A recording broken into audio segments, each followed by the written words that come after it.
Irish Fairy Tales. Chapter 1. Finian, the abbot of Moville, went southwards and eastwards in great haste.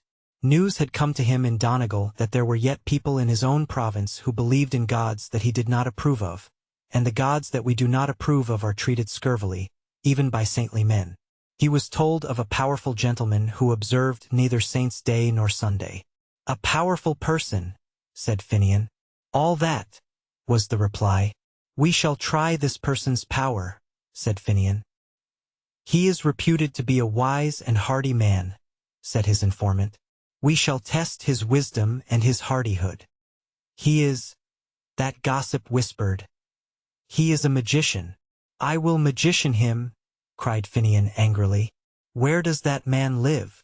He was informed, and he proceeded to that direction without delay. In no great time he came to the stronghold of the gentleman who followed ancient ways, and he demanded admittance in order that he might preach and prove the new god, and exorcise and terrify and banish even the memory of the old one. For to a god grown old time is as ruthless as to a beggar man grown old.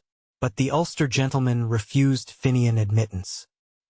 He barricaded his house, he shuttered his windows, and in a gloom of indignation and protest he continued the practices of 10,000 years, and would not hearken to Finian calling at the window or to time knocking at his door. But of those adversaries it was the first he redoubt.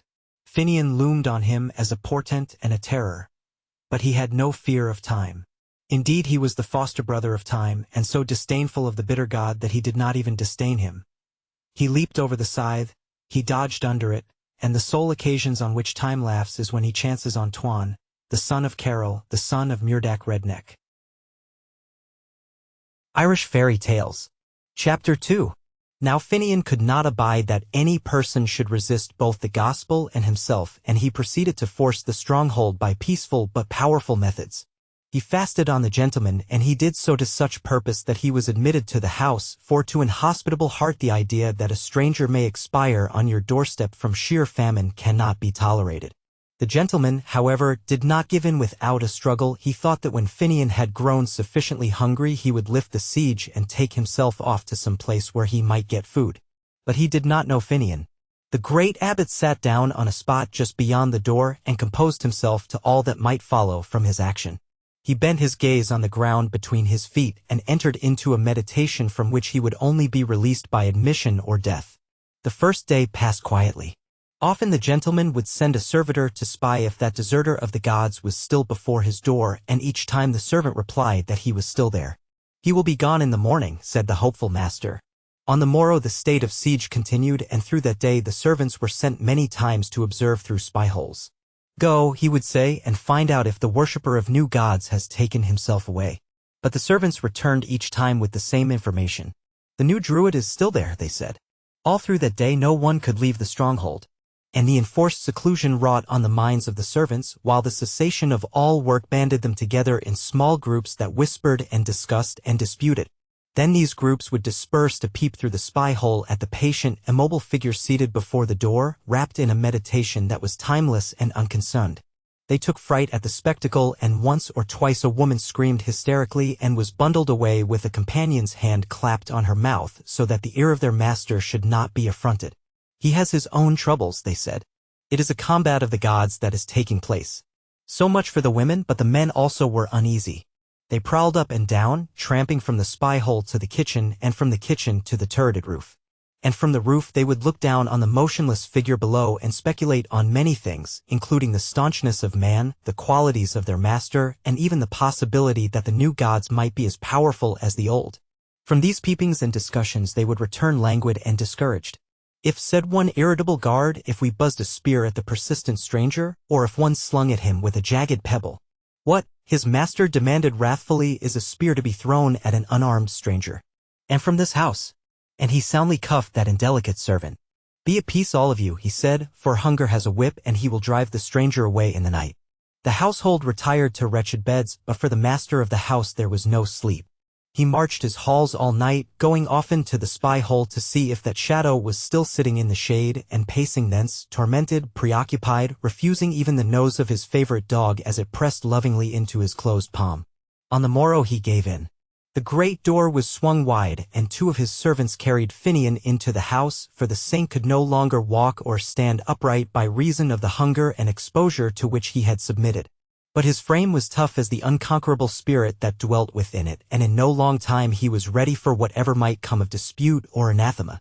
Being quite re-established, he undertook the conversion of the master of the house, and the siege he laid against that notable intelligence was long spoken of among those who were interested in such things. He had beaten the disease of Mugine, he had beaten his own pupil the great Colmcille, he beat Tuan also, and just as the latter's door had opened to the persistent stranger, so his heart opened, and Finian marched there to do the will of God and his own will. Irish Fairy Tales. Chapter 3. One day they were talking together about the majesty of God and his love, for although Tuan had now received much instruction on this subject, he yet needed more. And he laid as close a siege on Finian as Finian had before that laid on him. But man works outwardly and inwardly. After rest he has energy, after energy he needs repose. So, when we have given instruction for a time, we need instruction, and must receive it or the spirit faints and wisdom herself grows bitter. Therefore Finian said, "Tell me now about yourself, dear heart." But Tuan was avid of information about the true God. "No, no," he said. "The past has nothing more of interest for me, and I do not wish anything to come between my soul and its instruction. Continue to teach me, dear friend and saintly father." "I will do that," Finian replied. "But I must first meditate deeply on you and must know you well.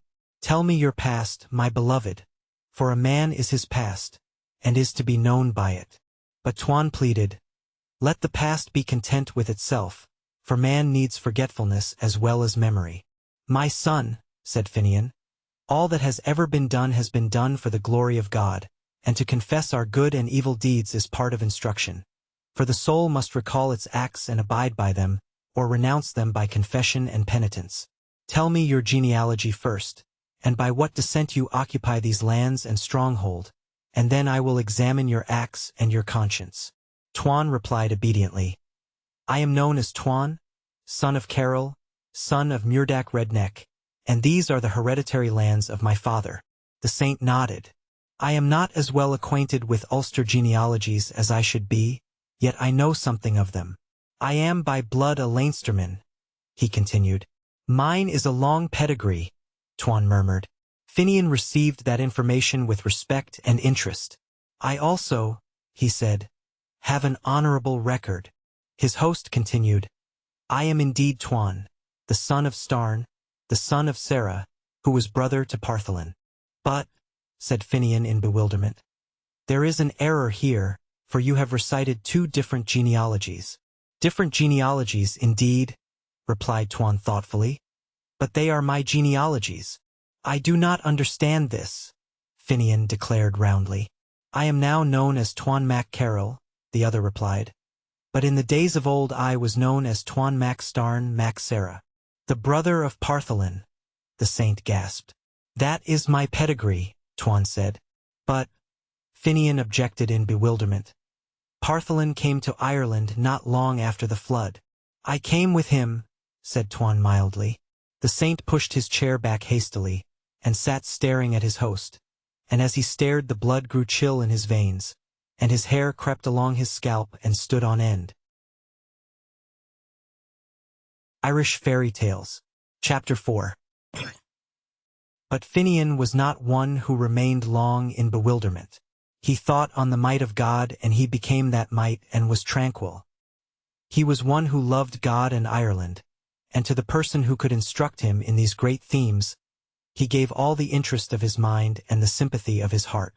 "It is a wonder you tell me, my beloved," he said, "and now you must tell me more."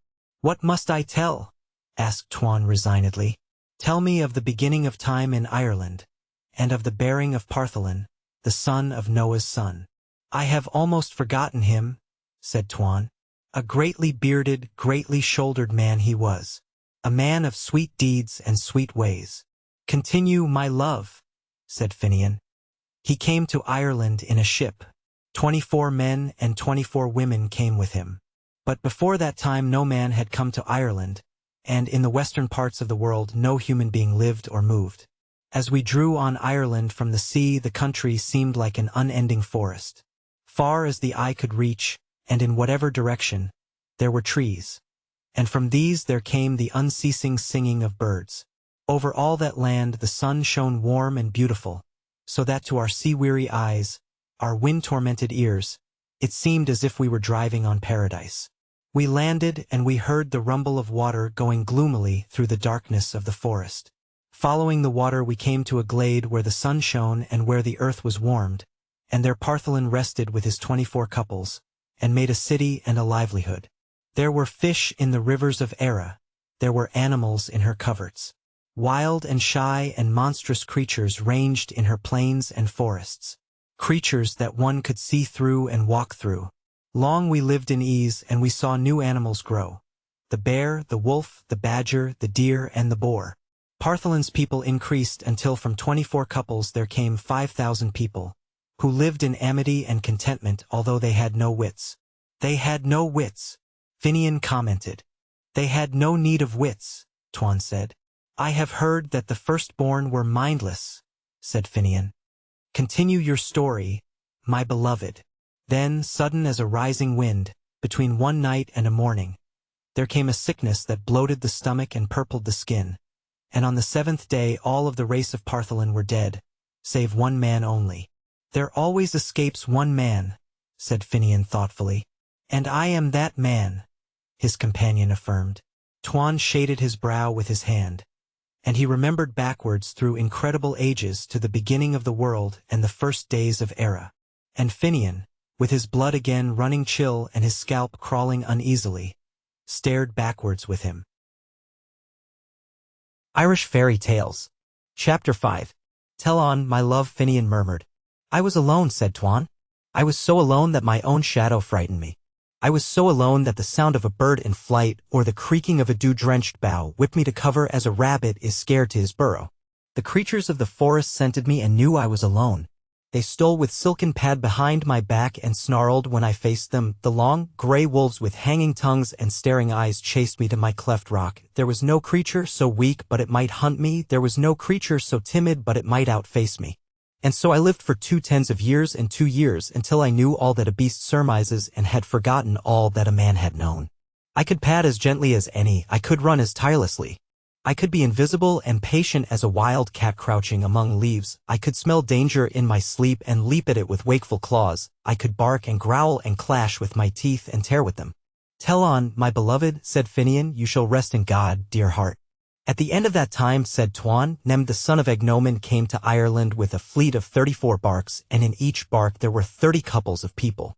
I have heard it, said Finian. My heart leaped for joy when I saw the great fleet rounding the land, and I followed them along scarped cliffs, leaping from rock to rock like a wild goat, while the ships tacked and swung seeking a harbor. There I stooped to drink at a pool, and I saw myself in the chill water. I saw that I was hairy and tufty and bristled as a savage boar, that I was lean as a stripped bush, that I was grayer than a badger, withered and wrinkled like an empty sack, naked as a fish, wretched as a starving crow in winter. And on my fingers and toes there were great curving claws, so that I looked like nothing that was known, like nothing that was animal or divine.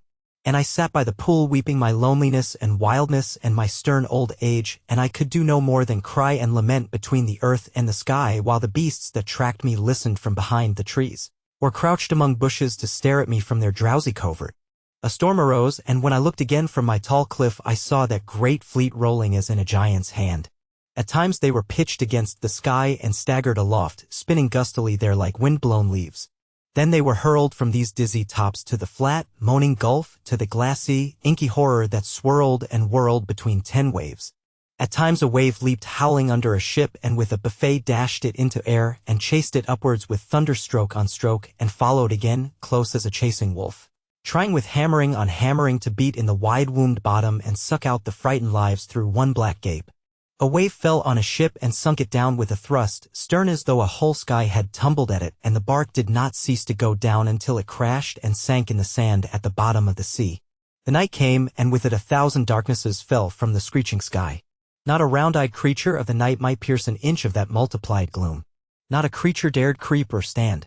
For a great wind strode the world, lashing its league-long whips in cracks of thunder and singing to itself, now in a world-wide yell, now in an ear-dizzying hum and buzz, or with a long snarl and whine it hovered over the world searching for life to destroy. And at times, from the moaning and yelping blackness of the sea, there came a sound thin-drawn as from millions of miles away, distinct as though uttered in the ear like a whisper of confidence, and I knew that a drowning man was calling on his God as he thrashed and was battered into silence, and that a blue-lipped woman was calling on her man as her hair whipped round her brows and she whirled about like a top. Around me the trees were dragged from earth with dying groans, they leaped into the air and flew like birds.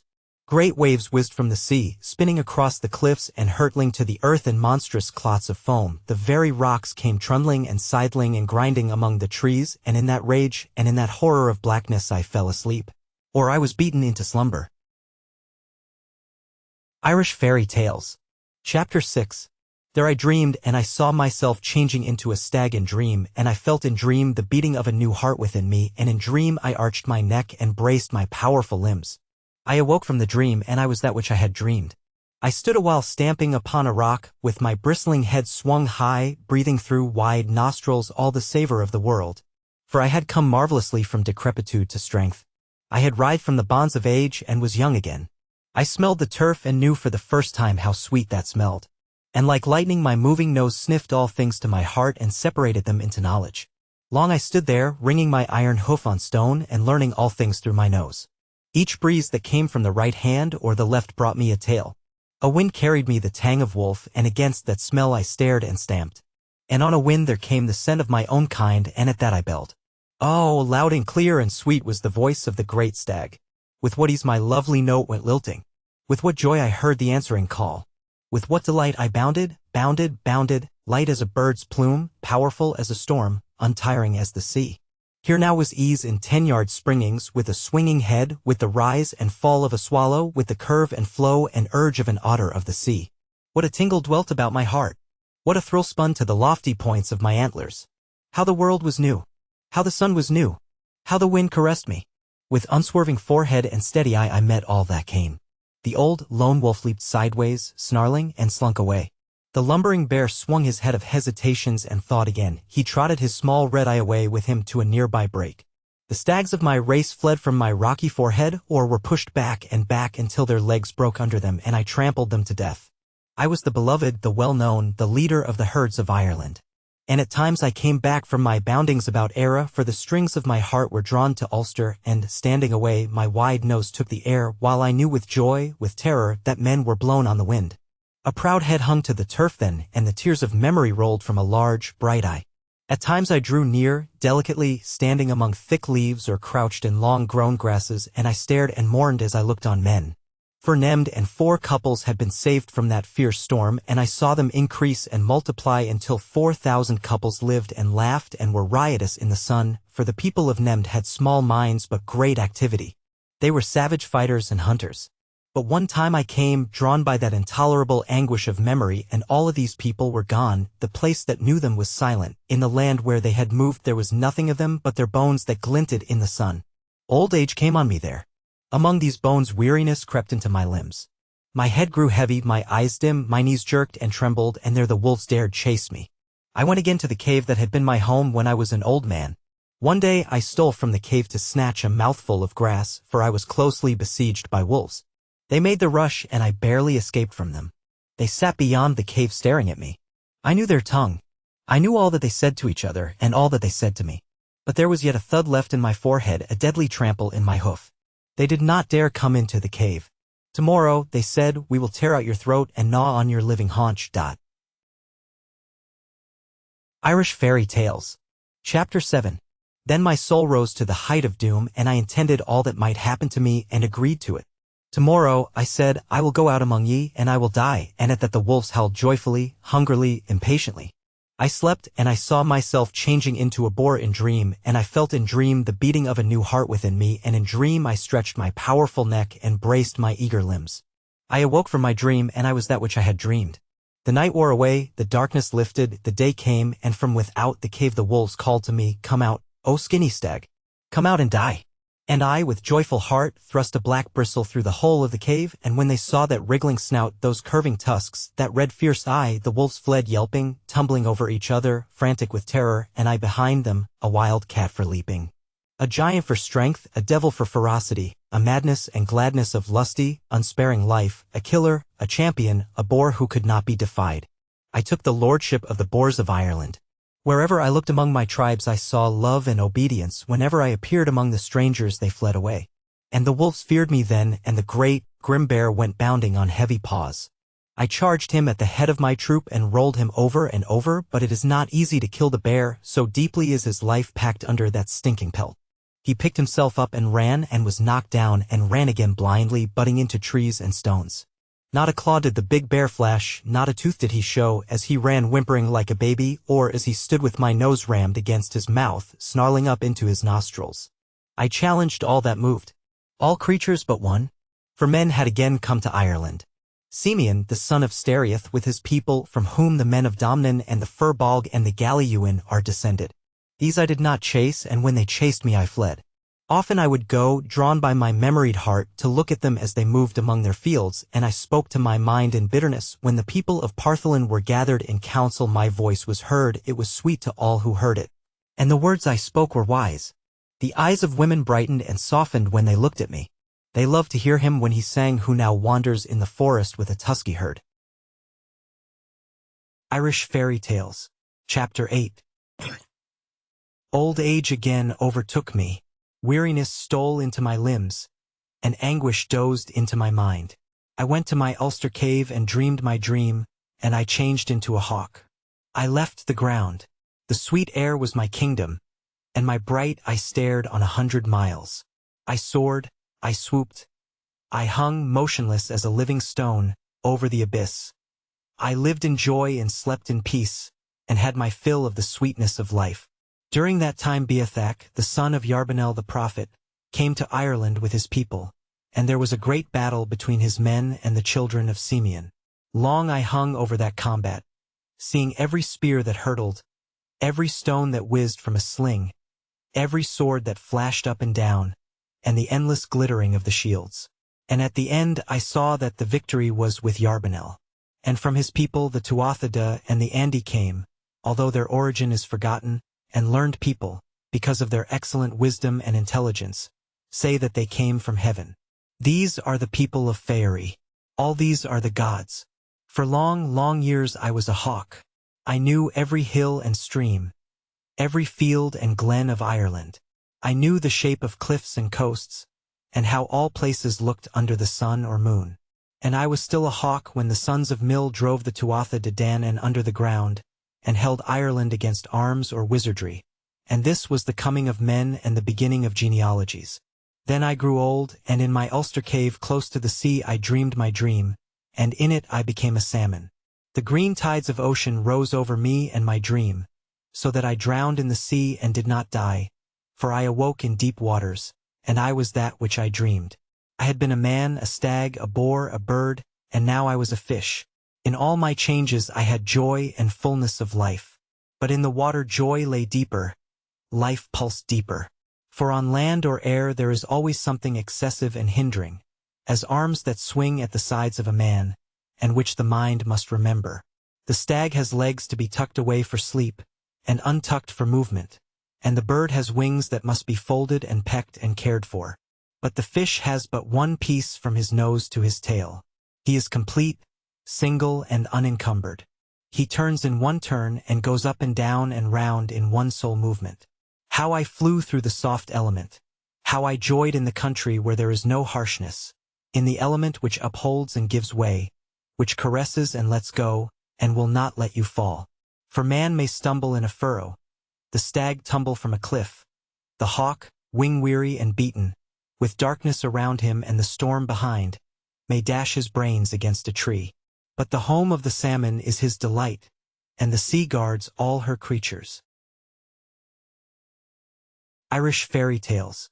Chapter 9. I became the king of the salmon, and, with my multitudes, I ranged on the tides of the world. Green and purple distances were under me, green and gold the sunlit regions above. In these latitudes I moved through a world of amber, myself amber and gold. In those others, in a sparkle of lucent blue, I curved, lit like a living jewel. And in these again, through dusks of ebony all mazed with silver, I shot and shone, the wonder of the sea. I saw the monsters of the uttermost ocean go heaving by, and the long lithe brutes that are toothed to their tails. And below, where gloom dipped down on gloom, vast, livid tangles that coiled and uncoiled, and lapsed down steeps and hells of the sea where even the salmon could not go. I knew the sea. I knew the secret caves where ocean roars to ocean, the floods that are icy cold, from which the nose of a salmon leaps back as at a sting, and the warm streams in which we rocked and dozed and were carried forward without motion. I swam on the outermost rim of the great world, where nothing was but the sea and the sky and the salmon, where even the wind was silent, and the water was clear as clean gray rock. And then, far away in the sea, I remembered Ulster, and there came on me an instant, uncontrollable anguish to be there. I turned, and through days and nights I swam tirelessly, jubilantly, with terror wakening in me, too, and a whisper through my being that I must reach Ireland or die. I fought my way to Ulster from the sea. Ah, how that end of the journey was hard! A sickness was racking in every one of my bones, a languor and weariness creeping through my every fiber and muscle. The waves held me back and held me back. The soft waters seemed to have grown hard, and it was as though I were urging through a rock as I strained towards Ulster from the sea. So tired I was. I could have loosened my frame and been swept away. I could have slept and been drifted and wafted away, swinging on gray-green billows that had turned from the land and were heaving and mounting and surging to the far blue water.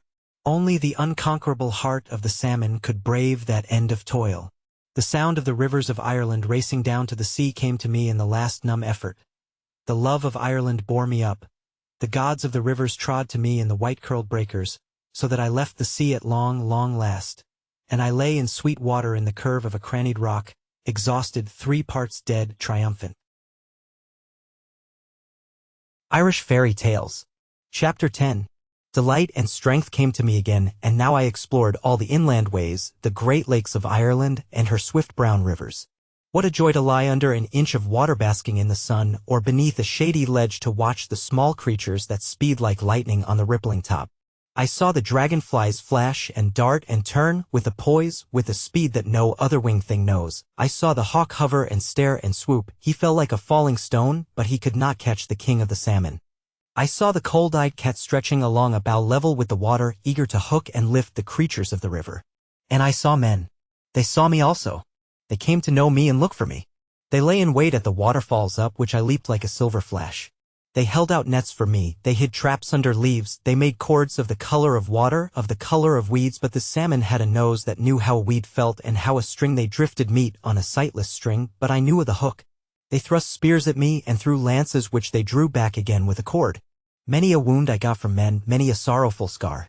Every beast pursued me in the waters and along the banks. The barking, black-skinned otter came after me in lust and gust and swirl. The wild cat fished for me. The hawk and the steep-winged, spear-beaked birds dived down on me. And men crept on me with nets the width of a river, so that I got no rest. My life became a ceaseless scurry and wound and escape, a burden and anguish of watchfulness, and then I was caught. Irish Fairy Tales. Chapter 11. The fisherman of Carroll, the king of Ulster, took me in his net. Ah, that was a happy man when he saw me. He shouted for joy when he saw the great salmon in his net. I was still in the water as he hauled delicately.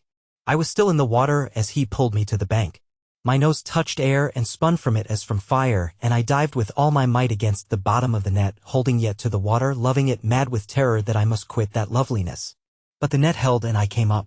"Be quiet, king of the river," said the fisherman. "Given to doom," said he. I was in air, and it was as though I were in fire. The air pressed on me like a fiery mountain. It beat on my scales and scorched them. It rushed down my throat and scalded me. It weighed on me and squeezed me so that my eyes felt as though they must burst from my head as though it would leap from my body as though it would swell and expand and fly in 1,000 pieces.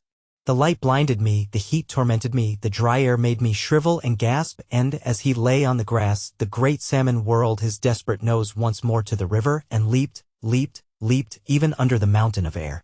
He could leap upwards but not forwards, and yet he leaped, for in each rise he could see the twinkling waves, the rippling and curling waters. "Be at ease, O king," said the fisherman. "Be at rest, my beloved. Let go the stream. Let the oozy marge be forgotten, and the sandy bed where the shades dance all in green and gloom, and the brown flood sings along." And as he carried me to the palace he sang a song of the river, and a song of doom, and a song in praise of the king of the waters. When the king's wife saw me she desired me. I was put over a fire and roasted, and she ate me. And when time passed she gave birth to me, and I was her son and the son of Carol the king. I remember warmth and darkness and movement and unseen sounds. All that happened I remember, from the time I was on the gridiron until the time I was born. I forget nothing of these things. "And now," said Finian, "you will be born again, for I shall baptize you into the family of the living God." So far the story of Tuan, the son of Carol. No man knows if he died in those distant ages when Finian was abbot of Moville, or if he still keeps his fort in Ulster, watching all things and remembering them for the glory of God and the honor of Ireland. Irish Fairy Tales. Chapter 12. He was a king, a seer, and a poet. He was a lord with a manifold and great train. He was our magician, our knowledgeable one, our soothsayer. All that he did was sweet with him. And, however ye deem my testimony of Finn excessive, and although ye hold my praising overstrained, nevertheless, and by the king that is above me, he was 3 times better than all I say. St. Patrick. Finn, pronounced Fune to rhyme with tune, got his first training among women. There is no wonder in that, for it is the pup's mother teaches it to fight, and women know that fighting is a necessary art, although men pretend there are others that are better. These were the women druids, Bavmal and Lia Luakra. It will be wondered why his own mother did not train him in the first natural savageries of existence, but she could not do it. She could not keep him with her for dread of the clan Morna. The sons of Morna had been fighting and intriguing for a long time to oust her husband, Yule, from the captaincy of the Fianna of Ireland, and they had ousted him at last by killing him. It was the only way they could get rid of such a man, but it was not an easy way, for what Finn's father did not know and arms could not be taught to him even by Morna. Still, the hound that can wait will catch a hare at last, and even Manana and N sleeps. Finn's mother was beautiful, long-haired Muirn, so she is always referred to. She was the daughter of Teague, the son of Nuada from Faerie, and her mother was Ethlin. That is, her brother was Luffa the Long Hand himself, and with a god, and such a god, for brother we may marvel that she could have been in dread of Morna or his sons, or of anyone. But women have strange loves, strange fears, and these are so bound up with one another that the thing which is presented to us is not often the thing that is to be seen. However it may be, when Yule died, Muirn got married again to the king of Kerry. She gave the child to Bavmal and Lia Luakra to rear, and we may be sure that she gave injunctions with him, and many of them. The youngster was brought to the woods of Sleeve Bloom and was nursed there in secret. It is likely the women were fond of him, for other than Finn there was no life about them. He would be their life, and their eyes may have seemed as twin benedictions resting on the small fair head. He was fair-haired, and it was for his fairness that he was afterwards called Finn, but at this period he was known as Dame. They saw the food they put into his little frame reproduce itself lengthways and sideways in tough inches and in springs and energies that crawled at first and then toddled and then ran. He had birds for playmates, but all the creatures that live in a wood must have been his comrades. There would have been for little Finn long hours of lonely sunshine when the world seemed just sunshine and a sky. There would have been hours as long when existence passed like a shade among shadows in the multitudinous tappings of rain that dripped from leaf to leaf in the wood and slipped so to the ground. He would have known little snaky paths, narrow enough to be filled by his own small feet or a goat's, and he would have wondered where they went and have marveled again to find that, wherever they went, they came at last, through loops and twists of the branchy wood, to his own door. He may have thought of his own door as the beginning and end of the world, whence all things went and whither all things came. Perhaps he did not see the lark for a long time, but he would have heard him, far out of sight in the endless sky, thrilling and thrilling until the world seemed to have no other sound but that clear sweetness, and what a world it was to make that sound. Whistles and chirps, coos and caws and croaks would have grown familiar to him, and he could at last have told which brother of the great brotherhood was making the noise he heard at any moment. The wind, too, he would have listened to its 1,000 voices as it moved in all seasons and in all moods. Perhaps a horse would stray into the thick screen about his home and would look as solemnly on Finn as Finn did on it. Or, coming suddenly on him, the horse might stare, all acock with eyes and ears and nose, one long-drawn facial extension ere he turned and bounded away with manes all over him and hoofs all under him and tails all round him. A solemn-nosed, stern-eyed cow would amble and stamp in his wood to find a flyless shadow, or a strayed sheep would poke its gentle muzzle through leaves. A boy, he might think, as he stared on a staring horse, a boy cannot wag his tail to keep the flies off, and that lack may have saddened him. He may have thought that a cow can snort and be dignified at the one moment, and that timidity is comely in a sheep. He would have scolded the jackdaw and tried to outwhistle the throstle and wondered why his pipe got tired when the blackbirds didn't. There would be flies to be watched, slender atoms in yellow gauze that flew, and filmy specks that flittered, and sturdy, thick-ribbed brutes that pounced like cats and bit like dogs and flew like lightning. He may have mourned for the spider in bad luck who caught that fly. There would be much to see and remember and compare, and there would be, always, his two guardians. The flies change from second to second. One cannot tell if this bird is a visitor or an inhabitant, and a sheep is just sister to a sheep, but the women were as rooted as the house itself. Irish Fairy Tales. Chapter 13. Were his nurses comely or harsh-looking? Finn would not know. This was the one who picked him up when he fell, and that was the one who patted the bruise. This one said, "Mind you do not tumble in the well." And that one, "Mind the little knees among the nettles." But he did tumble and record that the only notable thing about a well is that it is wet. And as for nettles, if they hit him he hit back. He slashed into them with a stick and brought them low. There was nothing in wells or nettles, only women dreaded them. One patronized women and instructed them and comforted them, for they were afraid about one. They thought that one should not climb a tree. Next week, they said at last, "You may climb this one," and next week, lived at the end of the world. But the tree that was climbed was not worth while when it had been climbed twice. There was a bigger one nearby. There were trees that no one could climb, with vast shadow on one side and vaster sunshine on the other. It took a long time to walk round them and you could not see their tops. It was pleasant to stand on a branch that swayed and sprung, and it was good to stare at an impenetrable roof of leaves and then climb into it. How wonderful the loneliness was up there! When he looked down there was an undulating floor of leaves, green and greener to a very blackness of greeniness, and when he looked up there were leaves again, green and less green and not green at all, up to a very snow and blindness of greeniness. And above and below and around there was sway and motion, the whisper of leaf on leaf, and the eternal silence to which one listened and at which one tried to look. When he was 6 years of age his mother, beautiful, long-haired Morn, came to see him. She came secretly, for she feared the sons of Morna, and she had paced through lonely places in many counties before she reached the hut in the wood and the cot where he lay with his fists shut and sleep gripped in them. He awakened to be sure. He would have one ear that would catch an unusual voice, one eye that would open, however sleepy the other one was. She took him in her arms and kissed him, and she sang a sleepy song until the small boy slept again.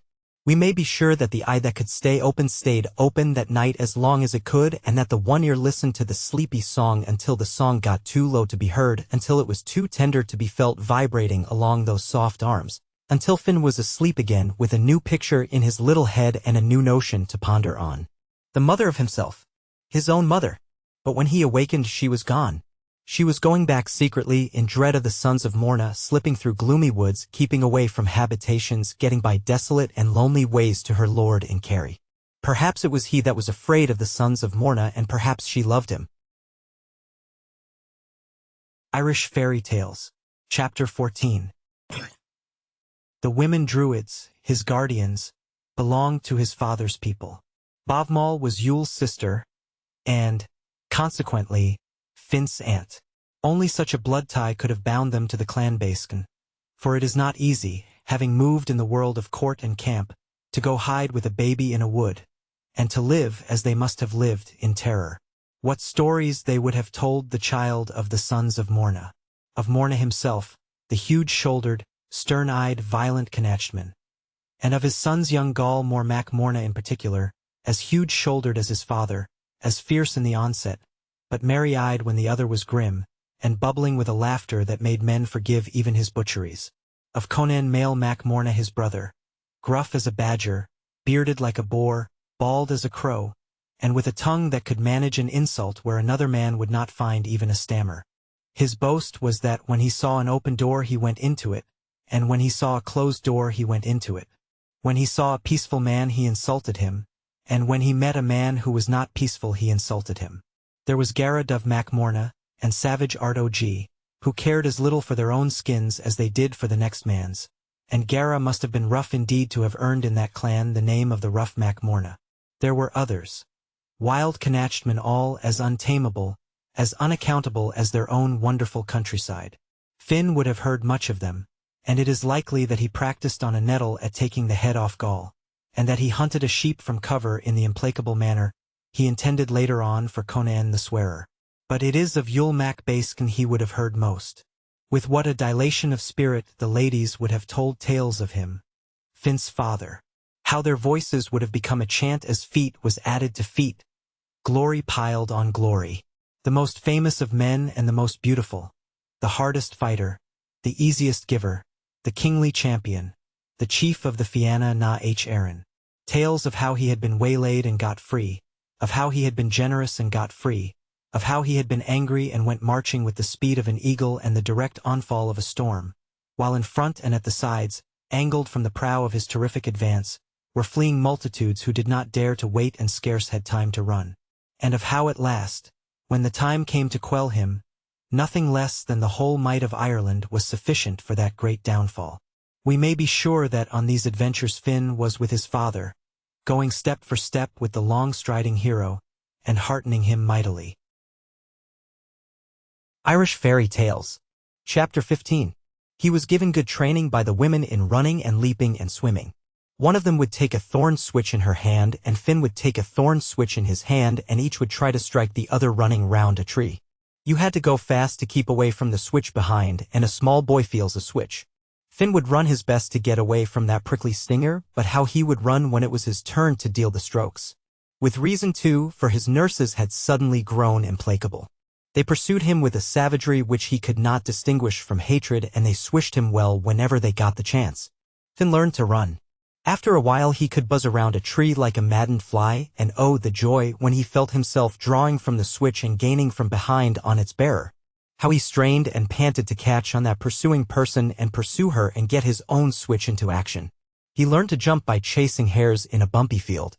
Up went the hare and up went Finn, and away with the two of them hopping and popping across the field. If the hare turned while Finn was after her, it was switch for Finn, so that in a while it did not matter to Finn which way the hare jumped, for he could jump that way too. Long ways, sideways, or ballways, Finn hopped where the hare hopped, and at last he was the owner of a hop that any hare would give an ear for. He was taught to swim, and it may be that his heart sank when he fronted the lesson. The water was cold. It was deep. One could see the bottom, leagues below, millions of miles below. A small boy might shiver as he stared into that wink and blink and twink of brown pebbles and murder. And these implacable women threw him in. Perhaps he would not go in at first. He may have smiled at them and coaxed and hung back.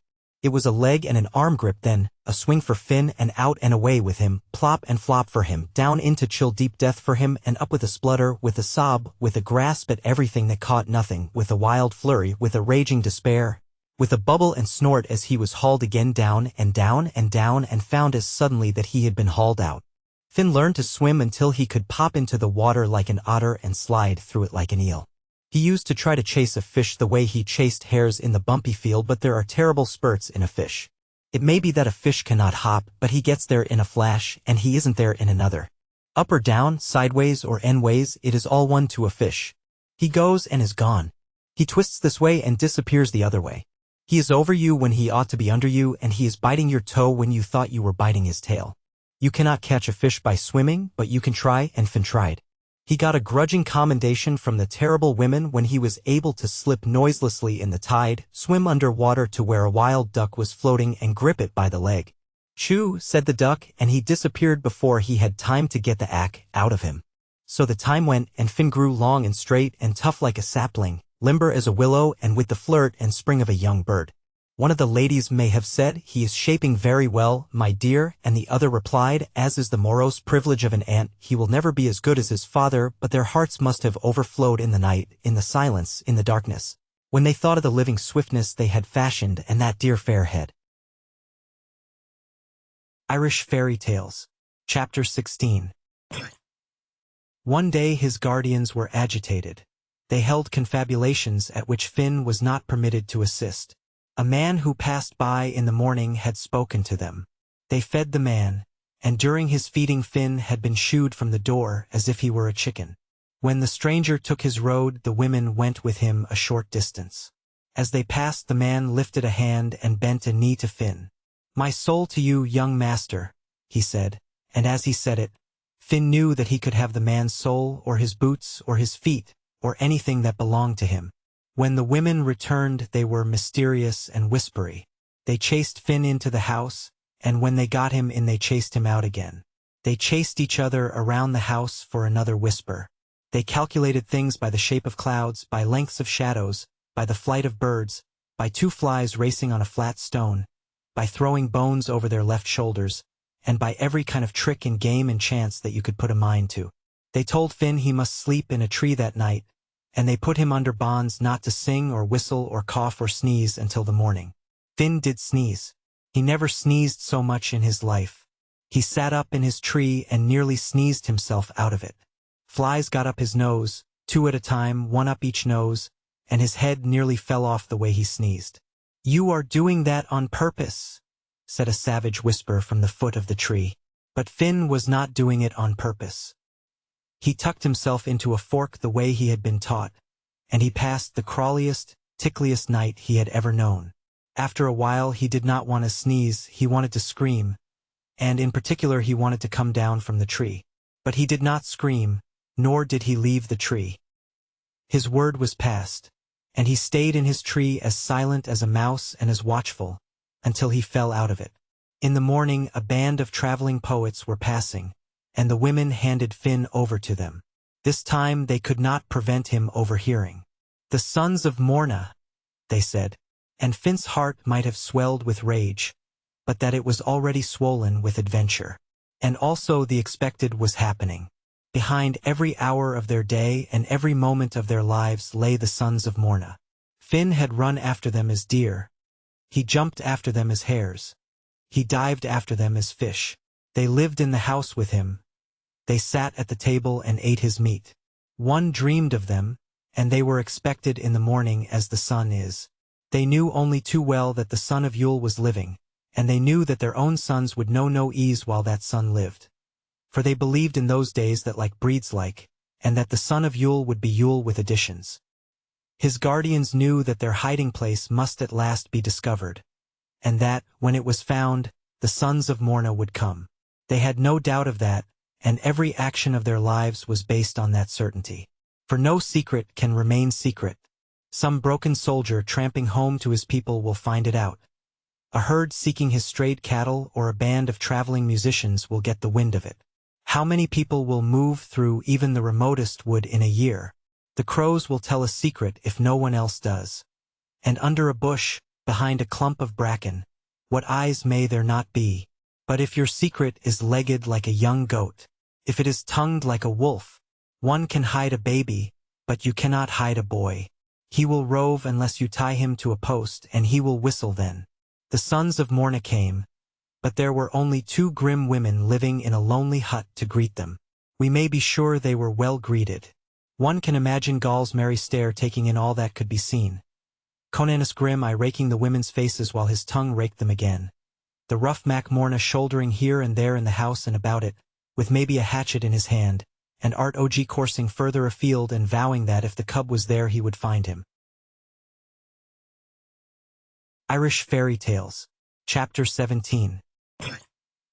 But Finn was gone. He was away, bound with his band of poets for the Galties. It is likely they were junior poets come to the end of a year's training, and returning to their own province to see again the people at home, and to be wondered at and exclaimed at as they exhibited bits of the knowledge which they had brought from the great schools. They would know tags of rhyme and tricks about learning which Finn would hear of, and now and again, as they rested in a glade or by the brink of a river, they might try their lessons over. They might even refer to the Agumwans on which the first words of their tasks and the opening lines of poems were cut, and it is likely that, being new to these things, they would talk of them to a youngster, and, thinking that his wits could be no better than their own, they might have explained to him how Agum was written. But it is far more likely that his women guardians had already started him at those lessons. Still, this band of young bards would have been of infinite interest to Finn, not on account of what they had learned, but because of what they knew. All the things that he should have known as by nature. The look, the movement, the feeling of crowds, the shouldering and intercourse of man with man, the clustering of houses and how people bore themselves in and about them, the movement of armed men, and the homecoming look of wounds, tales of births and marriages and deaths, the chase with its multitudes of men and dogs, all the noise, the dust, the excitement of mere living. These to Finn knew come from leaves and shadows and the dipple and dapple of a wood, would have seemed wonderful, and the tales they would have told of their masters, their looks, fads, severities, sillinesses, would have been wonderful also. That band should have chattered like a rookery. They must have been young, for one time a Leinsterman came on them, a great robber named Fiaquil Mac Cona, and he killed the poets. He chopped them up and chopped them down. He did not leave one poteen of them all. He put them out of the world and out of life so that they stopped being, and no one could tell where they went or what had really happened to them. And it is a wonder indeed that one can do that to anything, let alone a band. If they were not youngsters, the bold Fiaquil could not have managed them all. Or, perhaps, he too had a band, although the record does not say so. But kill them he did, and they died that way. Finn saw that deed, and his blood may have been cold enough as he watched the great robber coursing the poets as a wild dog rages in a flock. And when his turn came, when they were all dead, and the grim, red-handed man trod at him, Finn may have shivered, but he would have shown his teeth and laid roundly on the monster with his hands. Perhaps he did that, and perhaps for that he was spared. "Who are you?" roared the staring black mouth with the red tongue squirming in it like a frisky fish. "The son of Yule, son of Baisken," quoth hearty Finn. And at that the robber ceased to be a robber, the murderer disappeared, the black-rimmed chasm packed with red fish and precipices changed to something else, and the round eyes that had been popping out of their sockets and trying to bite, changed also. There remained a laughing and crying and loving servant who wanted to tie himself into knots if that would please the son of his great captain. Finn went home on the robber's shoulder, and the robber gave great snorts and made great jumps and behaved like a first-rate horse. For this same Fiaquil was the husband of Bavmal, Finn's aunt. He had taken to the wilds when Clan Baisken was broken, and he was at war with a world that had dared to kill his chief. Irish Fairy Tales, Chapter 18. A new life for Finn in the robber's den that was hidden in a vast cold marsh. A tricky place that would be, with sudden exits and even suddener entrances, and with damp, winding, spidery places to hoard treasure in, or to hide oneself in. If the robber was a solitary he would, for lack of someone else, have talked greatly to Finn. He would have shown his weapons and demonstrated how he used them, and with what slash he chipped his victim, and with what slice he chopped him. He would have told why a slash was enough for this man and why that man should be sliced. All men are masters when one is young, and Finn would have found knowledge here also. He would have seen Fiaquil's great spear that had 30 rivets of Arabian gold in its socket, and that had to be kept wrapped up and tied down so that it would not kill people out of mere spitefulness. It had come from Faerie, out of the Shire of Alan Mac Midna, and it would be brought back again later on between the same man's shoulder blades. What tales that man could tell a boy, and what questions a boy could ask him. He would have known 1,000 tricks, and because our instinct is to teach, and because no man can keep a trick from a boy, he would show them to Finn. There was the marsh too, a whole new life to be learned. A complicated, mysterious, dank, slippery, reedy, treacherous life, but with its own beauty and an allurement that could grow on one, so that you could forget the solid world and love only that which quaked and gurgled. In this place you may swim. By this sign and this you will know if it is safe to do so, said Fiaquil Mac Cona. But in this place with this sign on it and that you must not venture a toe. But where Finn would venture his toes his ears would follow. There are coiling weeds down there, the robber counseled him. There are thin, tough, snaky binders that will trip you and grip you, that will pull you and will not let you go again until you are drowned. Until you are swaying and swinging away below, with outstretched arms, with outstretched legs, with a face all stares and smiles and jockeyings, gripped in those leathery arms, until there is no more to be gripped of you even by them. Watch these and this and that, Finn would have been told. And always swim with a knife in your teeth. He lived there until his guardians found out where he was and came after him. Fiaquil gave him up to them, and he was brought home again to the woods of Sleeve Bloom. But he had gathered great knowledge and new supplenesses. The sons of Morna left him alone for a long time. Having made their essay they grew careless. Let him be, they said. He will come to us when the time comes. But it is likely too that they had had their own means of getting information about him. How he shaped, what muscles he had, and did he spring clean from the mark or had he to get off with a push? Finn stayed with his guardians and hunted for them. He could run a deer down and haul it home by the reluctant skull. "Come on, Gaul," he would say to his stag, or, lifting it over a tussock with a tough grip on the snout. "Are you coming, bald Conan, or shall I kick you in the neck?" The time must have been nigh when he would think of taking the world itself by the nose, to haul it over tussocks and drag it into his pen. For he was of the breed in whom mastery is born, and who are good masters. But reports of his prowess were getting abroad. Clan Morna began to stretch itself uneasily, and one day, his guardians sent him on his travels. "It is best for you to leave us now," they said to the tall stripling. "For the sons of Morna are watching again to kill you." The woods at that may have seemed haunted. A stone might sling at one from a treetop. But from which tree of 1,000 trees did it come? An arrow buzzing by one's ear would slide into the ground and quiver there silently, menacingly, hinting of the brothers it had left in the quiver behind. To the right? To the left? How many brothers? In how many quivers?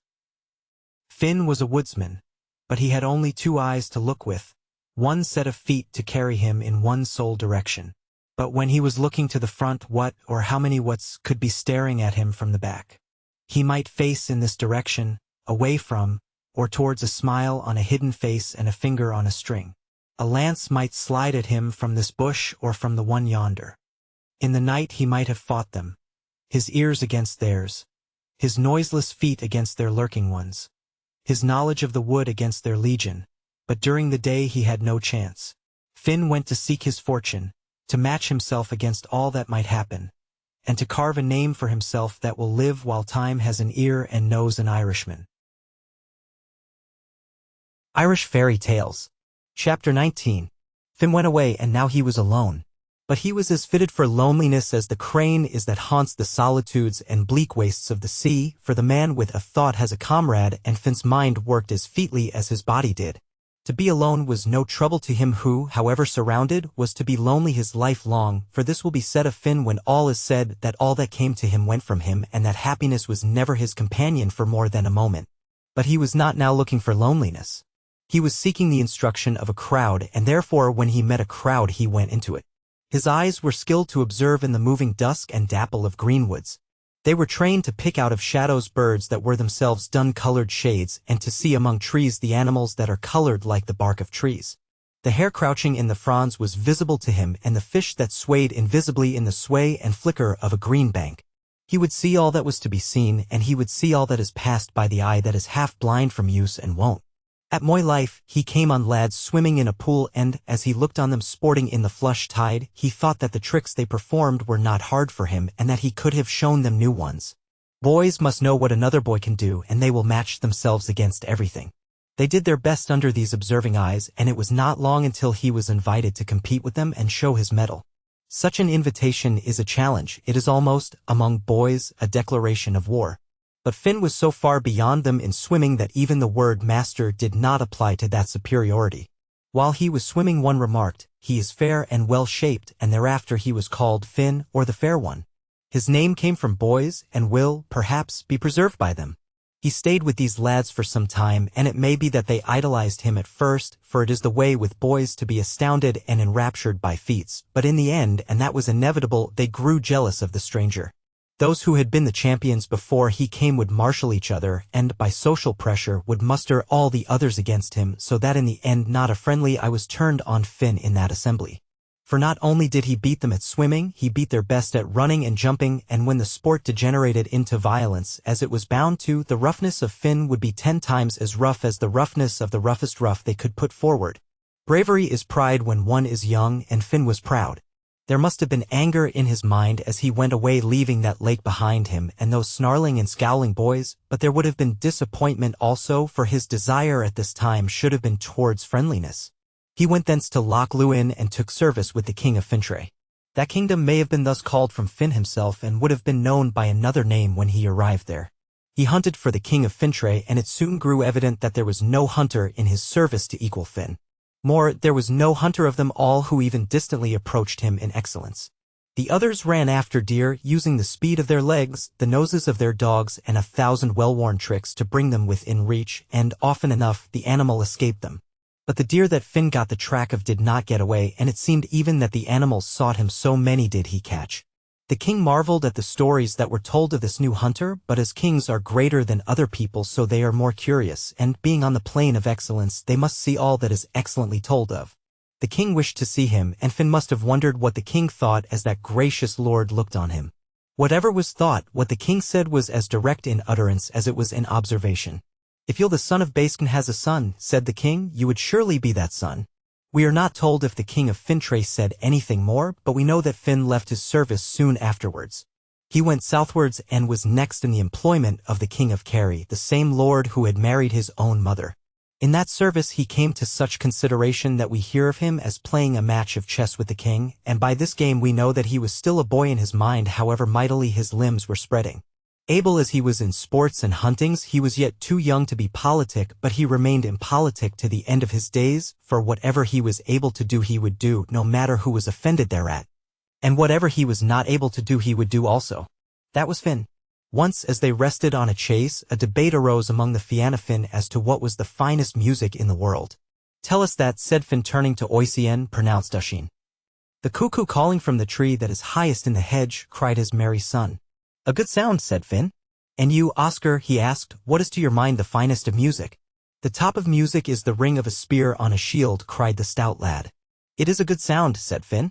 And the other champions told their delight, the belling of a stag across water, the baying of a tuneful pack-herd in the distance, the song of a lark, the laugh of a gleeful girl, or the whisper of a moved one. "They are good sounds all," said Finn. "Tell us, chief," one ventured, "what you think." "The music of what happens," said great Finn, "that is the finest music in the world." He loved what happened and would not evade it by the swerve of a hair, so on this occasion what was occurring he would have occur, although a king was his rival and his master. It may be that his mother was watching the match and that he could not but exhibit his skill before her. He committed the enormity of winning 7 games in succession from the king himself. It is seldom indeed that a subject can beat a king at chess, and this monarch was properly amazed. "Who are you at all?" he cried, starting back from the chessboard and staring on Finn. "I am the son of a countryman of the Luigny of Terra," said Finn. He may have blushed as he said it, for the king, possibly for the first time, was really looking at him and was looking back through 20 years of time as he did so. The observation of a king is faultless. It is proved 1,000 times over in the tales, and this king's equipment was as royal as the next. "You are no such son," said the indignant monarch, "but you are the son that Muirn my wife bore to Ewell Macbalskin." And at that Finn had no more to say, but his eyes may have flown to his mother and stayed there. "You cannot remain here," his stepfather continued. "I do not want you killed under my protection," he explained or complained. Perhaps it was on Finn's account he dreaded the sons of Morna, but no one knows what Finn thought of him, for he never thereafter spoke of his stepfather. As for Muirn, she must have loved her lord, or she may have been terrified in truth of the sons of Morna and for Finn, but it is so also that if a woman loves her second husband she can dislike all that reminds her of the first one. Finn went on his travels again. Irish Fairy Tales. Chapter 20. All desires save one are fleeting, but that one lasts forever. Finn, with all desires, had the lasting one, for he would go anywhere and forsake anything for wisdom, and it was in search of this that he went to the place where Finegas lived on a bank of the Boyne water. But for dread of the clan Morna he did not go as Finn. He called himself Dame on that journey. We get wise by asking questions, and even if these are not answered we get wise. For a well-packed question carries its answer on its back as a snail carries its shell. Finn asked every question he could think of, and his master, who was a poet, and so an honorable man, answered them all, not to the limit of his patience, for it was limitless, but to the limit of his ability. "Why do you live on the bank of a river?" was one of these questions. "Because a poem is a revelation, and it is by the brink of running water that poetry is revealed to the mind." "How long have you been here?" was the next query. 7 years, the poet answered. "It is a long time," said wondering Finn. "I would wait twice as long for a poem," said the inveterate bard. "Have you caught good poems?" Finn asked him. "The poems I am fit for," said the mild master. No person can get more than that, for a man's readiness is his limit. Would you have got as good poems by the Shannon or the Sewer or by Sweet on a Life? They are good rivers, was the answer. They all belong to good gods. But why did you choose this river out of all the rivers? Fine Gas beamed on his pupil. I would tell you anything, said he, and I will tell you that. Finn sat at the kindly man's feet, his hands absent among tall grasses, and listening with all his ears. A prophecy was made to me, Fine Gas began. A man of knowledge foretold that I should catch the salmon of knowledge in the Boyne water. And then, said Finn eagerly, then I would have all knowledge. And after that? The boy insisted. What should there be after that? The poet retorted. I mean, what would you do with all knowledge? A weighty question, said Fine Gas smilingly. I could answer it if I had all knowledge, but not until then. What would you do, my dear? I would make a poem, Finn cried. I think too, said the poet, that is what would be done. In return for instruction, Finn had taken over the service of his master's hut, and as he went about the household duties, drawing the water, lighting the fire, and carrying rushes for the floor and the beds, he thought over all the poet had taught him, and his mind dwelt on the rules of meter, the cunningness of words, and the need for a clean, brave mind. But in his thousand thoughts, he yet remembered the salmon of knowledge as eagerly as his master did. He already venerated Fine Gas for his great learning, his poetic skill, for 100 reasons. But, looking on him as the ordained eater of the salmon of knowledge, he venerated him to the edge of measure. Indeed, he loved as well as venerated this master because of his unfailing kindness, his patience, his readiness to teach, and his skill in teaching. I have learned much from you, dear master, said Finn gratefully. All that I have is yours if you can take it, the poet answered. For you are entitled to all that you can take, but to no more than that. Take so with both hands. You may catch the salmon while I am with you, the hopeful boy mused. Would not that be a great happening? And he stared in ecstasy across the grass at those visions which a boy's mind knows. Let us pray for that, said Fine Gas fervently. Here is a question, Finn continued. How does this salmon get wisdom into his flesh? There is a hazel bush overhanging a secret pool in a secret place. The nuts of knowledge drop from the sacred bush into the pool, and as they float, a salmon takes them in his mouth and eats them. It would be almost as easy, the boy submitted, if one were to set on the track of the sacred hazel and eat the nuts straight from the bush. That would not be very easy, said the poet. And yet it is not as easy as that, for the bush can only be found by its own knowledge, and that knowledge can only be got by eating the nuts, and the nuts can only be got by eating the salmon. We must wait for the salmon, said Finn in a rage of resignation. Irish Fairy Tales. Chapter 21. Life continued for him in a round of timeless time wherein days and nights were uneventful and were yet filled with interest. As the day packed its load of strength into his frame, so it added its store of knowledge to his mind, and each night sealed the twain, for it is in the night that we make secure what we have gathered in the day. If he had told of these days, he would have told of a succession of meals and sleeps, and of an endless conversation from which his mind would now and again slip away to a solitude of its own, where, in large hazy atmospheres, it swung and drifted and reposed. Then he would be back again, and it was a pleasure for him to catch up on the thought that was forward and recreate for it all the matter he had missed. But he could not often make these sleepy sallies. His master was too experienced a teacher to allow any such bright-faced, eager-eyed abstractions, and as the Druid women had switched his legs around a tree, so Fine Gas chased his mind, demanding sense in his questions and understanding in his replies. To ask questions can become the laziest and wobbliest occupation of a mind, but when you must yourself answer the problem that you have posed, you will meditate your question with care and frame it with precision. Finn's mind learned to jump in a bumpier field than that in which he had chased rabbits. And when he had asked his question and given his own answer to it, Fine Gas would take the matter up and make clear to him where the query was badly formed or at what point the answer had begun to go astray. So that Finn came to understand by what successions a good question grows at last to a good answer. One day, not long after the conversation told of, Fine Gas came to the place where Finn was. The poet had a shallow osier basket on his arm, and on his face there was a look that was at once triumphant and gloomy. He was excited certainly, but he was sad also, and as he stood gazing on Finn his eyes were so kind that the boy was touched, and they were yet so melancholy that it almost made Finn weep. "What is it, my master?" said the alarmed boy. The poet placed his osier basket on the grass. "Look in the basket, dear son," he said. Finn looked. "There is a salmon in the basket." "It is the salmon," said Phineas with a great sigh. Finn leaped for delight. "I am glad for you, master," he cried. "Indeed I am glad for you." "And I am glad, my dear soul," the master rejoined. But having said it, he bent his brow to his hand, and for a long time he was silent and gathered into himself. "What should be done now?" Finn demanded as he stared on the beautiful fish. Phineas rose from where he sat by the osier basket. "I will be back in a short time," he said heavily. "While I am away you may roast the salmon so that it will be ready against my return." "I will roast it indeed," said Finn. The poet gazed long and earnestly on him. "You will not eat any of my salmon while I am away?" he asked. "I will not eat the littlest piece," said Finn. "I am sure you will not," the other murmured as he turned and walked slowly across the grass and behind the sheltering bushes on the ridge. Finn cooked the salmon. It was beautiful and tempting and savory as it smoked on a wooden platter among cool green leaves, and it looked all these to Phineas when he came from behind the fringing bushes and sat in the grass outside his door.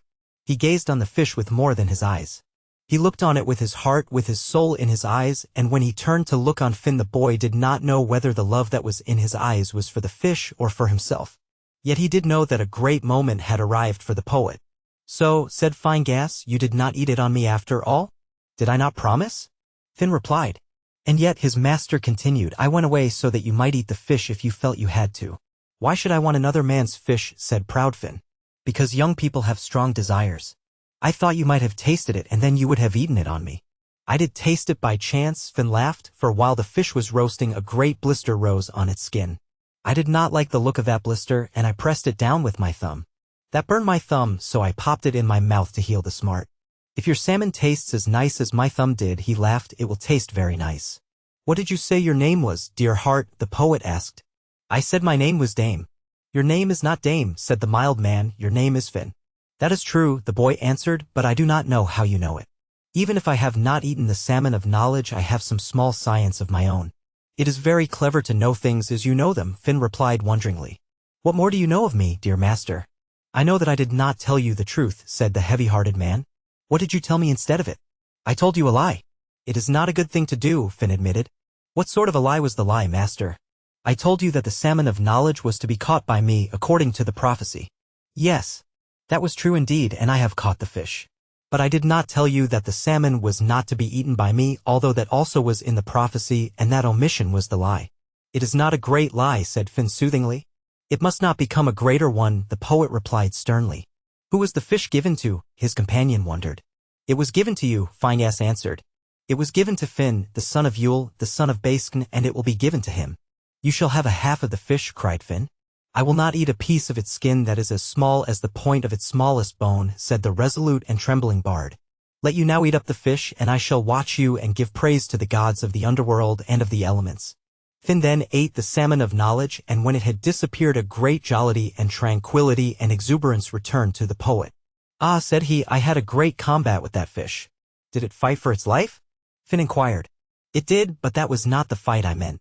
"You shall eat a salmon of knowledge too," Finn assured him. "You have eaten one," cried the blithe poet, "and if you make such a promise it will be because you know." "I promise it and know it," said Finn. "You shall eat a salmon of knowledge yet." Irish Fairy Tales. Chapter 22. He had received all that he could get from Phineas. His education was finished and the time had come to test it and to try all else that he had of mind and body. He bade farewell to the gentle poet and set out for Tara of the Kings. It was Samhain-tide, and the feast of Tara was being held, at which all that was wise or skillful or well-born in Ireland were gathered together. This is how Tara was when Tara was. There was the High King's palace with its fortification, without it was another fortification enclosing the 4 minor palaces, each of which was maintained by one of the 4 provincial kings, without that again was the great banqueting hall. And around it, and enclosing all of the sacred hill in its gigantic bound, ran the main outer ramparts of Tara. From it, the center of Ireland, for great roads went, north, south, east, and west, and along these roads, from the top and the bottom and the 2 sides of Ireland, there moved for weeks before Samhain an endless stream of passengers. Here a gay band went carrying rich treasure to decorate the pavilion of a Munster lord. On another rode a vat of seasoned dew, monstrous as a house on wheels and drawn by 100 laborious oxen, came bumping and joggling the ale that thirsty Connaught princes would drink. On a road again the learned men of Leinster, each with an idea in his head that would discomfit a northern olive and make a southern one gape and fidget, would be marching solemnly, each by a horse that was piled high on the back and widely at the sides with clean-peeled willow or oaken wands that were carved from the top to the bottom with the Ogham signs, the first lines of poems. For it was an offense against wisdom to commit more than initial lines to writing, the names and dates of kings, the procession of laws of Tara and of the subkingdoms, the names of places and their meanings. On the brown stallion ambling peacefully yonder there might go the warring of the gods for 2 or 10,000 years. This mare with the dainty pace and the vicious eye might be sidling under a load of oaken odes in honor of her owner's family, with a few bundles of tales of wonder added in case they might be useful, and perhaps the rest if piebald was backing the history of Ireland into a ditch. On such a journey all people spoke together, for all were friends, and no person regarded the weapon in another man's hand other than as an implement to poke a reluctant cow with, or to pacify with loud wallops some hoof-proud colt. Into this team and profusion of jolly humanity Finn slipped, and if his mood had been as bellicose as a wounded boar he would yet have found no man to quarrel with. And if his eye had been as sharp as a jealous husband's he would have found no eye to meet it with calculation or menace or fear, for the peace of Ireland was in being, and for 6 weeks man was neighbor to man, and the nation was the guest of the High King. Finn went in with the notables. His arrival had been timed for the opening day and the great feast of welcome. He may have marveled, looking on the bright city with its pillars of gleaming bronze and the roofs that were painted in many colors so that each house seemed to be covered by the spreading wings of some gigantic and gorgeous bird, and the palaces themselves mellow with red oak, polished within and without by the wear and the care of 1,000 years, and carved with the patient skill of unending generations of the most famous artists of the most artistic country of the Western world, would have given him much to marvel at also. It must have seemed like a city of dream, a city to catch the heart, when, coming over the great plain, Finn saw Tara of the Kings held on its hill as in a hand to gather all the gold of the falling sun, and to restore a brightness as mellow and tender as that universal largesse. In the great banqueting hall everything was in order for the feast. The nobles of Ireland with their winsome consorts, the learned and artistic professions represented by the pick of their time, were in place. The Ardrí, Corm of the 100 Battles, had taken his place on the raised dais which commanded the whole of that vast hall. At his right hand his son Art, to be afterwards as famous as his famous father, took his seat, and on his left Galmor Mac Morna, chief of the Fianna of Ireland, had the seat of honor. As the High King took his place he could see every person who was noted in the land for any reason. He would know every one who was present, for the fame of all men is sealed at Tara, and behind his chair a herald stood to tell anything the king might not know or had forgotten. Con gave the signal and his guests seated themselves. The time had come for the squires to take their stations behind their masters and mistresses. But for the moment the great room was seated and the doors were held to allow a moment of respect to pass before the servers and squires came in. Looking over his guests, Con observed that a young man was yet standing.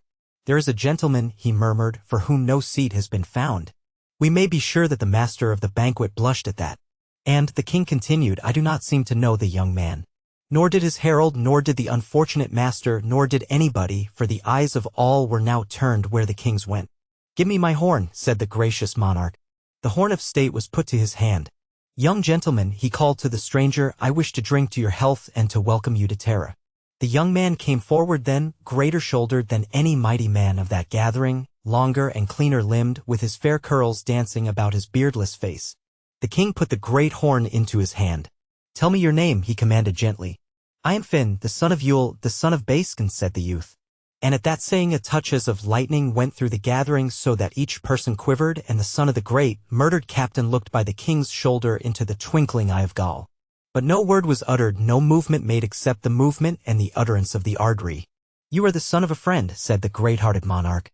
"You shall have the seat of a friend." He placed Finn at the right hand of his own son Art. Irish Fairy Tales. Chapter 23.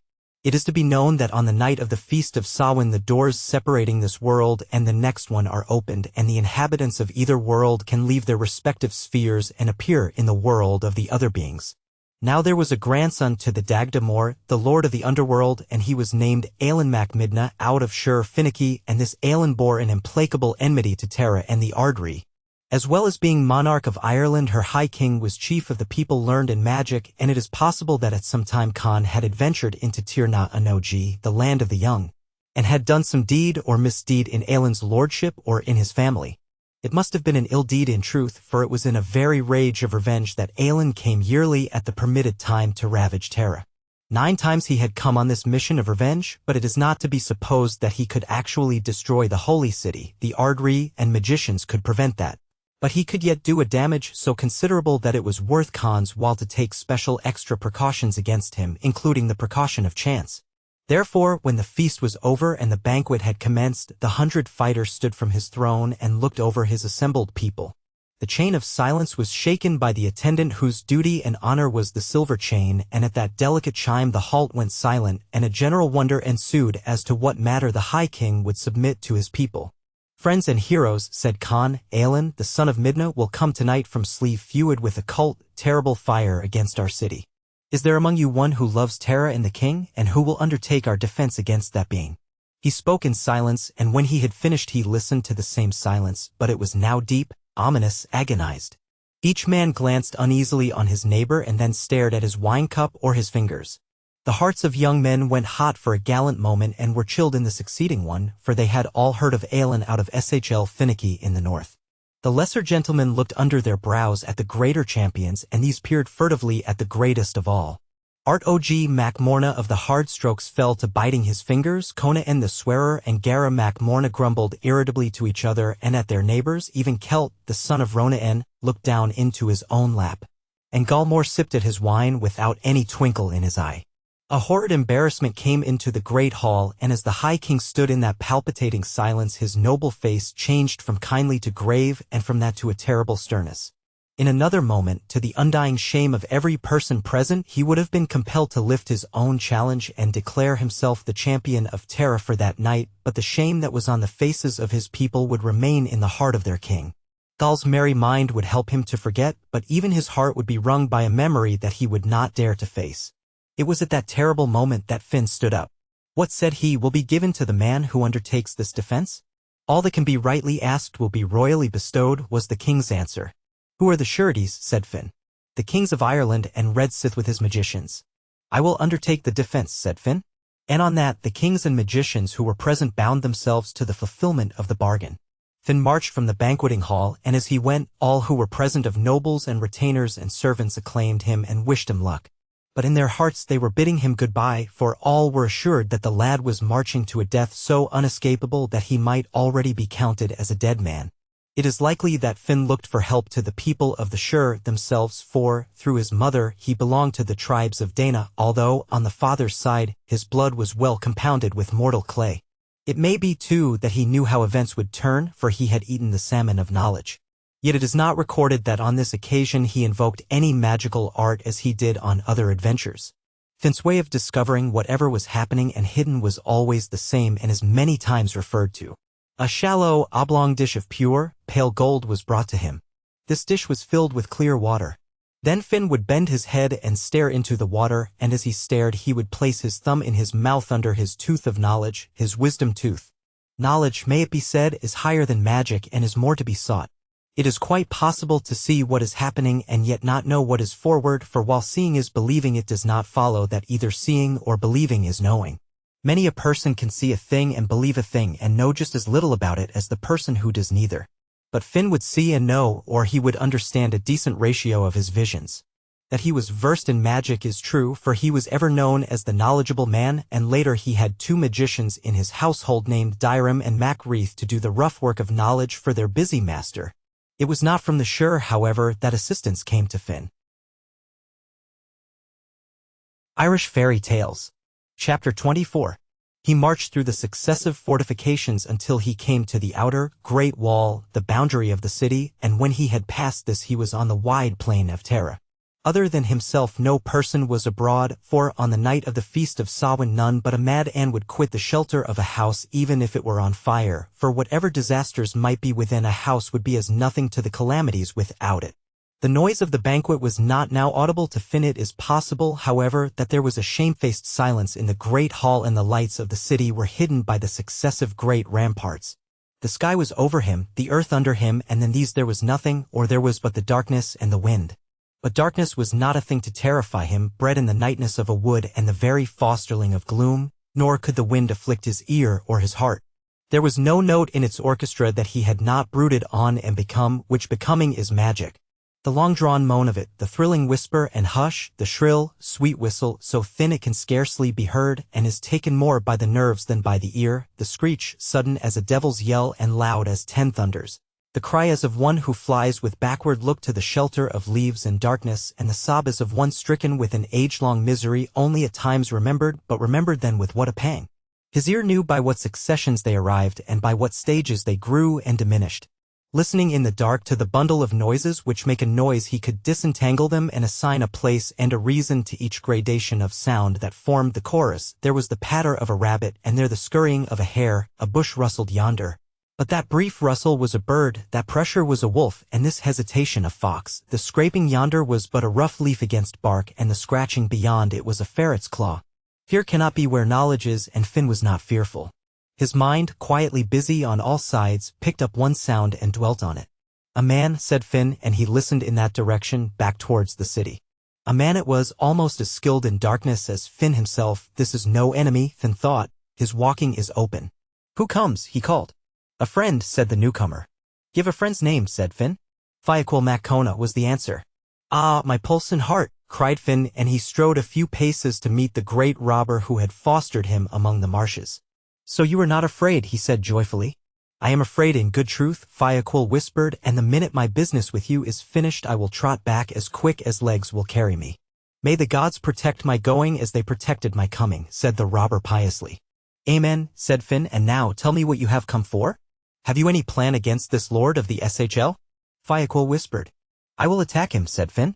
That is not a plan, the other groaned. We do not plan to deliver an attack but to win a victory. Is this a very terrible person? Finn asked. Terrible indeed. No one can get near him or away from him. He comes out of the shure playing sweet, low music on a tim-an and a pipe, and all who hear this music fall asleep. I will not fall asleep, said Finn. You will indeed, for everybody does. What happens then? Finn asked. When all are asleep, Alan Macmidna blows a dart of fire out of his mouth, and everything that is touched by that fire is destroyed, and he can blow his fire to an incredible distance and to any direction. You are very brave to come to help me, Finn murmured, especially when you are not able to help me at all. I can help, Fiaquil replied, but I must be paid. What payment? 1/3 of all you earn and a seat at your council. I grant that, said Finn, and now tell me your plan? You remember my spear with the 30 rivets of Arabian gold in its socket? The one, Finn queried, that had its head wrapped in a blanket and was stuck in a bucket of water and was chained to a wall as well the venomous Burga? That one, Fiaquil replied. It is Alan Macmidna's own spear, he continued, and it was taken out of his shure by your father. Well, said Finn, wondering nevertheless where Fiaquil got the spear, but too generous to ask. When you hear the great man of the shure coming, take the wrappings off the head of the spear and bend your face over it. The heat of the spear, the stench of it, all its pernicious and acrid qualities will prevent you from going to sleep. Are you sure of that? Said Finn. You couldn't go to sleep close to that stench. Nobody could, Fiaquil replied decidedly. He continued. Alan Macmidna will be off his guard when he stops playing and begins to blow his fire. He will think everybody is asleep. Then you can deliver the attack you were speaking of, and all good luck go with it. I will give him back his spear, said Finn. Here it is, said Fiaquil, taking the Burga from under his cloak. But be as careful of it, my pulse, be as frightened of it as you are of the man of Dana. I will be frightened of nothing, said Finn, and the only person I will be sorry for is that Alan Macmidna who is going to get his own spear back. I will go away now, his companion whispered, for it is growing darker where you would have thought there was no more room for darkness, and there is an eerie feeling abroad which I do not like. That man from the shure may come any minute, and if I catch one sound of his music I am done for. The robber went away, and again Finn was alone. Irish Fairy Tales. Chapter 25. He listened to the retreating footsteps until they could be heard no more, and the one sound that came to his tense ears was the beating of his own heart. Even the wind had ceased, and there seemed to be nothing in the world but the darkness and himself. In that gigantic blackness, in that unseen quietude and vacancy, the mind could cease to be personal to itself. It could be overwhelmed and merged in space so that consciousness would be transferred or dissipated and one might sleep standing, for the mind fears loneliness more than all else and will escape to the moon rather than be driven inwards on its own being. But Finn was not lonely and he was not afraid when the son of Midna came. A long stretch of the silent night had gone by, minute following minute in a slow sequence, wherein as there was no change there was no time, wherein there was no past and no future, but a stupefying, endless present which is almost the annihilation of consciousness. A change came then, for the clouds had also been moving and the moon at last was sensed behind them not as a radiance but as a percolation of light, a gleam that was strained through matter after matter and was less than the very wraith or remembrance of itself. A thing seen so narrowly, so sparsely, that the eye could doubt if it was or was not seeing, and might conceive that its own memory was recreating that which was still absent. But Finn's eye was the eye of a wild creature that spies on darkness and moves there wittingly. He saw, then, not a thing but a movement, something that was darker than the darkness it loomed on, not a being but a presence and, as it were, impending pressure. And in a little he heard the deliberate pace of that great being. Finn bent to his spear and unloosed its coverings. Then from the darkness there came another sound, a low, sweet sound, thrillingly joyous, thrillingly low, so low the ear could scarcely note it, so sweet the ear wished to catch nothing else and would strive to hear it rather than all sounds that may be heard by man. The music of another world. The unearthly, dear melody of the shore. So sweet it was that the sense strained to it and having reached must follow drowsily in its wake and would merge in it and could not return again to its own place until that strange harmony was finished and the ear restored to freedom. But Finn had taken the covering from his spear, and with his brow pressed close to it he kept his mind and all his senses engaged on that sizzling, murderous point. The music ceased and Aelin hissed a fierce blue flame from his mouth, and it was as though he hissed lightning. Here it would seem that Finn used magic, for spreading out his fringed mantle he caught the flame. Rather he stopped it, for it slid from the mantle and sped down into the earth to the depth of 26 spans, from which that slope is still called the glen of the mantle, and the rise on which Aelin stood is known as the art of fire. One can imagine the surprise of Aelin mac Midna seeing his fire caught and quenched by an invisible hand. And one can imagine that at this check he might be frightened, for who would be more terrified than a magician who sees his magic fail and who, knowing of power, will guess at powers of which he has no conception and may well dread. Everything had been done by him as it should be done. His pipe had been played and his timpan, all who heard that music should be asleep, and yet his fire was caught in full course and was quenched. Aelin, with all the terrific strength of which he was master, blew again, and the great jet of blue flame came roaring and whistling from him and was caught and disappeared. Panic swirled into the man from Faerie. He turned from that terrible spot and fled, not knowing what might be behind, but dreading it as he had never before dreaded anything, and the unknown pursued him. That terrible defense became a fence and hung to his heel as a wolf pads by the flank of a bull. And Aelin was not in his own world. He was in the world of men where movement is not easy and the very air a burden. In his own sphere, in his own element he might have outrun Finn, but this was Finn's world, Finn's element, and the flying god was not gross enough to outstrip him. Yet what a race he gave, for it was but at the entrance to his own shore that the pursuer got close enough. Finn put a finger into the thong of the great spear, and at that cast night fell on Aelin mac Midna. His eyes went black, his mind whirled and ceased, there came nothingness where he had been, and as the burga whistled into his shoulder blades he withered away, he tumbled emptily and was dead. Finn took his lovely head from its shoulders and went back through the night to Terra. Triumphant Finn, who had dealt death to a god, and to whom death would be dealt, and who is now dead.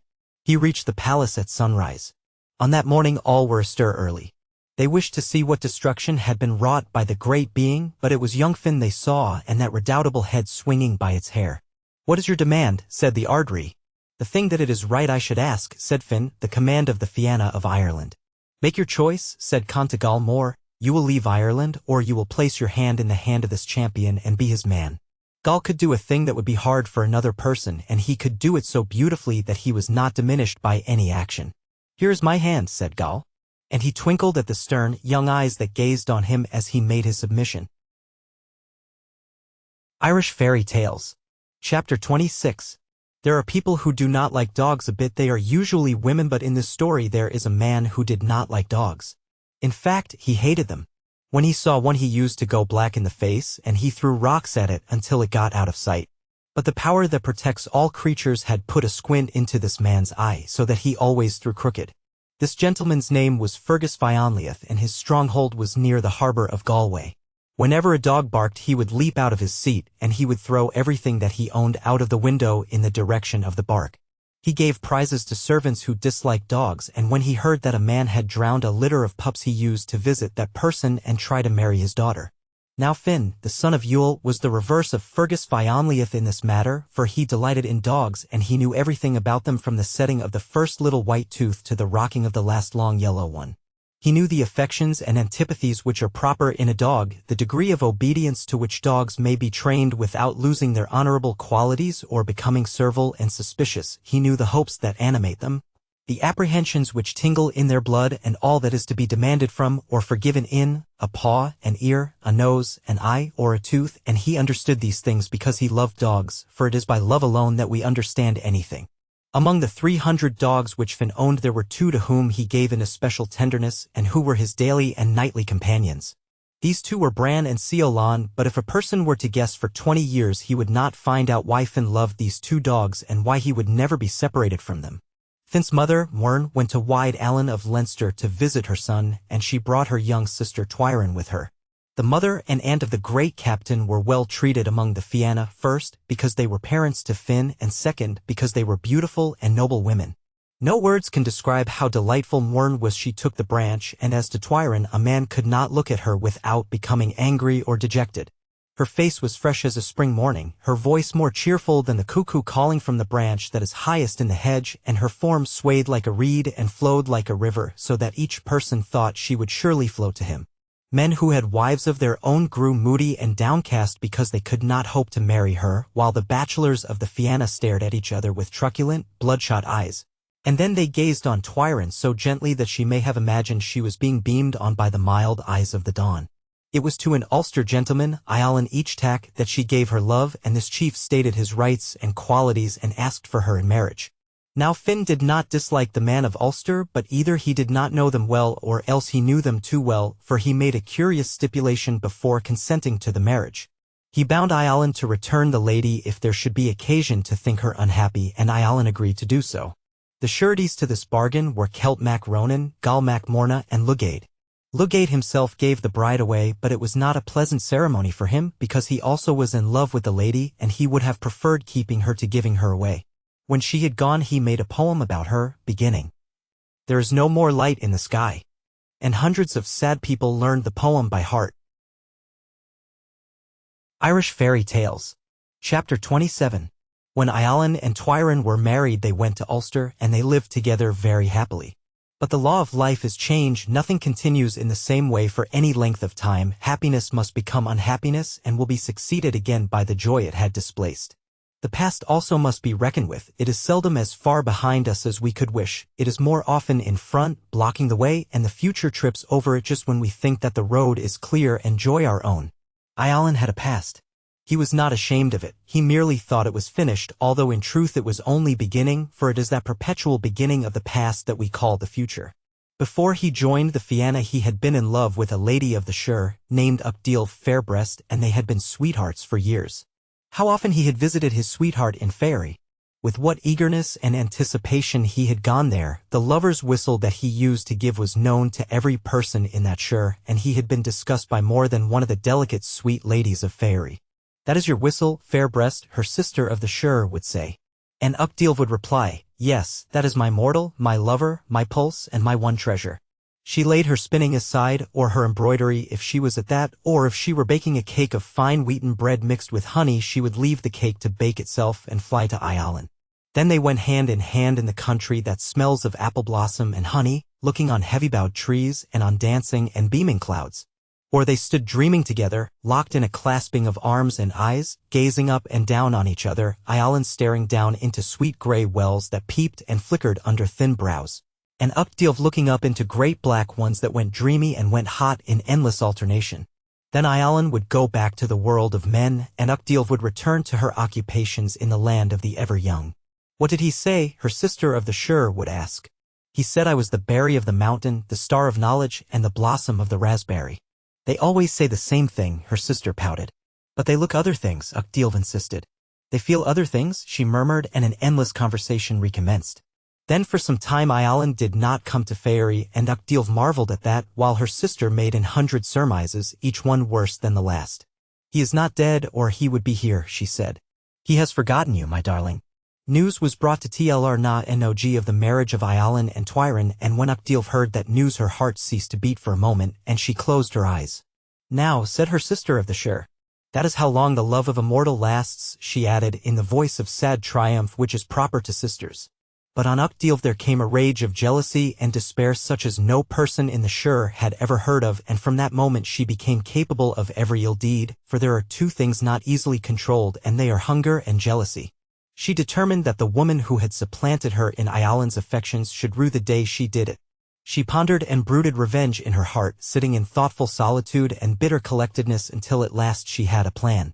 She understood the arts of magic and shape-changing, so she changed her shape into that of Finn's female runner, the best-known woman in Ireland. Then she set out from Fairy and appeared in the world. She traveled in the direction of Ialin's stronghold. Ialin knew the appearance of Finn's messenger, but he was surprised to see her. She saluted him. "Health and long life, my master." "Health and good days," he replied. "What brings you here, dear heart?" "I come from Finn." "And your message?" said he. "The royal captain intends to visit you." "He will be welcome," said Ialin. "We shall give him an Ulster feast." "The world knows what that is," said the messenger courteously. "And now," she continued, "I have messages for your queen." Twyron then walked from the house with the messenger, but when they had gone a short distance Uchtdilv drew a hazel rod from beneath her cloak and struck it on the queen's shoulder, and on the instant Twyron's figure trembled and quivered. And it began to whirl inwards and downwards, and she changed into the appearance of a hound. It was sad to see the beautiful, slender dog standing shivering and astonished, and sad to see the lovely eyes that looked out pitifully in terror and amazement. But Uchtdilv did not feel sad. She clasped a chain about the hound's neck, and they set off westward towards the house of Fergus Fionlleith, who was reputed to be the unfriendliest man in the world to a dog. It was because of his reputation that Uchtdilv was bringing the hound to him. She did not want a good home for this dog, she wanted the worst home that could be found in the world, and she thought that Fergus would revenge for her the rage and jealousy which she felt towards Twyron. Irish Fairy Tales. Chapter 28. As they paced along, Uchtdilv railed bitterly against the hound, and shook and jerked her chain. Many a sharp cry the hound gave in that journey, many a mild lament. "Ah, supplanter! Ah! Taker of another girl's sweetheart," said Uchtdilv fiercely. "How would your lover take it if he could see you now? How would he look if he saw your pointy ears, your long thin snout, your shivering skinny legs, and your long gray tail? He would not love you now, bad girl. Have you heard of Fergus Fionlleith?" she said again. "The man who does not like dogs?" Twyron had indeed heard of him. "It is to Fergus I shall bring you," cried Uchtdilv. "He will throw stones at you. You have never had a stone thrown at you. Ah, bad girl! You do not know how a stone sounds as it nips the ear with a whirling buzz, nor how jagged and heavy it feels as it thumps against a skinny leg. Robber! Mortal! Bad girl! You have never been whipped, but you will be whipped now. You shall hear the song of a lash as it curls forward and bites inward and drags backward. You shall dig up old bones stealthily at night, and chew them against famine. You shall whine and squeal at the moon, and shiver in the cold, and you will never take another girl's sweetheart again." And it was in those terms and in that tone that she spoke to Twyron as they journeyed forward, so that the hound trembled and shrank, and whined pitifully and in despair. They came to Fergus Fionlleith's stronghold, and Uchtdilv demanded admittance. "Leave that dog outside," said the servant. "I will not do so," said the pretended messenger. "You can come in without the dog, or you can stay out with the dog," said the surly guardian. "By my hand," cried Uchtdilv, "I will come in with this dog, or your master shall answer for it to Finn." At the name of Finn the servant almost fell out of his standing. He flew to acquaint his master, and Fergus himself came to the great door of the stronghold. "By my faith!" he cried in amazement. "It is a dog! A dog it is!" growled the glum servant. "Go you away," said Fergus to Uchtdilv, "and when you have killed the dog come back to me, and I will give you a present. Life and health, my good master, from Finn, the son of Yule, the son of Baskin," said she to Fergus. "Life and health back to Finn," he replied. "Come into the house and give your message, but leave the dog outside, for I don't like dogs." "The dog comes in," the messenger replied. "How is that?" cried Fergus angrily. "Finn sends you this hound to take care of until he comes for her," said the messenger. "I wonder at that," Fergus growled. "For Finn knows well that there is not a man in the world has less of a liking for dogs than I have. However that may be, master, I have given Finn's message, and here at my heel is the dog. Do you take her or refuse her?" "If I could refuse anything to Finn it would be a dog," said Fergus. "But I could not refuse anything to Finn, so give me the hound." Uckdealv put the chain in his hand. "Ah, bad dog," said she. And then she went away well satisfied with her revenge, and returned to her own people in the Shire. Irish Fairy Tales, Chapter 29. On the following day Fergus called his servant. "Has that dog stopped shivering yet?" he asked. "It has not, sir," said the servant. "Bring the beast here," said his master. "For whoever else is dissatisfied Finn must be satisfied." The dog was brought, and he examined it with a jaundiced and bitter eye. "It has the shivers indeed," he said. "The shivers it has," said the servant. "How do you cure the shivers?" his master demanded, for he thought that if the animal's legs dropped off Finn would not be satisfied. "There is a way," said the servant doubtfully. "If there is a way, tell it to me," cried his master angrily. "If you were to take the beast up in your arms and hug it and kiss it, the shivers would stop," said the man. "Do you mean—" his master thundered, and he stretched his hand for a club. "I heard that," said the servant humbly. "Take that dog up," Fergus commanded, "and hug it and kiss it, and if I find a single shiver left in the beast I'll break your head." The man bent to the hound, but it snapped a piece out of his hand, and nearly bit his nose off as well. "That dog doesn't like me," said the man. "Nor do I," roared Fergus. "Get out of my sight." The man went away and Fergus was left alone with the hound. But the poor creature was so terrified that it began to tremble 10 times worse than before. "Its legs will drop off," said Fergus. "Finn will blame me," he cried in despair. He walked to the hound. "If you snap at my nose, or if you put as much as the start of a tooth into the beginning of a finger," he growled. He picked up the dog, but it did not snap, it only trembled. He held it gingerly for a few moments. "If it has to be hugged," he said, "I'll hug it. I'd do more than that for Finn." He tucked and tightened the animal into his breast, and marched moodily up and down the room. The dog's nose lay along his breast under his chin, and as he gave it dutiful hugs, one hug to every 5 paces, the dog put out its tongue and licked him timidly under the chin. "Stop!" roared Fergus. "Stop that forever." And he grew very red in the face, and stared truculently down along his nose.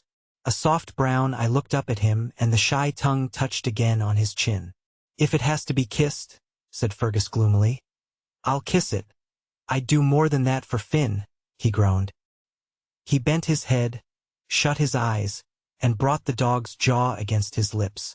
And at that the dog gave little wriggles in his arms, and little barks and little licks, so that he could scarcely hold her. He put the hound down at last. "There is not a single shiver left in her," he said. And that was true. Everywhere he walked the dog followed him, giving little prances and little pats against him, and keeping her eyes fixed on his with such eagerness and intelligence that he marveled. "That dog likes me," he murmured in amazement. "By my hand," he cried next day, "I like that dog." The day after that he was calling her my one treasure, my little branch. And within a week he could not bear her to be out of his sight for an instant. He was tormented by the idea that some evil person might throw a stone at the hound, so he assembled his servants and retainers and addressed them. He told them that the hound was the queen of creatures, the pulse of his heart, and the apple of his eye, and he warned them that the person who as much as looked sideways on her, or knocked one shiver out of her, would answer for the deed with pains and indignities. He recited a list of calamities which would befall such a miscreant, and these woes began with flaying and ended with dismemberment, and had inside bits of such complicated and ingenious torment that the blood of the men who heard it ran chill in their veins, and the women of the household fainted where they stood. Irish Fairy Tales. Chapter 30. In course of time the news came to Finn that his mother's sister was not living with Eileen. He at once sent a messenger calling for fulfillment of the pledge that had been given to the Fianna and demanding the instant return of Twyron. Eileen was in a sad condition when this demand was made. He guessed that Uchtdilf had a hand in the disappearance of his queen, and he begged that time should be given him in which to find the lost girl. He promised if he could not discover her within a certain period that he would deliver his body into Finn's hands and would abide by whatever judgment Finn might pronounce. The great captain agreed to that. "Tell the wife-loser that I will have the girl or I will have his head," said Finn. Eileen set out then for Fairy. He knew the way, and in no great time he came to the hill where Uchtdilf was. It was hard to get Uchtdilf to meet him, but at last she consented, and they met under the apple boughs of Fairy. "Well," said Uchtdilf. "Ah, breaker of vows and traitor to love," said she. "Hail and a blessing," said Eileen humbly. "By my hand," she cried, "I will give you no blessing, for it was no blessing you left with me when we parted." "I am in danger," said Eileen. "What is that to me?" she replied fiercely. "Finn may claim my head," he murmured. "Let him claim what he can take," said she. "No," said Eileen proudly, "he will claim what I can give." "Tell me your tale," said she coldly. Eileen told his story then, and he concluded, "I am certain that you have hidden the girl." "If I save your head from Finn," the woman of the Shire replied, "then your head will belong to me." "That is true," said Eileen. "And if your head is mine, the body that goes under it is mine. Do you agree to that?" "I do," said Eileen. "Give me your pledge," said Uchtdilf, "that if I save you from this danger you will keep me as your sweetheart until the end of life and time." "I give that pledge," said Eileen. Uchtdilf went then to the house of Fergus Fionlleith, and she broke the enchantment that was on the hound so that Twyron's own shape came back to her, but in the matter of two small whelps to which the hound had given birth the enchantment could not be broken, so they had to remain as they were. These two whelps were Bran and Ceolan.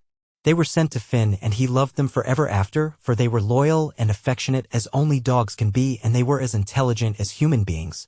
Besides that, they were Finn's own cousins. Twyron was then asked in marriage by Lugaid, who had loved her so long. He had to prove to her that he was not any other woman's sweetheart, and when he proved that they were married and they lived happily ever after, which is the proper way to live, he wrote a poem beginning, "Lovely the day, dear is the eye of the dawn," and 1,000 merry people learned it after him.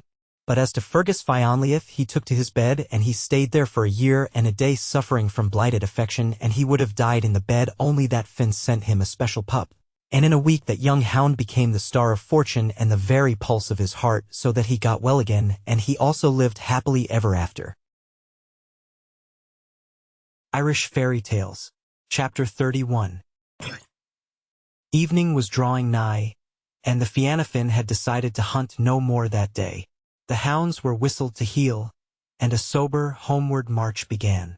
For men will walk soberly in the evening, however they go in the day, and dogs will take the mood from their masters.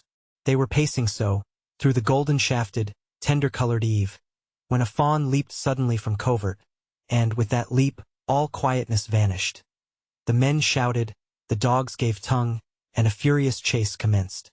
Finn loved a chase at any hour, and with Bran and Ceolan, he outstripped the men and dogs of his troop, until nothing remained in the limpid world but Finn, the two hounds, and the nimble, beautiful fawn. These and the occasional boulders, round which they raced or over which they scrambled. The solitary tree which dozed aloof and beautiful in the path, the occasional clump of trees that hived sweet shadow as a hive hoards honey, and the rustling grass that stretched to infinity, and that moved and crept and swung under the breeze in endless rhythmic billowings. In his wildest moment Finn was thoughtful, and now, although running hard, he was thoughtful. There was no movement of his beloved hounds that he did not know. Not a twitch or fling of the head, not a cock of the ears or tail that was not significant to him. But on this chase whatever signs the dogs gave were not understood by their master. He had never seen them in such eager flight. They were almost utterly absorbed in it, but they did not whine with eagerness, nor did they cast any glance towards him for the encouraging word which he never failed to give when they sought it. They did look at him, but it was a look which he could not comprehend. There was a question and a statement in those deep eyes, and he could not understand what that question might be, nor what it was they sought to convey. Now and again one of the dogs turned ahead in full flight, and stared, not at Finn, but distantly backwards, over the spreading and swelling plain where their companions of the hunt had disappeared. "They are looking for the other hounds," said Finn. "And yet they do not give tongue. Tongue it, Avran!" he shouted. "Bell it out, Ahiolon." It was then they looked at him, the look which he could not understand and had never seen on a chase. They did not tongue it, nor bell it, but they added silence to silence and speed to speed, until the lean gray bodies were one pucker and lashing of movement. Finn marveled. "They do not want the other dogs to hear or to come on this chase," he murmured, and he wondered what might be passing within those slender heads. "The fawn runs well," his thought continued. "What is it? Avran, my heart. After her, Ahiolon. Hist and away, my loves. There is going and to spare in that beast yet." His mind went on. "She is not stretched to the full nor half-stretched. She may outrun even Bran," he thought ragingly. They were racing through a smooth valley in a steady, beautiful, speedy flight when, suddenly, the fawn stopped and lay on the grass, and it lay with the calm of an animal that has no fear, and the leisure of one that is not pressed. "Here is a change," said Finn, staring in astonishment. "She is not winded," he said. "What is she lying down for?" But Bran and Seolon did not stop. They added another inch to their long-stretched easy bodies, and came up on the fawn. "It is an easy kill," said Finn regretfully. "They have her," he cried. But he was again astonished, for the dogs did not kill. They leaped and played about the fawn, licking its face, and rubbing delighted noses against its neck. Finn came up then. His long spear was lowered in his fist at the thrust, and his sharp knife was in its sheath, but he did not use them, for the fawn and the two hounds began to play round him, and the fawn was as affectionate towards him as the hounds were, so that when a velvet nose was thrust in his palm, it was as often a fawn's muzzle as a hound's. In that joyous company he came to wide Allen of Leinster, where the people were surprised to see the hounds and the fawn and the chief and none other of the hunters that had set out with them. When the others reached home, the chief told of his chase, and it was agreed that such a fawn must not be killed, but that it should be kept and well treated, and that it should be the pet fawn of the Fianna. But some of those who remembered Bra's parentage thought that as Bran herself had come from the Shire, so this fawn might have come out of the Shire also. Irish Fairy Tales. Chapter 32. Late that night, when he was preparing for rest, the door of Finn's chamber opened gently and a young woman came into the room. The captain stared at her, as he well might, for he had never seen or imagined to see a woman so beautiful as this was. Indeed, she was not a woman but a young girl, and her bearing was so gently noble, her look so modestly high, that the champion dared scarcely look at her, although he could not by any means have looked away. As she stood within the doorway, smiling and shy as a flower, beautifully timid as a fawn, the chief communed with his heart. "She is the Sky Woman of the Dawn," he said. "She is the light on the foam. She is white and odorous as an apple blossom. She smells of spice and honey. She is my beloved beyond the women of the world. She shall never be taken from me." And that thought was delight and anguish to him, delight because of such sweet prospect, anguish because it was not yet realized and might not be. As the dogs had looked at him on the chase with a look that he did not understand, so she looked at him, and in her regard there was a question that baffled him and a statement which he could not follow. He spoke to her then, mastering his heart to do it. "I do not seem to know you," he said. "You do not know me indeed," she replied. "It is the more wonderful," he continued gently, "for I should know every person that is here. What do you require from me?" "I beg your protection, royal captain." "I give that to all," he answered. "Against whom do you desire protection?" "I am in terror of the Feardorch." "The dark man of the Shire?" "He is my enemy," she said. "He is mine now," said Finn. "Tell me your story." "My name is Siv, and I am a woman of Fairy," she commenced. "In the Shire many men gave me their love, but I gave my love to no man of my country." "That was not reasonable," the other chided with a blithe heart. "I was contented," she replied, "and what we do not want we do not lack. But if my love went anywhere it went to a mortal, a man of the men of Ireland." "By my hand," said Finn in mortal distress, "I marvel who that man can be." "He is known to you," she murmured. "I lived thus in the peace of Fairy, hearing often of my mortal champion, for the rumor of his great deeds had gone through the Shire, until a day came when the black magician of the men of God put his eye on me, and after that day, in whatever direction I looked I saw his eye. She stopped at that, and the terror that was in her heart was on her face. "He is everywhere," she whispered. "He is in the bushes and on the hill.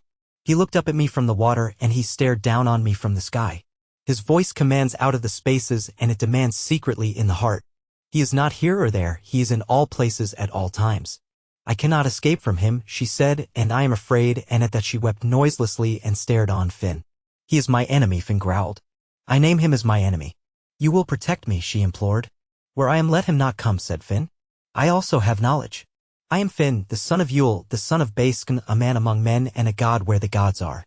He asked me in marriage," she continued, "but my mind was full of my own dear hero, and I refused the dark man. That was your right, and I swear by my hand that if the man you desire is alive and unmarried he shall marry you, or he will answer to me for the refusal." "He is not married," said Siv, "and you have small control over him." The chief frowned thoughtfully. "Except the High King and the kings I have authority in this land." "What man has authority over himself?" said Siv. "Do you mean that I am the man you seek?" said Finn. "It is to yourself I gave my love," she replied. "This is good news," Finn cried joyfully, "for the moment you came through the door I loved and desired you, and the thought that you wished for another man went into my heart like a sword." Indeed, Finn loved Siv as he had not loved a woman before and would never love one again. He loved her as he had never loved anything before. He could not bear to be away from her. When he saw her he did not see the world, and when he saw the world without her it was as though he saw nothing, or as if he looked on a prospect that was bleak and depressing. The belling of a stag had been music to Finn, but when Siv spoke that was sound enough for him. He had loved to hear the cuckoo calling in the spring from the tree that is highest in the hedge, or the blackbird's jolly whistle in an autumn bush, or the thin, sweet enchantment that comes to the mind when a lark thrills out of sight in the air and the hushed fields listen to the song. But his wife's voice was sweeter to Finn than the singing of a lark. She filled him with wonder and surmise. There was magic in the tips of her fingers. Her thin palm ravished him. Her slender foot set his heart beating, and whatever way her head moved there came a new shape of beauty to her face. "She is always new," said Finn. "She is always better than any other woman. She is always better than herself." He attended no more to the Fianna. He ceased to hunt. He did not listen to the songs of poets or the curious sayings of magicians, for all of these were in his wife, and something that was beyond these was in her also. "She is this world and the next one, she is completion," said Finn.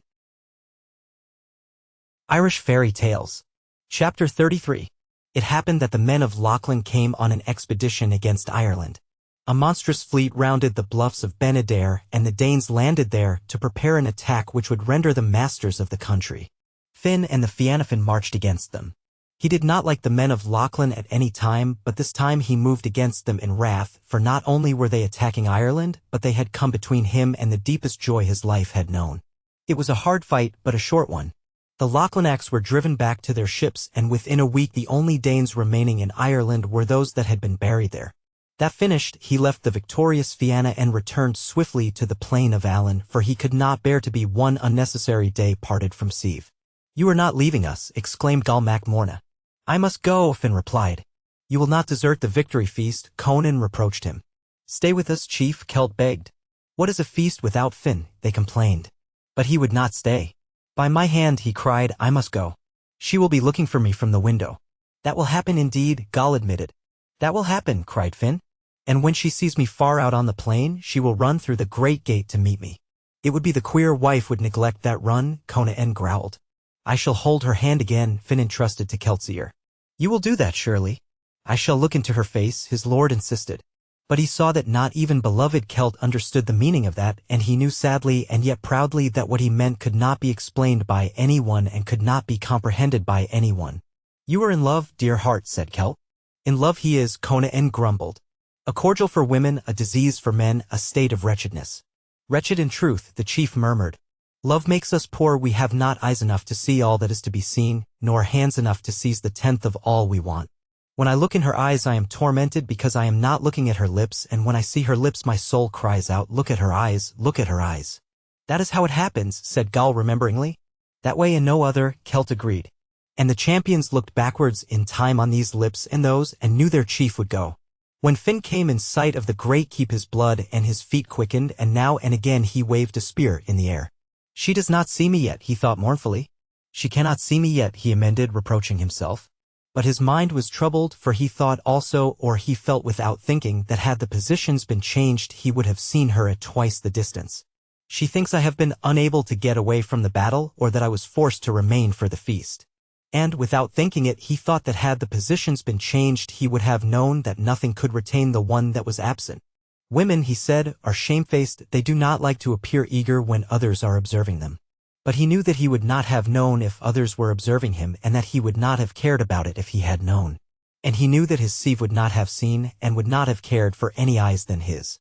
He gripped his spear on that reflection and ran as he had not run in his life, so that it was a panting, disheveled man that raced heavily through the gates of the great dun. Within the dun there was disorder. Servants were shouting to one another, and women were running to and fro aimlessly, wringing their hands and screaming, and when they saw the champion, those nearest to him ran away.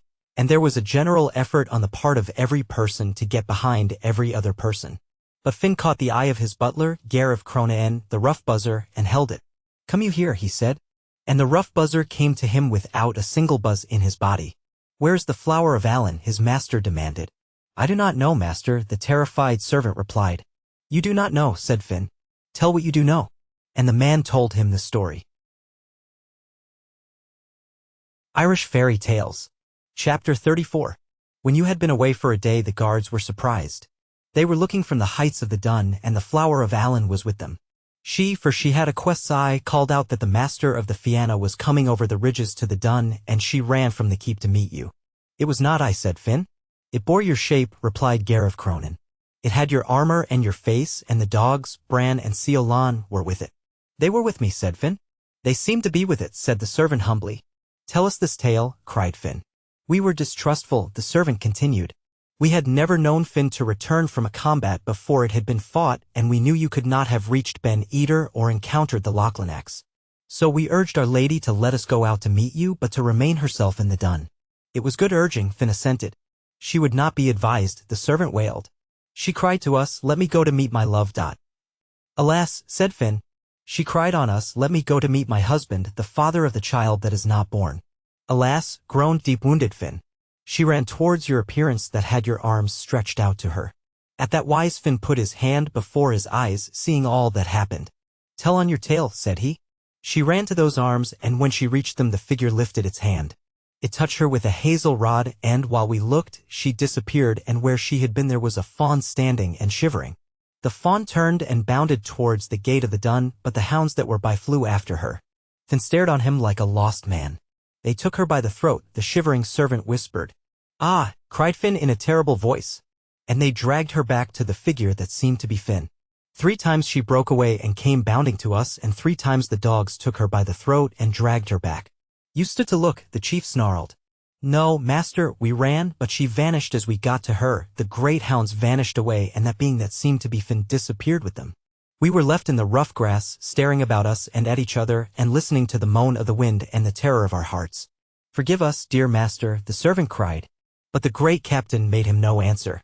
He stood as though he were dumb and blind, and now and again he beat terribly on his breast with his closed fist, as though he would kill that within him which should be dead and could not die. He went so, beating on his breast, to his inner room in the dun, and he was not seen again for the rest of that day, nor until the sun rose over Moy life in the morning. Irish Fairy Tales. Chapter 35.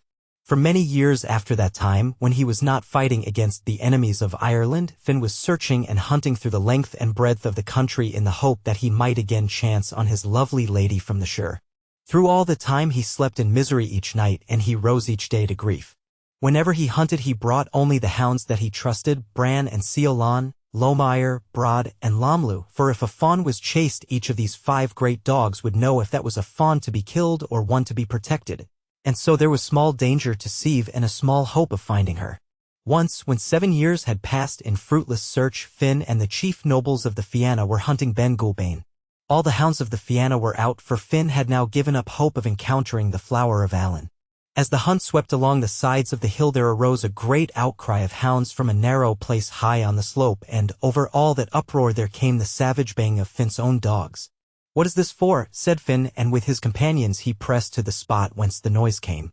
"They are fighting all the hounds of the Fianna," cried a champion. And they were. The 5 wise hounds were in a circle and were giving battle to 100 dogs at once. They were bristling and terrible, and each bite from those great, keen jaws was woe to the beast that received it. Nor did they fight in silence as was their custom and training, but between each onslaught the great heads were uplifted, and they pealed loudly, mournfully, urgently, for their master. "They are calling on me," he roared.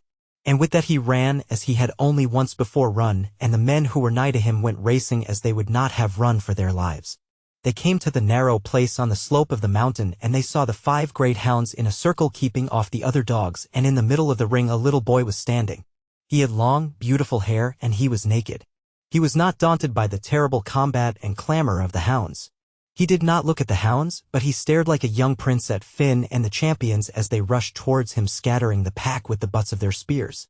When the fight was over, Bran and Seolan ran whining to the little boy and licked his hands.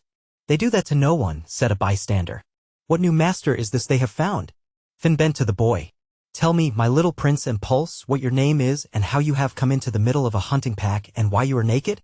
But the boy did not understand the language of the men of Ireland. He put his hand into Finn's, and the chief felt as if that little hand had been put into his heart. He lifted the lad to his great shoulder. "We have caught something on this hunt," said he to Celt Mac Wrong. "We must bring this treasure home. You shall be one of the Fianna Finn, my darling," he called upwards. The boy looked down on him, and in the noble trust and fearlessness of that regard Finn's heart melted away. "My little fawn," he said. And he remembered that other fawn. He set the boy between his knees and stared at him earnestly and long. "There is surely the same look," he said to his wakening heart, "that is the very eye of Sieve." The grief flooded out of his heart as at a stroke, and joy foamed into it in one great tide. He marched back singing to the encampment, and men saw once more the merry chief they had almost forgotten. Irish Fairy Tales. Chapter 36. Just as at one time he could not be parted from Sieve, so now he could not be separated from this boy. He had 1,000 names for him, each one more tender than the last: my fawn, my pulse, my secret little treasure, or he would call him my music, my blossoming branch, my store in the heart, my soul. And the dogs were as wild for the boy as Finn was. He could sit in safety among a pack that would have torn any man to pieces, and the reason was that Bran and Seolan, with their 3 whelps, followed him about like shadows. When he was with the pack these 5 were with him, and woeful indeed was the eye they turned on their comrades when these pushed too closely or were not properly humble. They thrashed the pack severally and collectively until every hound in Finn's kennels knew that the little lad was their master, and that there was nothing in the world so sacred as he was. In no long time the 5 wise hounds could have given over their guardianship, so complete was the recognition of their young lord. But they did not so give over, for it was not love they gave the lad but adoration. Finn even may have been embarrassed by their too close attendance. If he had been able to do so he might have spoken harshly to his dogs, but he could not. It was unthinkable that he should, and the boy might have spoken harshly to him if he had dared to do it. For this was the order of Finn's affection: first there was the boy, next Bran and Seolan with their 3 whelps, then Celt Mac Ronan, and from him down through the champions. He loved them all, but it was along that precedence his affections ran. The thorn that went into Bran's foot ran into Finn's also. The world knew it, and there was not a champion but admitted sorrowfully that there was reason for his love. Little by little the boy came to understand their speech and to speak it himself, and at last he was able to tell his story to Finn. There were many blanks in the tale, for a young child does not remember very well. Deeds grow old in a day and are buried in a night. New memories come crowding on old ones, and one must learn to forget as well as to remember. A whole new life had come on this boy, a life that was instant and memorable, so that his present memories blended into and obscured the past, and he could not be quite sure if that which he told of had happened in this world or in the world he had left. Irish Fairy Tales. Chapter 37. I used to live, he said, in a wide, beautiful place. There were hills and valleys there, and woods and streams, but in whatever direction I went I came always to a cliff, so tall it seemed to lean against the sky, and so straight that even a goat would not have imagined to climb it. I do not know of any such place, Finn mused. There is no such place in Ireland, said Celt, but in the Shire there is such a place. There is in truth, said Finn. I used to eat fruits and roots in the summer, the boy continued, but in the winter food was left for me in a cave. Was there no one with you? Finn asked. No one but a deer that loved me and that I loved. Ah me, cried Finn in anguish, tell me your tale, my son. A dark stern man came often after us, and he used to speak with the deer. Sometimes he talked gently and softly and coaxingly, but at times again he would shout loudly and in a harsh, angry voice. But whatever way he talked, the deer would draw away from him in dread, and he always left her at last furiously. "It is the dark magician of the men of God," cried Finn despairingly. "It is indeed, my soul," said Kelp. "The last time I saw the deer," the child continued, "the dark man was speaking to her. He spoke for a long time. He spoke gently and angrily, so that I thought he would never stop talking, but in the end he struck her with a hazel rod so that she was forced to follow him when he went away. She was looking back at me all the time, and she was crying so bitterly that anyone would pity her. I tried to follow her also, but I could not move, and I cried after her too, with rage and grief, until I could see her no more and hear her no more. Then I fell on the grass, my senses went away from me, and when I awoke I was on the hill in the middle of the hounds where you found me. That was the boy whom the Fianna called Oisien, or the Little Fawn. He grew to be a great fighter afterwards, and he was the chief maker of poems in the world. But he was not yet finished with the shire. He was to go back into Faerie when the time came, and to come thence again to tell these tales, for it was by him these tales were told." Irish Fairy Tales. Chapter 38. We do not know where Beckfula came from. Nor do we know for certain where she went to. We do not even know her real name, for the name Beckfula, dowerless, or small-dowered, was given to her as a nickname. This only is certain, that she disappeared from the world we know of, and that she went to a realm where even conjecture may not follow her. It happened in the days when Dermod, son of the famous Ae of Slane, was monarch of all Ireland. He was unmarried, but he had many foster sons, princes from the 4 provinces, who were sent by their fathers as tokens of loyalty and affection to the Ardrí, and his duties as a foster father were righteously acquitted. Among the young princes of his household there was one, Crimthan, son of Ae, king of Leinster, whom the High King preferred to the others over whom he held fatherly sway. Nor was this wonderful, for the lad loved him also, and was as eager and intelligent and modest as becomes a prince.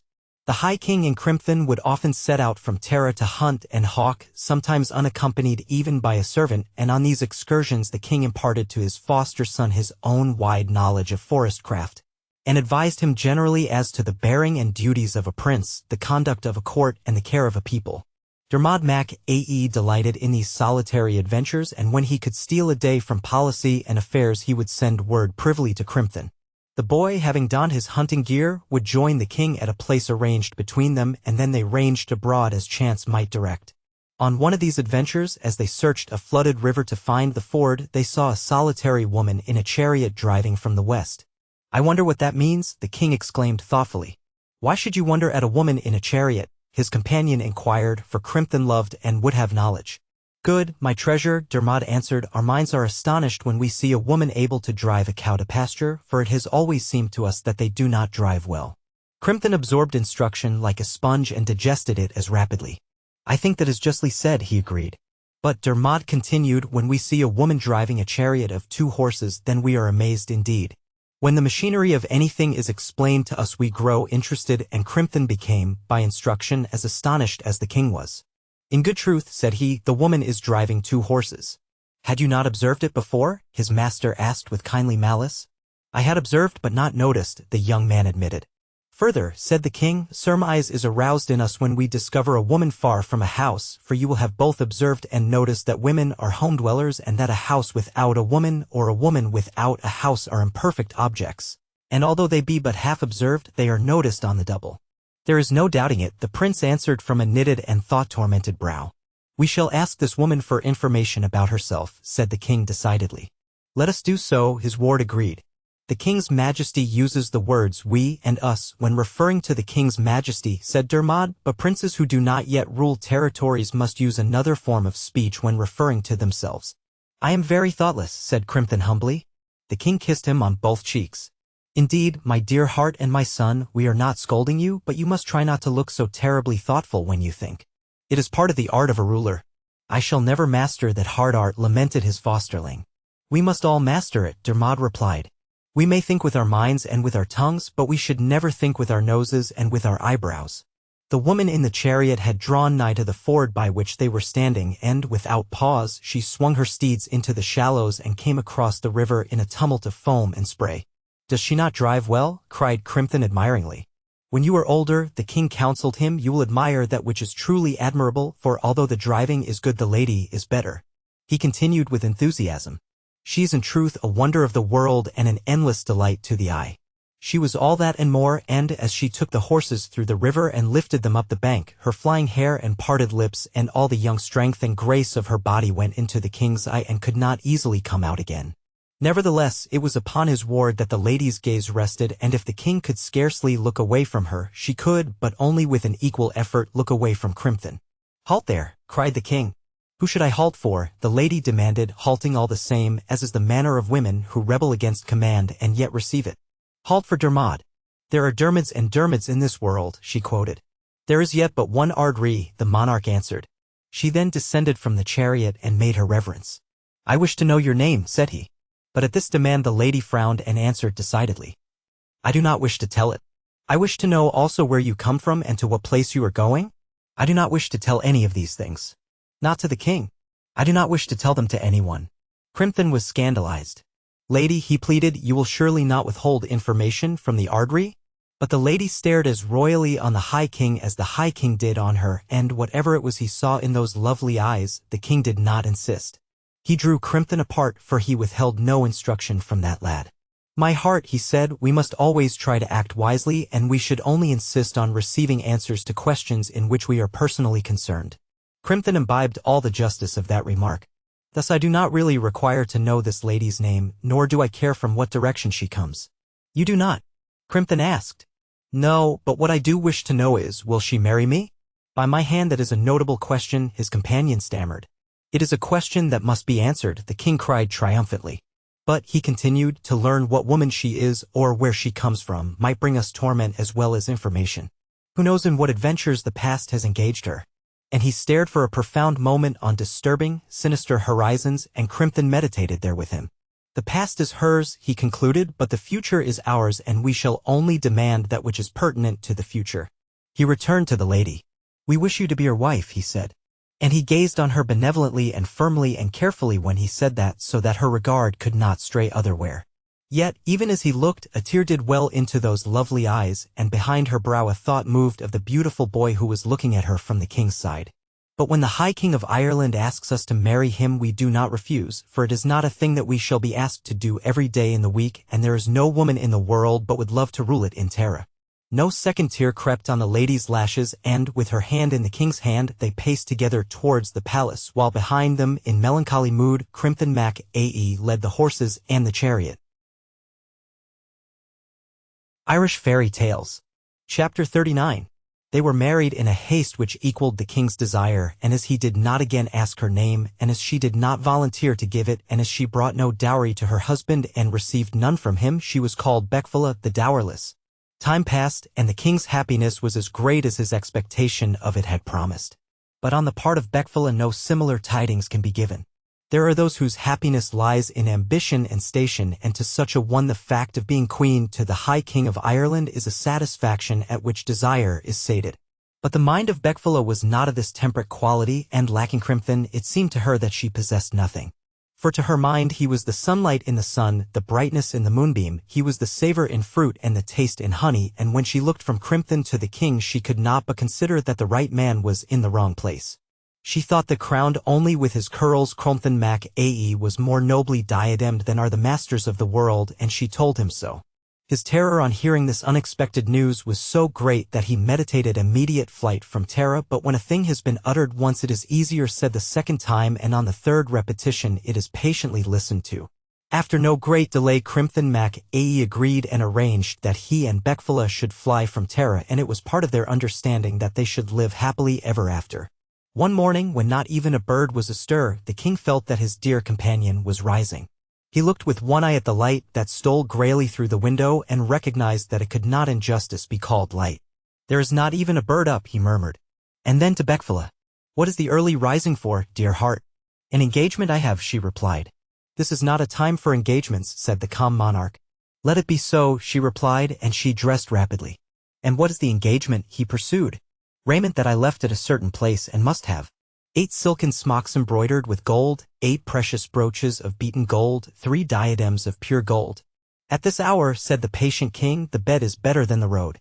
"Let it be so," said she. "And moreover," he continued, "a Sunday journey brings bad luck." "Let the luck come that will come," she answered. "To keep a calf from cream or a woman from her gear is not work for a king," said the monarch severely. The Ardri could look on all things with composure and regard all beings with a tranquil eye, but it should be known that there was one deed entirely hateful to him, and he would punish its commission with the very last rigor. This was a transgression of the Sunday. During 6 days of the week all that could happen might happen, so far as Dermod was concerned, but on the 7th day nothing should happen at all if the High King could restrain it. Had it been possible, he would have tethered the birds to their own green branches on that day and forbidden the clouds to pack the upper world with stir and color. These the king permitted, with a tight lip, perhaps, but all else that came under his hand felt his control. It was his custom when he arose on the morn of Sunday to climb to the most elevated point of Terra and gaze thence on every side, so that he might see if any fairies or people of the shore were disporting themselves in his lordship. For he absolutely prohibited the usage of the earth to these beings on the Sunday, and woe's worth was it for the sweet being he discovered breaking his law. We do not know what ill he could do to the fairies, but during Dermod's reign the world said its prayers on Sunday, and the shore folk stayed in their hills. It may be imagined, therefore, with what wrath he saw his wife's preparations for her journey, but, although a king can do everything, what can a husband do? He rearranged himself for slumber. "I am no party to this untimely journey," he said angrily. "Let it be so," said Beckfula. She left the palace with one maid, and as she crossed the doorway something happened to her, but by what means it happened would be hard to tell, for in the one pace she passed out of the palace and out of the world, and the second step she trod was in fairy. But she did not know this. Her intention was to go to Cluain de Chalic to meet Crimthan, but when she left the palace she did not remember Crimthan any more. To her eye and to the eye of her maid the world was as it always had been, and the landmarks they knew were about them. But the object for which they were traveling was different, although unknown, and the people they passed on the roads were unknown and were yet people that they knew. They set out southwards from Terra into the Duffrey of Leinster, and after some time they came into wild country and went astray. At last Beckfula halted, saying, "I do not know where we are." The maid replied that she also did not know. "Yet," said Beckfula, "if we continue to walk straight on we shall arrive somewhere." They went on, and the maid watered the road with her tears. Night drew on them, a grey chill, a grey silence, and they were enveloped in that chill and silence, and they began to go in expectation and terror, for they both knew and did not know that which they were bound for. As they toiled desolately up the rustling and whispering side of a low hill the maid chanced to look back, and when she looked back she screamed and pointed and clung to Beckfula's arm. Beckfula followed the pointing finger and saw below a large black mass that moved jerkily forward. "Wolves," cried the maid. "Run to the trees yonder," her mistress ordered. "We will climb them and sit among the branches." They ran then, the maid moaning and lamenting all the while. "I cannot climb a tree," she sobbed, "I shall be eaten by the wolves." And that was true. But her mistress climbed a tree and drew by a hand's breadth from the rap and snap and slaver of those steel jaws. Then, sitting on a branch, she looked with angry woe at the straining and snarling horde below, seeing many a white fang in those grinning jowls and the smoldering, red blink of those leaping and prowling eyes. Irish Fairy Tales. Chapter 40. But after some time the moon arose and the wolves went away, for their leader, a sagacious and crafty chief, declared that as long as they remained where they were, the lady would remain where she was, and so, with a hearty curse on trees, the troop departed. Beckfula had pains in her legs from the way she had wrapped them about the branch, but there was no part of her that did not ache, for a lady does not sit with any ease upon a tree. For some time she did not care to come down from the branch. "Those wolves may return," she said, "for their chief is crafty and sagacious, and it is certain from the look I caught in his eye as he departed that he would rather taste of me than cat any woman he has met."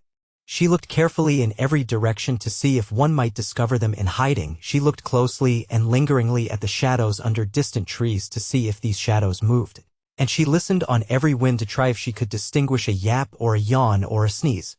But she saw or heard nothing, and little by little tranquility crept into her mind, and she began to consider that a danger which is past is a danger that may be neglected. Yet ere she descended she looked again on the world of jet and silver that dozed about her, and she spied a red glimmer among distant trees.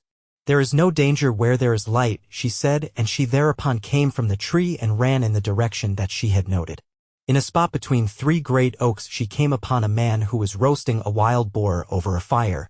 She saluted this youth and sat beside him. But after the first glance and greeting he did not look at her again, nor did he speak. When the boar was cooked he ate of it and she had her share. Then he arose from the fire and walked away among the trees. Beckfula followed, feeling ruefully that something new to her experience had arrived, for, she thought, it is usual that young men should not speak to me now that I am the maid of a king, but it is very unusual that young men should not look at me. But if the young man did not look at her, she looked well at him, and what she saw pleased her so much that she had no time for further cogitation. For if Crimpton had been beautiful, this youth was 10 times more beautiful. The curls on Crimpton's head had been indeed as a benediction to the queen's eye, so that she had eaten the better and slept the sounder for seeing him. But the sight of this youth left her without the desire to eat, and as for sleep, she dreaded it, for if she closed an eye she would be robbed of the one delight in time, which was to look at this young man, and not to cease looking at him while her eye could peer or her head could remain upright. They came to an inlet of the sea all sweet and calm under the round, silver-flooding moon, and the young man, with Beckfula treading on his heel, stepped into a boat and rowed to a high-jutting, pleasant island. There they went inland towards a vast palace, in which there was no person but themselves alone, and there the young man went to sleep, while Beckfula sat staring at him until the unavoidable peace pressed down her eyelids, and she too slumbered. She was awakened in the morning by a great shout. "Come out, Flan, come out, my heart."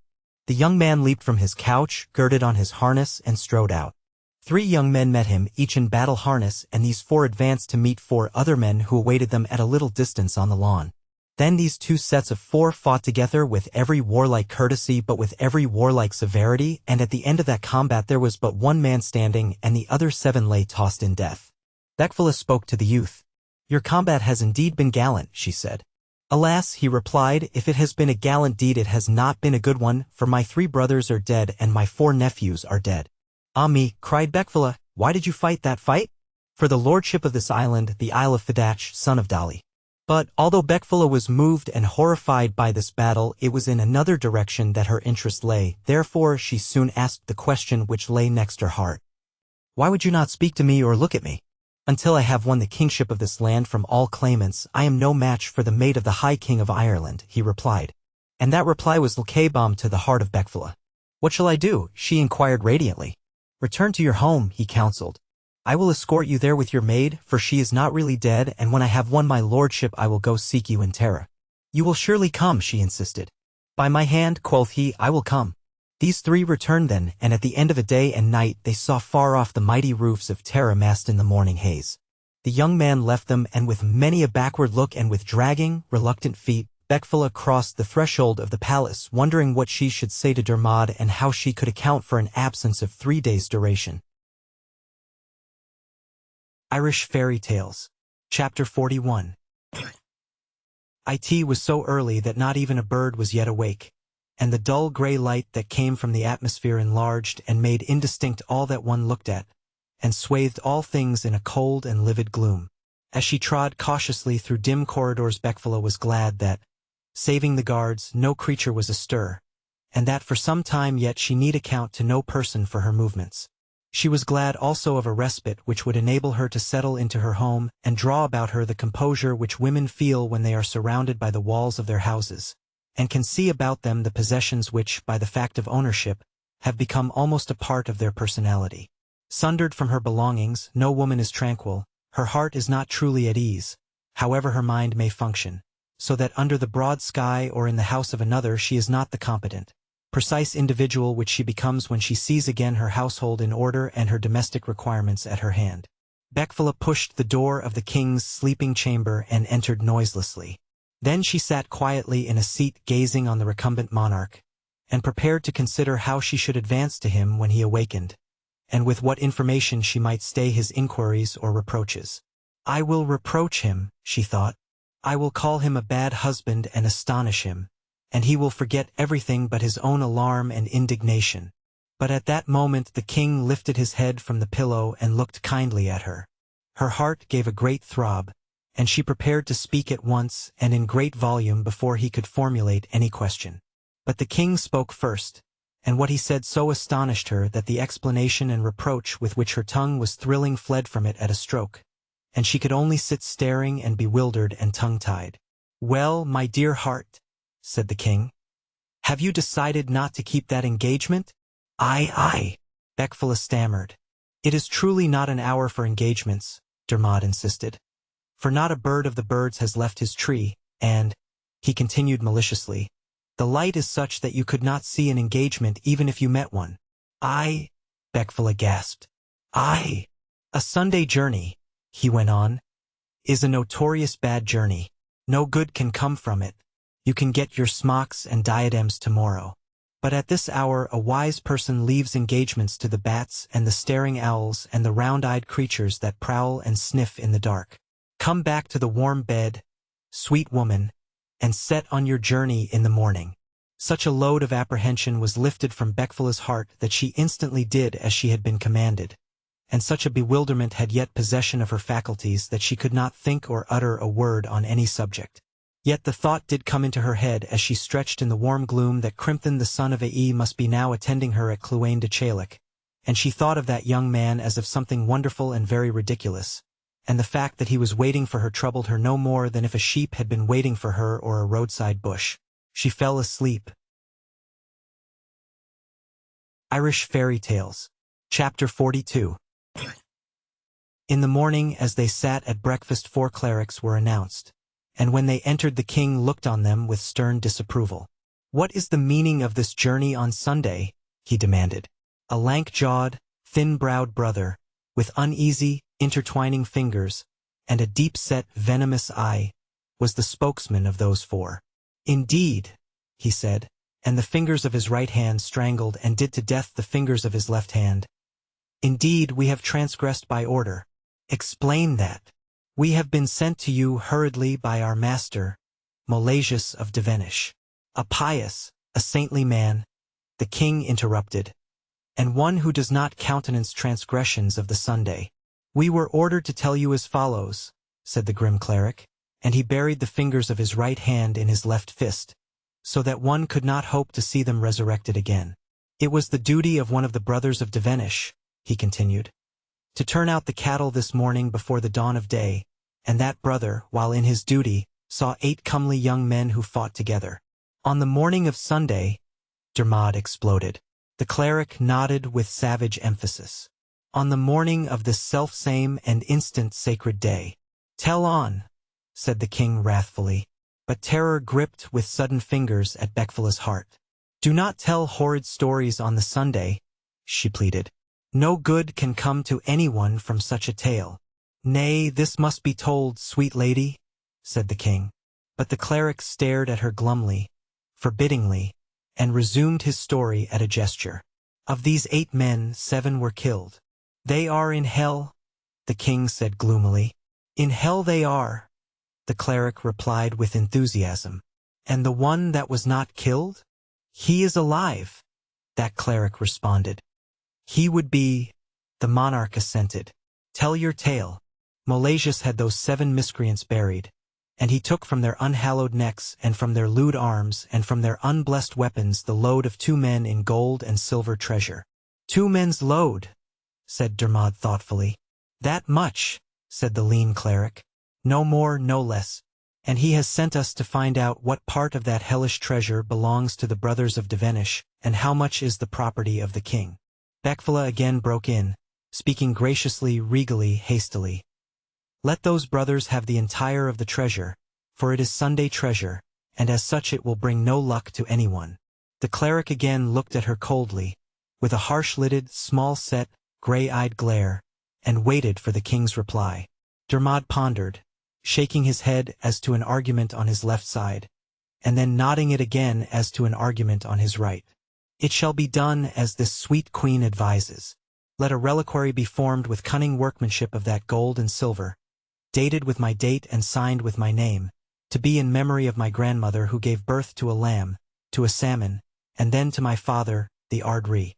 And as to the treasure that remains over, a pastoral staff may be beaten from it in honor of Molasius, the pious man." "The story is not ended," said that glum, spike-chinned cleric. The king moved with jovial impatience. "If you continue it," he said, "it will surely come to an end some time. A stone on a stone makes a house, dear heart, and a word on a word tells a tale." The cleric wrapped himself into himself, and became lean and menacing. He whispered, "Besides the young man, named Flan, who was not slain, there was another person present at the scene and the combat and the transgression of Sunday. "Who was that person?" said the alarmed monarch. The cleric spiked forward his chin, and then butted forward his brow. "It was the wife of the king," he shouted. "It was the woman called Beckfula. It was that woman," he roared, and he extended a lean, inflexible, unending first finger at the queen. "Dog!" the king stammered, starting up. "If that be in truth a woman," the cleric screamed. "What do you mean?" the king demanded in wrath and terror. "Either she is a woman of this world to be punished, or she is a woman of the Shur to be banished. But this holy morning she was in the Shur, and her arms were about the neck of Flan." The king sank back in his chair stupefied, gazing from one to the other, and then turned an unseeing, fear-dimmed eye towards Beckfula. "Is this true, my pulse?" he murmured. "It is true," Beckfula replied, and she became suddenly to the king's eye a whiteness and a stare. He pointed to the door. "Go to your engagement," he stammered. "Go to that Flan." "He is waiting for me," said Beckfula with proud shame. "And the thought that he should wait wrings my heart." She went out from the palace then. She went away from Tara. And in all Ireland and in the world of living men she was not seen again, and she was never heard of again. Irish Fairy Tales. Chapter 43. "I think," said Carol Whiteskin, "that although judgment was given against Finn, it was Finn had the rights of it." "He had 1100 killed," said Conan amiably, "and you may call that the rights of it if you like." "All the same," Carol began argumentatively. "And it was you that commenced it," Conan continued. "Ho! Ho!" Carol cried. "Why, you are as much to blame as I am." "No," said Conan, "for you hit me first." "And if we had not been separated," the other growled. "Separated," said Conan with a grin that made his beard poke all around his face. "Yes, separated. If they had not come between us, I still think." "Don't think out loud, dear heart, for you and I are at peace by law." "That is true," said Carol, "and a man must stick by a judgment. Come with me, my dear, and let us see how the youngsters are shaping in the school. One of them has rather a way with him as a swordsman." "No youngster is any good with a sword," Conan replied. "You are right there," said Carol. "It takes a good ripe man for that weapon." "Boys are good enough with slings," Confro continued, "but except for eating their fill and running away from a fight, you can't count on boys." The two bulky men turned towards the school of the Fianna. It happened that Finn Maciel had summoned the gentlemen of the Fianna and their wives to a banquet. Everybody came, for a banquet given by Finn was not a thing to be missed. There was Galmor Mac Morna and his people, Finn's son Oisien and his grandson Oscar. There was Dermot the gay face, Celt Mac Rona, but indeed there were too many to be told of, for all the pillars of war and battle torches of the Gael were there. The banquet began. Finn sat in the chief captain's seat in the middle of the fort, and facing him, in the place of honor, he placed the mirthful Gal Mac Morna, and from these, ranging on either side, the nobles of the Fianna took each the place that fitted his degree and patrimony. After good eating, good conversation, and after good conversation, sleep. That is the order of a banquet. So when each person had been served with food to the limit of desire, the butlers carried in shining and jeweled drinking horns, each having its tide of smooth, heady liquor. Then the young heroes grew merry and audacious, the ladies became gentle and kind, and the poets became wonders of knowledge and prophecy. Every eye beamed in that assembly, and on Finn every eye was turned continually in the hope of a glance from the great, mild hero. Gal spoke to him across the table enthusiastically. "There is nothing wanting to this banquet, O chief," said he. And Finn smiled back into that eye which seemed a well of tenderness and friendship. "Nothing is wanting," he replied, "but a well-shaped poem." A crier stood up then, holding in one hand a length of coarse iron links and in the other a chain of delicate, antique silver. He shook the iron chain so that the servants and followers of the household should be silent, and he shook the silver one so that the nobles and poets should hearken also. Fergus, called True Lips, the poet of the Fianna Finn, then sang of Finn and his ancestors and their deeds. When he had finished, Finn and Oisien and Oscar and Mac Lugak of the Terrible Hand gave him rare and costly presents, so that every person wondered at their munificence, and even the poet, accustomed to the liberality of kings and princes, was astonished at his gifts. Fergus then turned to the side of Gal Mac Morna, and he sang of the forts, the destructions, the raids, and the wooings of Clan Morna, and as the poems succeeded each other, Gal grew more and more jovial and contented. When the songs were finished, Gal turned in his seat. "Where's my runner?" he cried. He had a woman runner, a marvel for swiftness and trust. She stepped forward. "I am here, royal captain. Have you collected my tribute from Denmark?" "It is here." and, with help, she laid beside him the load of 3 men of doubly refined gold. Out of this treasure, and from the treasure of rings and bracelets and torques that were with him, Gal Mac Morna paid Fergus for his songs, and much as Finn had given, Gal gave twice as much.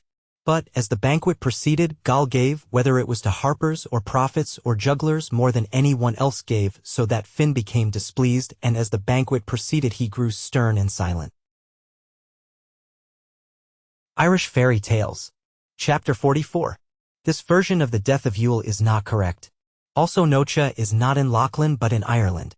The wonderful gift-giving of Gal continued, and an uneasiness and embarrassment began to creep through the great banqueting hall. Gentlemen looked at each other questioningly and then spoke again on indifferent matters, but only with half of their minds. The singers, the harpers, and jugglers submitted to that constraint so that every person felt awkward and no one knew what should be done or what would happen, and from that doubt dullness came, with silence following on its heels. There is nothing more terrible than silence. Shame grows in that blank, or anger gathers there, and we must choose which of these is to be our master. That choice lay before Finn, who never knew shame. Gal, said he, how long have you been taking tribute from the people of Lachlan? A long time now, said Gal. And he looked into an eye that was stern and unfriendly. I thought that my rent was the only one those people had to pay, Finn continued. Your memory is at fault, said Gal. Let it be so, said Finn. How did your tribute arise? Long ago, Finn, in the days when your father forced war on me. Ah, said Finn, when he raised the High King against me and banished me from Ireland. Continue, said Finn, and he held Gal's eye under the great beetle of his brow. I went into Britain, said Gal, and your father followed me there. I went into White Lachlan, Norway, and took it. Your father banished me thence also. I know it, said Finn. I went into the land of the Saxons, and your father chased me out of that land. And then, in Lachlan, at the battle of Nocha, your father and I met at last, foot to foot, eye to eye, and there, Finn. And there, Gal? And there I killed your father. Finn sat rigid and unmoving, his face stony and terrible as the face of a monument carved on the side of a cliff. Tell all your tale, said he. At that battle I beat the Lachlanax. I penetrated to the hold of the Danish king, and I took out of his dungeon the men who had lain there for a year and were awaiting their deaths. I liberated 15 prisoners, and one of them was Finn. It is true, said Finn. Gal's anger fled at the word. Do not be jealous of me, dear heart, for if I had twice the tribute I would give it to you and to Ireland. But at the word jealous the chief's anger revived. It is an impertinence, he cried, to boast at this table that you killed my father. By my hand, Gal replied, if Finn were to treat me as his father did, I would treat Finn the way I treated Finn's father. Finn closed his eyes and beat away the anger that was rising within him. He smiled grimly. If I were so minded, I would not let that last word go with you, Gal, for I have here 100 men for every man of yours. Gal laughed aloud. So had your father, he said. Finn's brother, Carol Whiteskin, broke into the conversation with a harsh laugh. How many of Finn's household has the wonderful Gal put down, he cried. But Gal's brother, bald Conan the swearer, turned a savage eye on Carol. By my weapons, said he, there were never less than 101 men with Gal, and the least of them could have put you down easily enough. Ah, cried Carol. And are you one of the 101, old scaldhead? One indeed, my thick-witted, thin-livered Carol, and I undertake to prove on your hide that what my brother said was true and that what your brother said was false. You undertake that, growled Carol, and on the word he loosed a furious buffet at Conan, which Conan returned with a fist so big that every part of Carol's face was hit with the one blow. The two then fell into grips and went lurching and punching about the great hall. Two of Oscar's sons could not bear to see their uncle being worsted, and they leaped at Conan, and two of Gal's sons rushed at them. Then Oscar himself leaped up, and with a hammer in either hand he went battering into the melee. I thank the gods, said Conan, for the chance of killing yourself, Oscar. These two encountered then, and Oscar knocked a groan of distress out of Conan. He looked appealingly at his brother Art Og Mac Morna, and that powerful champion flew to his aid and wounded Oscar. Oisien, Oscar's father, could not abide that. He dashed in and quelled Art Og. Then rough hair Mac Morna wounded Oisin and was himself tumbled by Mac Lugak, who was again wounded by Gara Mac Morna. The banqueting hall was in tumult. In every part of it men were giving and taking blows. Here two champions with their arms round each other's necks were stamping round and round in a slow, sad dance. Here were two crouching against each other, looking for a soft place to hit. Yonder a big-shouldered person lifted another man in his arms and threw him at a small group that charged him. In a retired corner a gentleman stood in a thoughtful attitude while he tried to pull out a tooth that had been knocked loose. You can't fight, he mumbled, with a loose shoe or a loose tooth. Hurry up with that tooth, the man in front of him grumbled, for I want to knock out another one. Pressed against the wall was a bevy of ladies, some of whom were screaming and some laughing and all of whom were calling on the men to go back to their seats. Only 2 people remained seated in the hall. Gal sat twisted round watching the progress of the brawl critically, and Finn, sitting opposite, watched Gal. Just then Phelan, another of Finn's sons, stormed the hall with 300 of the Fianna, and by this force all Gal's people were put out of doors, where the fight continued. Gal looked then calmly on Finn. "Your people are using their weapons," said he. "Are they?" Finn inquired as calmly and as though addressing the air. "In the matter of weapons," said Gal. And the hard-fighting pillar of battle turned to where his arms hung on the wall behind him. He took his solid, well-balanced sword in his fist, over his left arm his ample, bossy shield, and with another side look at Finn he left the hall and charged irresistibly into the fray. Finn then arose. He took his accoutrements from the wall also and strode out. Then he raised the triumphant Fenian shout and went into the combat. That was no place for a sick person to be. It was not the corner which a slender-fingered woman would choose to do up her hair, nor was it the spot an ancient man would select to think quietly in, for the tumult of sword on sword, of axe on shield, the roar of the contending parties. The crying of wounded men and the screaming of frightened women destroyed peace, and over all was the rallying cry of Gal Mac Morna and the great shout of Finn. Then Fergus Truelips gathered about him all the poets of the Fianna, and they surrounded the combatants. They began to chant and intone long, heavy rhymes and incantations until the rhythmic beating of their voices covered even the noise of war, so that the men stopped hacking and hewing and let their weapons drop from their hands. These were picked up by the poets and a reconciliation was effected between the 2 parties. But Finn affirmed that he would make no peace with Clan Morna until the matter had been judged by the king, Cormac Mac Art, and by his daughter Aelv, and by his son Cairbrae of Anna Life, and by Finn and the chief poet.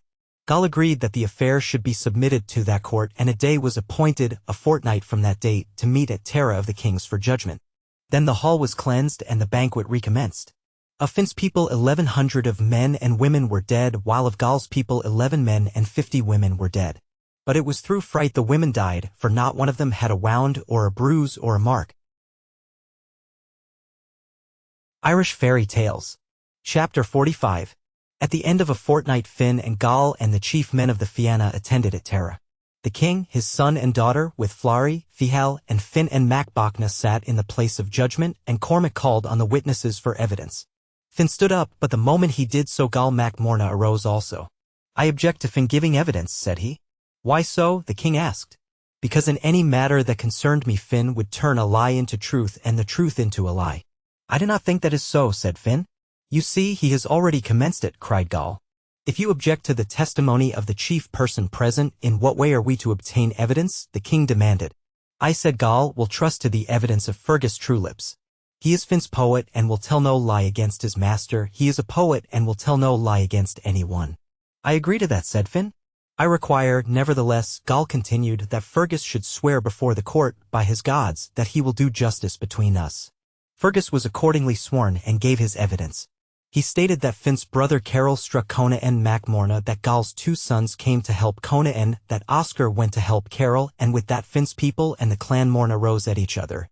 And what had started as a brawl ended as a battle with 1,100 of Finn's people and 61 of Gal's people dead. "I marvel," said the king in a discontented voice, "that, considering the numbers against them, the losses of Clan Morna should be so small." Finn blushed when he heard that. Fergus replied, "Gal Mac Morna covered his people with his shield. All that slaughter was done by him. The press was too great," Finn grumbled.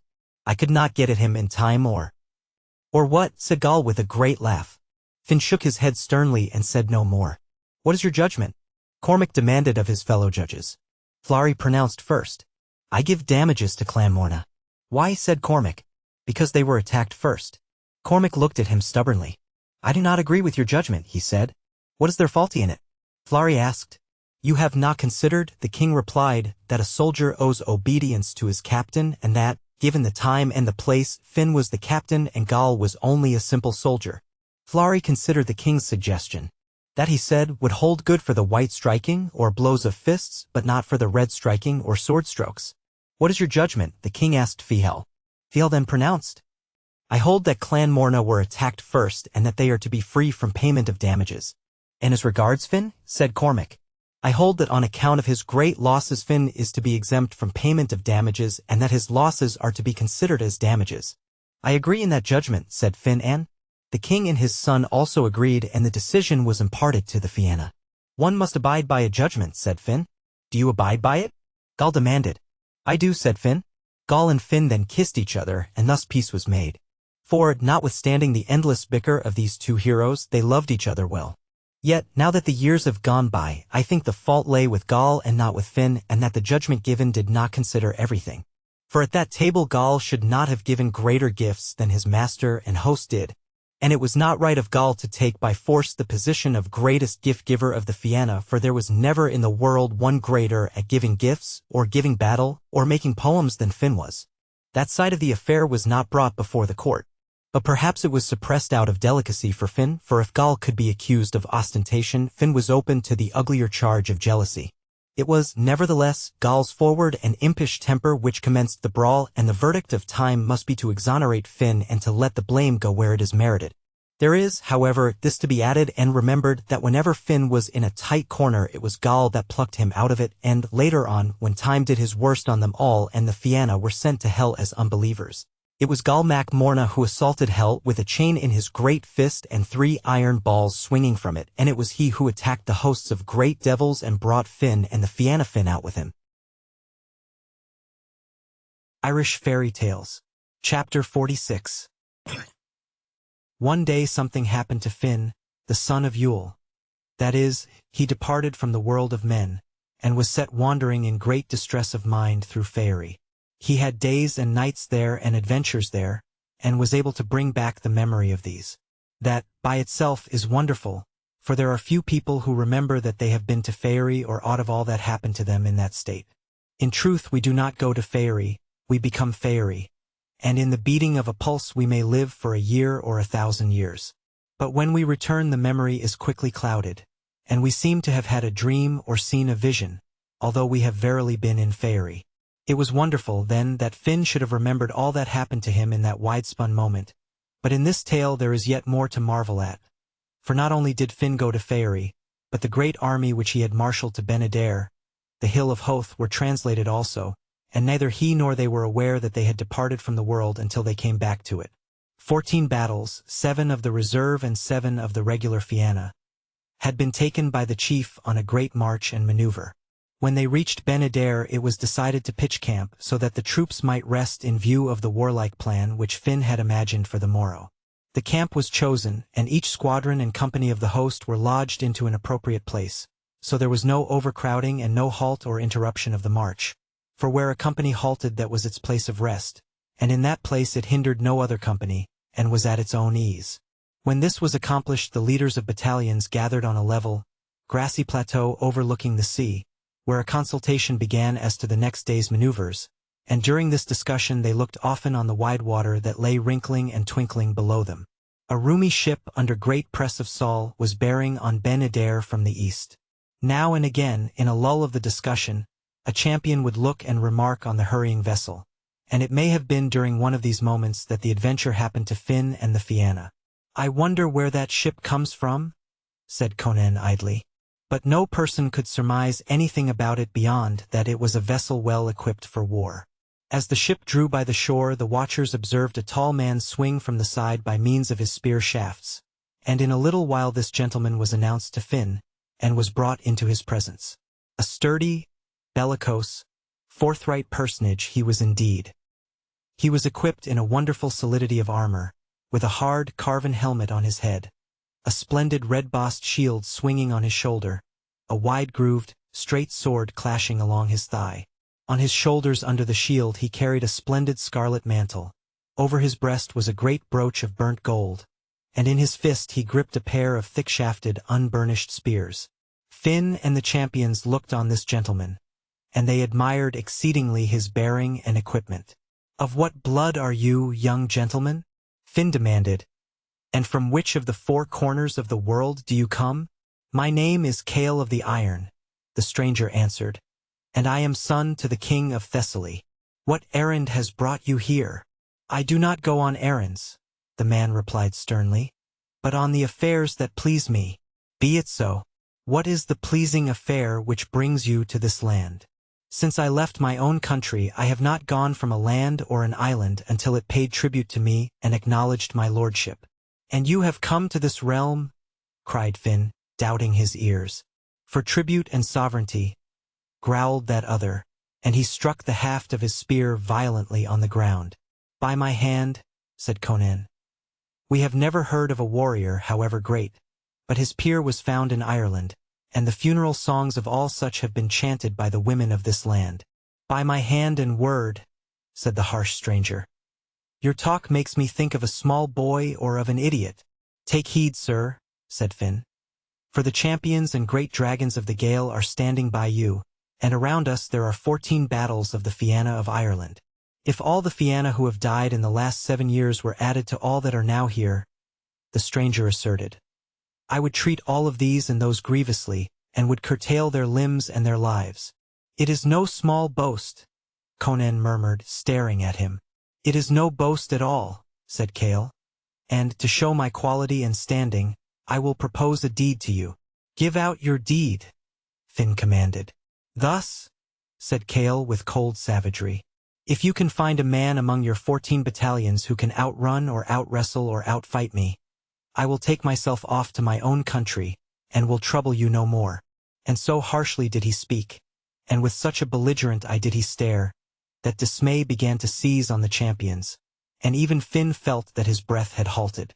It is spoken like a hero, he admitted after a moment, and if you cannot be matched on those terms it will not be from a dearth of applicants.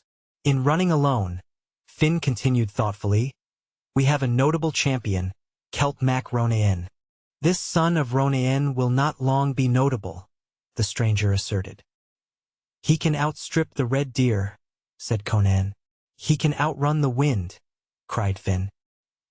He will not be asked to outrun the red deer or the wind, the stranger sneered. He will be asked to outrun me, he thundered. Produce this runner, and we shall discover if he keeps as great heart in his feet as he has made you think. He is not with us, Conan lamented. These notable warriors are never with us when the call is made, said the grim stranger. By my hand, cried Finn. He shall be here in no great time, for I will fetch him myself. Be it so, said Cale. And during my absence, Finn continued, I leave this as a compact, that you make friends with the Fianna here present, and that you observe all the conditions and ceremonies of friendship. Cale agreed to that. I will not hurt any of these people until you return, he said. Finn then set out towards Terra of the Kings, for he thought Celt Mac Roman would surely be there. And if he is not there, said the champion to himself, then I shall find him at Sesh Coran of the Fianna. Irish Fairy Tales. Chapter 47. He had not gone a great distance from Ben-Adair when he came to an intricate, gloomy wood where the trees grew so thickly and the undergrowth was such a sprout and tangle that one could scarcely pass through it. He remembered that a path had once been hacked through the wood, and he sought for this. It was a deeply scooped, hollow way, and it ran or wriggled through the entire length of the wood. Into this gloomy drain Finn descended and made progress, but when he had penetrated deeply in the dank forest he heard a sound of thumping and squelching footsteps, and he saw coming towards him a horrible, evil-visaged being, a wild, monstrous, yellow-skinned, big-boned giant dressed in nothing but an ill-made, mud-plastered, drab-colored coat which swaggled and clapped against the calves of his big bare legs. On his stamping feet there were great brogues of boots that were shaped like, but were bigger than, a boat, and each time he put a foot down it squashed and squirted a barrelful of mud from the sunk road. Finn had never seen the like of this vast person, and he stood gazing on him, lost in a stare of astonishment. The great man saluted him. All alone, Finn? He cried. How does it happen that not one Fenian of the Fianna is at the side of his captain?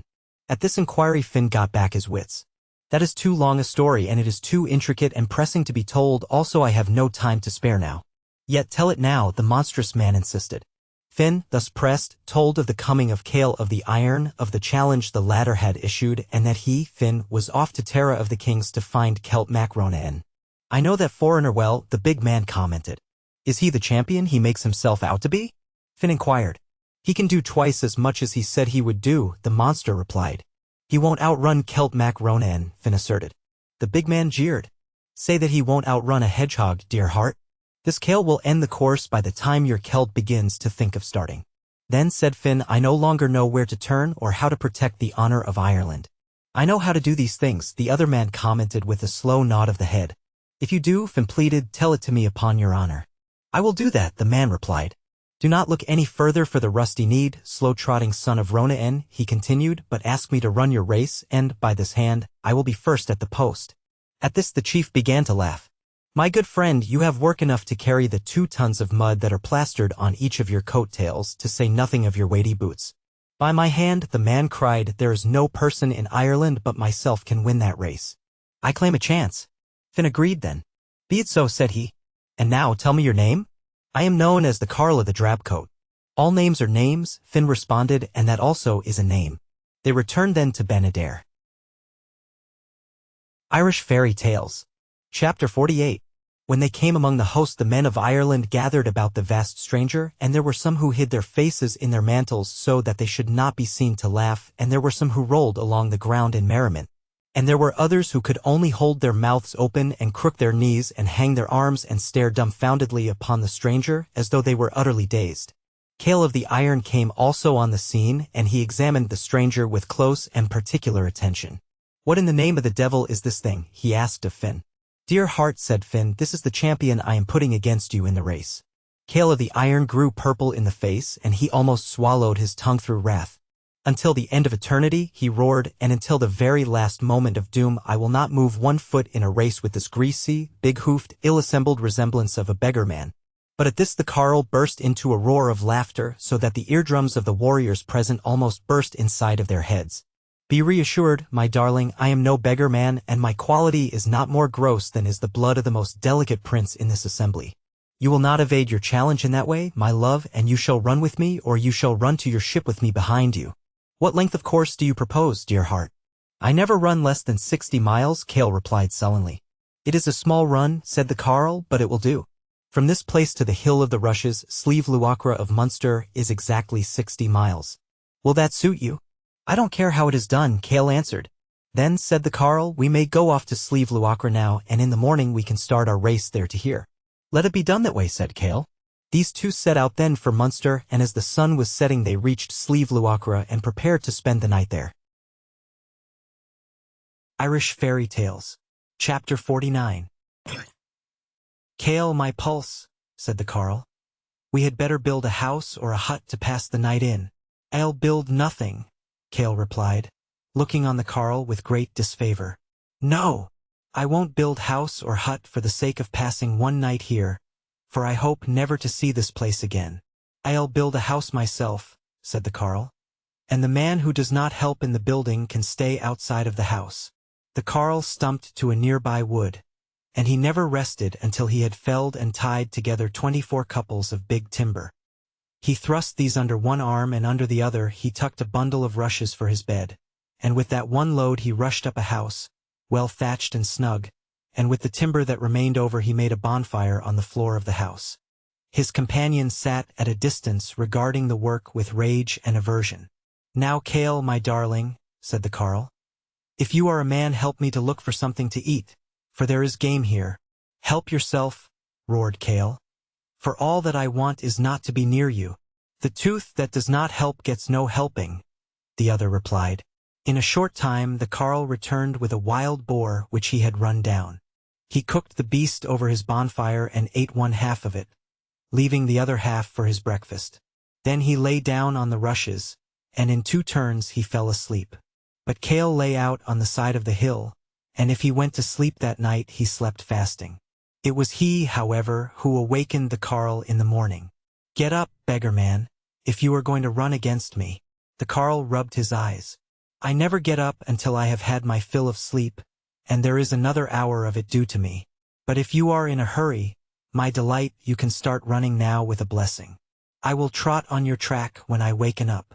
Cale began to race then, and he was glad of the start, for his antagonist made so little account of him that he did not know what to expect when the Carl would begin to run. Yet, said Cale to himself, with an hour's start the beggar man will have to move his bones if he wants to catch on me. And he settled down to a good pelting race. Irish Fairy Tales. Chapter 50. At the end of an hour the carle awoke. He ate the second half of the boar, and he tied the unpicked bones in the tail of his coat. Then, with a great rattling of the boar's bones, he started. It is hard to tell how he ran or at what speed he ran, but he went forward in great two-legged jumps, and at times he moved in immense one-legged, mud-spattering hops, and at times again with wide-stretched, far-flung, terrible tramping, space-destroying legs he ran. He left the swallows behind as if they were asleep. He caught up on a red deer, jumped over it and left it standing. The wind was always behind him, for he outran it every time, and he caught up in jumps and bounces on Cale of the Iron, although Cale was running well, with his fists up and his head back and his two legs flying in and out so vigorously that you could not see them because of that speedy movement. Trotting by the side of Cale, the carle thrust a hand into the tail of his coat and pulled out a fistful of red bones. "Here, my heart is a meaty bone," said he. "For you fasted all night, poor friend, and if you pick a bit off the bone your stomach will get a rest." "Keep your filth, beggar man," the other replied, "for I would rather be hanged than gnaw on a bone that you have browsed." "Why don't you run, my pulse?" said the carle earnestly. "Why don't you try to win the race?" Cale then began to move his limbs as if they were the wings of a fly, or the fins of a little fish, or as if they were the 6 legs of a terrified spider. "I am running," he gasped.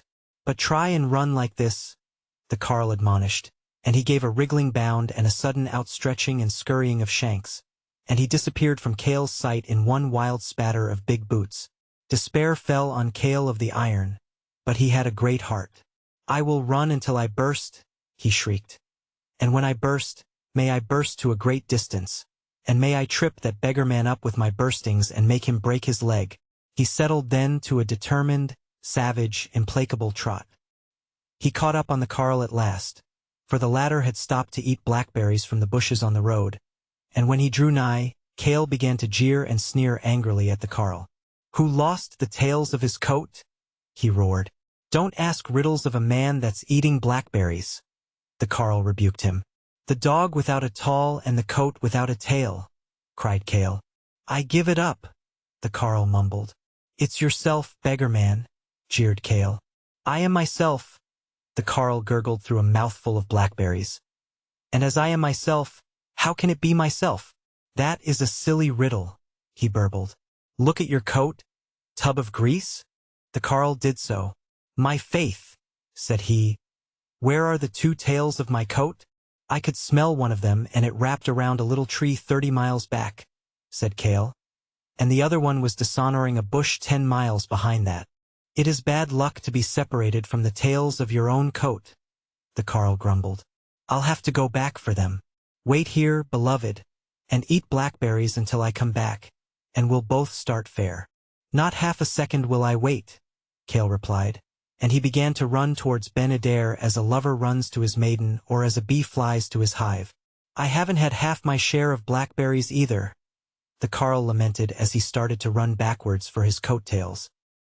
He ran determinately on that backward journey, and as the path he had traveled was beaten out as if it had been trampled by 100 bulls yoked neck to neck, he was able to find the 2 bushes and the 2 coat-tails. He sewed them on his coat. Then he sprang up, and he took to a fit and a vortex and an exasperation of running for which no description may be found.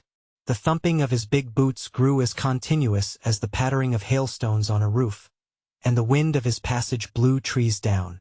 The beasts that were ranging beside his path dropped dead from concussion, and the steam that snored from his nose blew birds into bits and made great lumps of cloud fall out of the sky. He again caught up on Cale, who was running with his head down and his toes up. "If you won't try to run, my treasure," said the carle, "you will never get your tribute." And with that he incensed and exploded himself into an eye-blinding, continuous waggle and complexity of boots that left Cale behind him in a flash. "I will run until I burst," sobbed Cale, and he screwed agitation and despair into his legs until he hummed and buzzed like a blue bottle on a window. 5 miles from Ben Adair the carle stopped, for he had again come among blackberries. He ate of these until he was no more than a sack of juice, and when he heard the humming and buzzing of Cale of the Iron he mourned and lamented that he could not wait to eat his fill. He took off his coat, stuffed it full of blackberries, swung it on his shoulders, and went bounding stoutly and nimbly for Ben-Adair. Irish Fairy Tales. Chapter 51.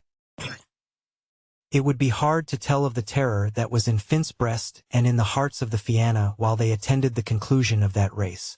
They discussed it unendingly, and at some moment of the day a man upbraided Finn because he had not found Celt the son of Ronien as had been agreed on. "There is no one can run like Celt," one man averred. "He covers the ground," said another.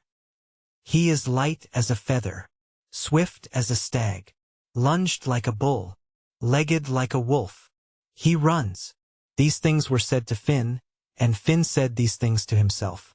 With every passing minute a drop of lead thumped down into every heart, and a pang of despair stabbed up to every brain. "Go," said Finn to a hawk-eyed man. "Go to the top of this hill and watch for the coming of the racers." And he sent lithe men with him so that they might run back in endless succession with the news. The messengers began to run through his tent at minute intervals calling, "Nothing, nothing, nothing," as they paused and darted away. And the words, "Nothing, nothing, nothing," began to drowse into the brains of every person present. "What can we hope from that Carl?" a champion demanded savagely. "Nothing," cried a messenger who stood and sped. "A clump," cried a champion. "A hog," said another. "A flat-footed, little wounded, big-bellied, lazy-boned, pork. Did you think, Finn, that a whale could swim on land? Or what did you imagine that lump could do?" "Nothing," cried a messenger, and was sped as he spoke. Rage began to gnaw in Finn's soul, and a red haze danced and flickered before his eyes. His hands began to twitch, and a desire crept over him to seize on champions by the neck, and to shake and worry and rage among them like a wild dog raging among sheep. He looked on one, and yet he seemed to look on all at once. "Be silent," he growled. "Let each man be silent as a dead man." And he sat forward, seeing all, seeing none, with his mouth drooping open, and such a wildness and bristle lowering from that great glum brow that the champions shivered as though already in the chill of death, and were silent. He rose and stalked to the tent door. "Where to, O Finn?" said a champion humbly. "To the hilltop," said Finn, and he stalked on.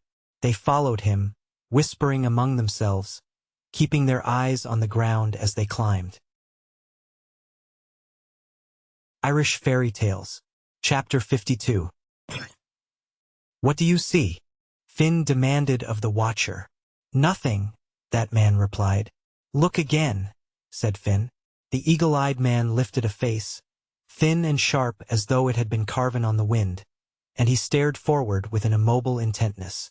"What do you see?" said Finn. "Nothing," the man replied. "I will look myself," said Finn, and his great brow bent forward and gloomed afar. The watcher stood beside, staring with his tense face and unwinking, lidless eye. "What can you see, O Finn?" said the watcher.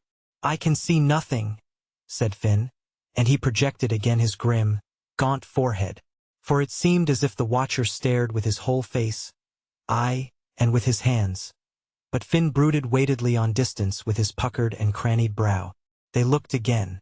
"What can you see?" said Finn. "I see nothing," said the watcher. "I do not know if I see or if I surmise, but something moves," said Finn. "There is a trample," he said.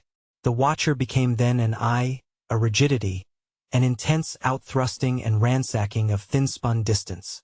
At last he spoke. "There is a dust," he said, and at that the champions gazed also, straining hungrily afar, until their eyes became filled with a blue darkness and they could no longer see even the things that were close to them.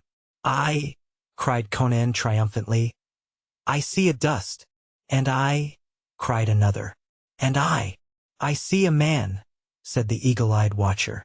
And again they stared, until their straining eyes grew dim with tears and winks, and they saw trees that stood up and sat down, and fields that wobbled and spun round and round in a giddily swirling world.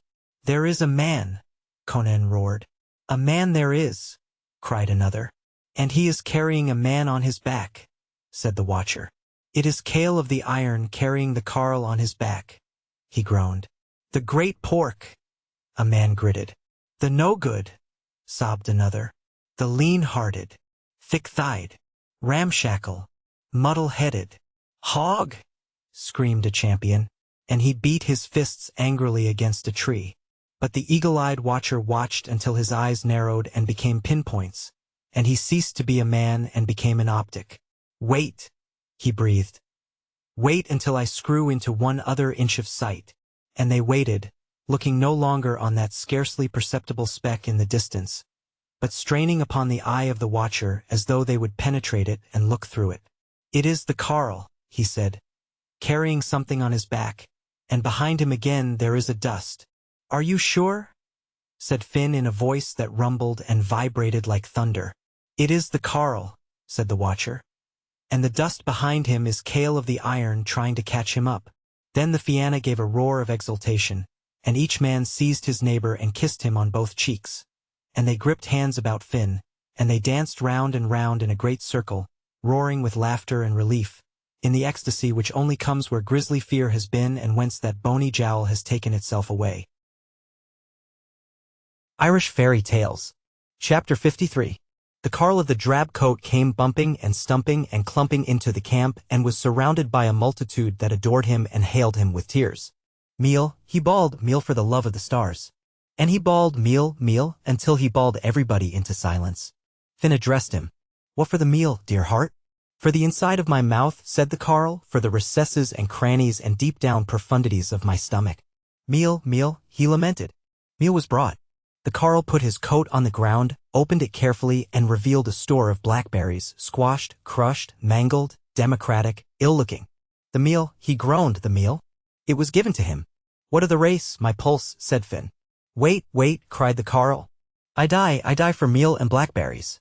Into the center of the mess of blackberries he discharged a barrel of meal and bemixed the two up and through and round and down until the pile of white-black, red-brown slobber reached up to his shoulders.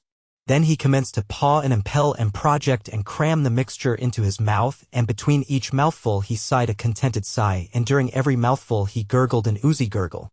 But while Finn and the Fianna stared like lost minds upon the Carl, there came a sound of buzzing, as if a hornet or a queen of the wasps or a savage, steep-winged griffin was hovering about them. And looking away they saw Cale of the Iron charging on them with a monstrous extension and scurry of his legs. He had a sword in his hand, and there was nothing in his face but redness and ferocity. Fear fell K-night around the Fianna, and they stood with slack knees and hanging hands waiting for death. But the Carl lifted a pawful of his oozy slop and discharged this at Cale with such a smash that the man's head spun off his shoulders and hopped along the ground. The Carl then picked up the head and threw it at the body with such aim and force that the neck part of the head jammed into the neck part of the body and stuck there, as good a head as ever, you would have said, but that it bad got twisted the wrong way round. The Carl then lashed his opponent hand and foot. "Now, dear heart, do you still claim tribute and lordship of Ireland?" said he. "Let me go home," groaned Cale. "I want to go home." "Swear by the sun and moon, if I let you go home, that you will send to Finn, yearly and every year, the rent of the land of Thessaly." "I swear that," said Cale, "and I would swear anything to get home." The Carl lifted him then and put him sitting into his ship. Then he raised his big boot and gave the boat a kick that drove it 7 leagues out into the sea, and that was how the adventure of Cale of the Iron finished. "Who are you, sir?" said Finn to the Carl. But before answering, the Carl's shape changed into one of splendor and delight. "I am ruler of the Shire of Rathcruacan," he said. Then Finn Mac Yule made a feast and a banquet for the jovial god, and with that the tale is ended of the king of Thessaly's son and the Carl of the drab coat. Irish Fairy Tales. Chapter 54. Finn Mac Yule was the most prudent chief of an army in the world, but he was not always prudent on his own account. Discipline sometimes irked him, and he would then take any opportunity that presented for an adventure, for he was not only a soldier, he was a poet also, that is, a man of science. And whatever was strange or unusual had an irresistible attraction for him. Such a soldier was he that, single-handed, he could take the Fianna out of any hole they got into, but such an inveterate poet was he that all the Fianna together could scarcely retrieve him from the abysses into which he tumbled. It took him to keep the Fianna safe, but it took all the Fianna to keep their captain out of danger. They did not complain of this, for they loved every hair of Finn's head more than they loved their wives and children, and that was reasonable, for there was never in the world a person more worthy of love than Finn was. Gall Mac Morna did not admit so much in words, but he admitted it in all his actions, for although he never lost an opportunity of killing a member of Finn's family, there was deadly feud between Clan Baskin and Clan Morna. Yet a call from Finn brought Gall raging to his assistance like a lion that rages tenderly by his mate. Not even a call was necessary, for Gall felt in his heart when Finn was threatened, and he would leave Finn's own brother only half-killed to fly where his arm was wanted. He was never thanked, of course, for although Finn loved Gall, he did not like him, and that was how Gall felt towards Finn. Finn, with Conan the Swearer and the dogs Bran and Siolan, was sitting on the hunting mound at the top of Seshkoran. Below and around on every side the Fianna were beating the coverts in Legnay and Breffni, ranging the fastnesses of Glendallen, creeping in the nut and beech forests of Carberry, spying among the woods of Kyle Connor, and ranging the wide plain of Moyconal. The great captain was happy. His eyes were resting on the sights he liked best: the sunlight of a clear day, the waving trees, the pure sky, and the lovely movement of the earth, and his ears were filled with delectable sounds: the baying of eager dogs, the clear calling of young men, the shrill whistling that came from every side, and each sound of which told a definite thing about the hunt. There was also the plunge and scurry of the deer, the yapping of badgers, and the whir of birds driven into reluctant flight. Irish Fairy Tales. Chapter 55. Now the king of the Shire of Seshkoran, Conaran, son of Imidal, was also watching the hunt, but Finn did not see him, for we cannot see the people of Faerie until we enter their realm, and Finn was not thinking of Faerie at that moment. Conaran did not like Finn, and, seeing that the great champion was alone, save for Conan and the two hounds Bran and Siolan, he thought the time had come to get Finn into his power. We do not know what Finn had done to Conaran, but it must have been bad enough, for the king of the Shire of Seshkotran was filled with joy at the sight of Finn thus close to him, thus unprotected, thus unsuspicious. This Conaran had 4 daughters. He was fond of them and proud of them, but if one were to search the shires of Ireland or the land of Ireland, the equal of these 4 would not be found for ugliness and bad humor and twisted temperaments. Their hair was black as ink and tough as wire. It stuck up and poked out and hung down about their heads in bushes and spikes and tangles. Their eyes were bleary and red. Their mouths were black and twisted, and in each of these mouths there was a hedge of curved yellow fangs. They had long scraggy necks that could turn all the way round like the neck of a hen. Their arms were long and skinny and muscular, and at the end of each finger they had a spiked nail that was as hard as horn and as sharp as a briar. Their bodies were covered with a bristle of hair and fur and fluff, so that they looked like dogs in some parts and like cats in others, and in other parts again they looked like chickens. They had mustaches poking under their noses and woolly wads growing out of their ears, so that when you looked at them the first time you never wanted to look at them again, and if you had to look at them a second time you were likely to die of the sight. They were called Kivoji, Quillan, and Iaran. The 4th daughter, Iarnak, was not present at that moment, so nothing need be said of her yet. Conaran called these 3 to him. "Finn is alone," said he. "Finn is alone, my treasures." "Ah," said Kivoji, and her jaw crunched upwards and stuck outwards, as was usual with her when she was satisfied. "When the chance comes, take it," Conaran continued, and he smiled a black, beetle-browed, unbenevolent smile. "It's a good word," quoth Quillan, and she swung her jaw loose and made it waggle up and down, for that was the way she smiled. "And here is the chance," her father added. "The chance is here," Iaran echoed, with a smile that was very like her sister's, only that it was worse, and the one that grew on her nose joggled to and fro and did not get its balance again for a long time. Then they smiled a smile that was agreeable to their own eyes, but which would have been a deadly thing for anybody else to see. "But Finn cannot see us," Kivoji objected, and her brow set downwards and her chin set upwards and her mouth squeezed sidewards, so that her face looked like a badly disappointed nut. "And we are worth seeing," Quillan continued, and the disappointment that was set in her sister's face got carved and twisted into hers, but it was worse in her case. "That is the truth," said Iaran in a voice of lamentation, and her face took on a gnarl and a writhe and a solidity of ugly woe that beat the other 2 and made even her father marvel. "He cannot see us now," Conaran replied, "but he will see us in a minute." "Won't Finn be glad when he sees us?" said the 3 sisters. And then they joined hands and danced joyfully around their father, and they sang a song, the first line of which is, "Finn thinks he is safe, but who knows when the sky will fall?" Lots of the people in the Shire learned that song by heart, and they applied it to every kind of circumstance. Irish Fairy Tales. Chapter 56. By his arts Conaran changed the sight of Finn's eyes, and he did the same for Conan. In a few minutes Finn stood up from his place on the mound. Everything was about him as before, and he did not know that he had gone into Faerie. He walked for a minute up and down the hillock. Then, as by chance, he stepped down the sloping end of the mound and stood with his mouth open, staring. He cried out, "Come down here, Conan, my darling."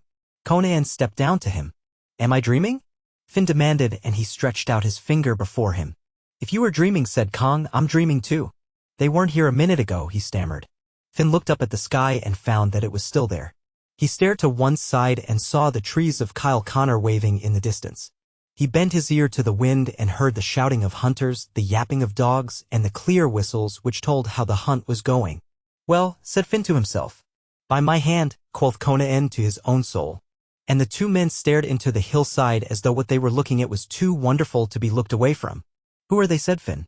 "What are they?" Conan gasped. And they stared again.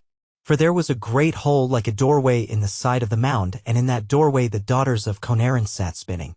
They had 3 crooked sticks of holly set up before the cave, and they were reeling yarn off these. But it was enchantment they were weaving. "One could not call them handsome," said Conan. "One could," Finn replied, "but it would not be true." "I cannot see them properly," Finn complained. "They are hiding behind the holly." "I would be contented if I could not see them at all," his companion grumbled. But the chief insisted. "I want to make sure that it is whiskers they are wearing." "Let them wear whiskers or not wear them," Conan counseled. "But let us have nothing to do with them." "One must not be frightened of anything," Finn stated. "I am not frightened," Conan explained. "I only want to keep my good opinion of women, and if the 3 yonder are women, then I feel sure I shall begin to dislike females from this minute out." "Come on, my love," said Finn, "for I must find out if these whiskers are true." He strode resolutely into the cave. He pushed the branches of holly aside and marched up to Conarin's daughters with Conan behind him. Irish Fairy Tales. Chapter 57. The instant they passed the holly, a strange weakness came over the heroes. Their fists seemed to grow heavy as lead and went dingle-dangle at the ends of their arms. Their legs became as light as straws and began to bend in and out. Their necks became too delicate to hold anything up, so that their heads wibbled and wobbled from side to side. "What's wrong at all?" said Conan as he tumbled to the ground. "Everything is," Finn replied, and he tumbled beside him. The 3 sisters then tied the heroes with every kind of loop and twist and knot that could be thought of. "Those are whiskers," said Finn. "Alas," said Conan. "What a place you must hunt whiskers in," he mumbled savagely. "Who wants whiskers?" he groaned. But Finn was thinking of other things. "If there was any way of warning the Fianna not to come here," Finn murmured. "There is no way, my darling," said Kivoji, and she smiled a smile that would have killed Finn, only that he shut his eyes in time. After a moment he murmured again. "Conan, my dear love, give the warning whistle so that the Fianna will keep out of this place." A little hoof, like the sound that would be made by a baby and it asleep, came from Conan. "Finn," said he, "there isn't a whistle in me." "We are done for," said he. "You are done for, indeed," said Quillen, and she smiled a hairy and twisty and fongy smile that almost finished Conan. By that time some of the Fianna had returned to the mound to see why Bran and Seolan were barking so outrageously. They saw the cave and went into it, but no sooner had they passed the holly branches than their strength went from them, and they were seized and bound by the vicious hags. Little by little all the members of the Fianna returned to the hill, and each of them was drawn into the cave, and each was bound by the sisters. Oisien and Oscar and Mac Lugak came, with the nobles of Clan Baskin, and with those of Clan Corcoran and Clan Smoel, they all came, and they were all bound. It was a wonderful sight and a great deed, this binding of the Fianna, and the 3 sisters laughed with a joy that was terrible to hear and was almost death to see. As the men were captured they were carried by the hags into dark mysterious holes and black perplexing labyrinths. "Here is another one," cried Kivoji as she bundled a trust champion along. "This one is fat," said Quillen, and she rolled a bulky Fenian along like a wheel. "Here," said Iaren, "is a love of a man." "One could eat this kind of man," she murmured, and she licked a lip that had whiskers growing inside as well as out. And the courted champion whimpered in her arms, for he did not know but eating might indeed be his fate, and he would have preferred to be coffined anywhere in the world rather than to be coffined inside of that face. So far for them. Irish Fairy Tales. Chapter 58. Within the cave there was silence except for the voices of the hags and the scarcely audible moaning of the Fiannafin, but without there was a dreadful uproar, for as each man returned from the chase his dogs came with him. And although the men went into the cave the dogs did not. They were too wise. They stood outside, filled with savagery and terror, for they could scent their masters and their masters' danger, and perhaps they could get from the cave smells till then unknown and full of alarm. From the troop of dogs there arose a baying and barking, a snarling and howling and growling, a yelping and squealing and bawling for which no words can be found. Now and again a dog nosed among 1,000 smells and scented his master, the ruff of his neck stood up like a hog's bristles and a netty ridge prickled along his spine. Then with red eyes, with bared fangs, with a hoarse, deep snort and growl he rushed at the cave, and then he halted and sneaked back again with all his ruffles smoothed, his tail between his legs, his eyes screwed sideways in miserable apology and alarm, and a long thin whine of woe dribbling out of his nose. The three sisters took their wide-channeled, hard-tempered swords in their hands and prepared to slay the Fianna, but before doing so they gave one more look from the door of the cave to see if there might be a straggler of the Fianna who was escaping death by straggling. And they saw one coming towards them with Bran and Seolan leaping beside him, while all the other dogs began to burst their throats with barks and split their noses with snorts and wag their tails off at sight of the tall, valiant, white-toothed champion, Galmor Mac Morna. "We will kill that one first," said Kivoji. "There is only one of him," said Quillen. "And each of us three is the match for 100, said Iaron. The uncanny, misbehaved, and outrageous Harridans advanced then to meet the son of Morna, and when he saw these three Gal whipped the sword from his thigh, swung his buckler round, and got to them in 10 great leaps. Silence fell on the world during that conflict. The wind went down, the clouds stood still, the old hill itself held its breath, the warriors within ceased to be men and became each an ear, and the dogs sat in a vast circle round the combatants, with their heads all to one side, their noses poked forward, their mouths half open, and their tails forgotten. Now and again a dog whined in a whisper and snapped a little snap on the air, but except for that there was neither sound nor movement. It was a long fight. It was a hard and a tricky fight, and Gal won it by bravery and strategy and great good luck, for with one shrewd slice of his blade he carved 2 of these mighty termagants into equal halves, so that there were noses and whiskers to his right hand and knees and toes to his left, and that stroke was known afterwards as one of the 3 great sword strokes of Ireland. The third hag, however, had managed to get behind Gal, and she leaped on to his back with the bound of a panther and hung here with the skillful, many-legged, tight-twisted clutching of a spider. But the great champion gave a twist of his hips and a swing of his shoulders that whirled her around him like a sack. He got her on the ground and tied her hands with the straps of a shield, and he was going to give her the last blow when she appealed to his honor and bravery. "I put my life under your protection," said she. "And if you let me go free, I will lift the enchantment from the Fianna Finn and will give them all back to you again." "I agree to that," said Gal, and he untied her straps. The Harridan did as she had promised, and in a short time Finn and Oisien and Oscar and Conan were released, and after that all the Fianna were released. Irish Fairy Tales. Chapter 59. As each man came out of the cave he gave a jump and a shout, the courage of the world went into him and he felt that he could fight 20. But while they were talking over the adventure and explaining how it had happened, a vast figure strode over the side of the hill and descended among them. It was Conaran's 4th daughter. If the other 3 had been terrible to look on, this one was more terrible than the 3 together. She was clad in iron plate, and she had a wicked sword by her side and a knobby club in her hand. She halted by the bodies of her sisters, and bitter tears streamed down into her beard. "Alas, my sweet ones," said she, "I am too late." And then she stared fiercely at Finn. "I demand a combat," she roared. "It is your right," said Finn. He turned to his son. "Oisien, my heart, kill me this honorable hag." But for the only time in his life Oisien shrank from a combat. "I cannot do it," he said, "I feel too weak." Finn was astounded. "Oscar," he said, "will you kill me this great hag?" Oscar stammered miserably. "I would not be able to," he said. Conan also refused, and so did Celt Mac Ronan and Mac Lugak, for there was no man there but was terrified by the sight of that mighty and valiant Harridan. Finn rose to his feet. "I will take this combat myself," he said sternly. And he swung his buckler forward and stretched his right hand to the sword. But at that terrible sight Gal May Morna blushed deeply and leaped from the ground. "No, no," he cried, "no, my soul, Finn, this would not be a proper combat for you. I take this fight." "You have done your share, Gal," said the captain. "I should finish the fight I began," Gal continued, "for it was I who killed the 2 sisters of this valiant hag, and it is against me the feud lies." "That will do for me," said the horrible daughter of Conaran. "I will kill Galmor Mac Morna first, and after that I will kill Finn, and after that I will kill every Fenian of the Fianna Finn." "You may begin, Gal," said Finn, "and I give you my blessing." Gal then strode forward to the fight, and the hag moved against him with equal alacrity. In a moment the heavens rang to the clash of swords on bucklers. It was hard to withstand the terrific blows of that mighty female, for her sword played with the quickness of lightning and smote like the heavy crashing of a storm. But into that din and encirclement Gal pressed and ventured, steady as a rock in water, agile as a creature of the sea, and when one of the combatants retreated it was the hag that gave backwards.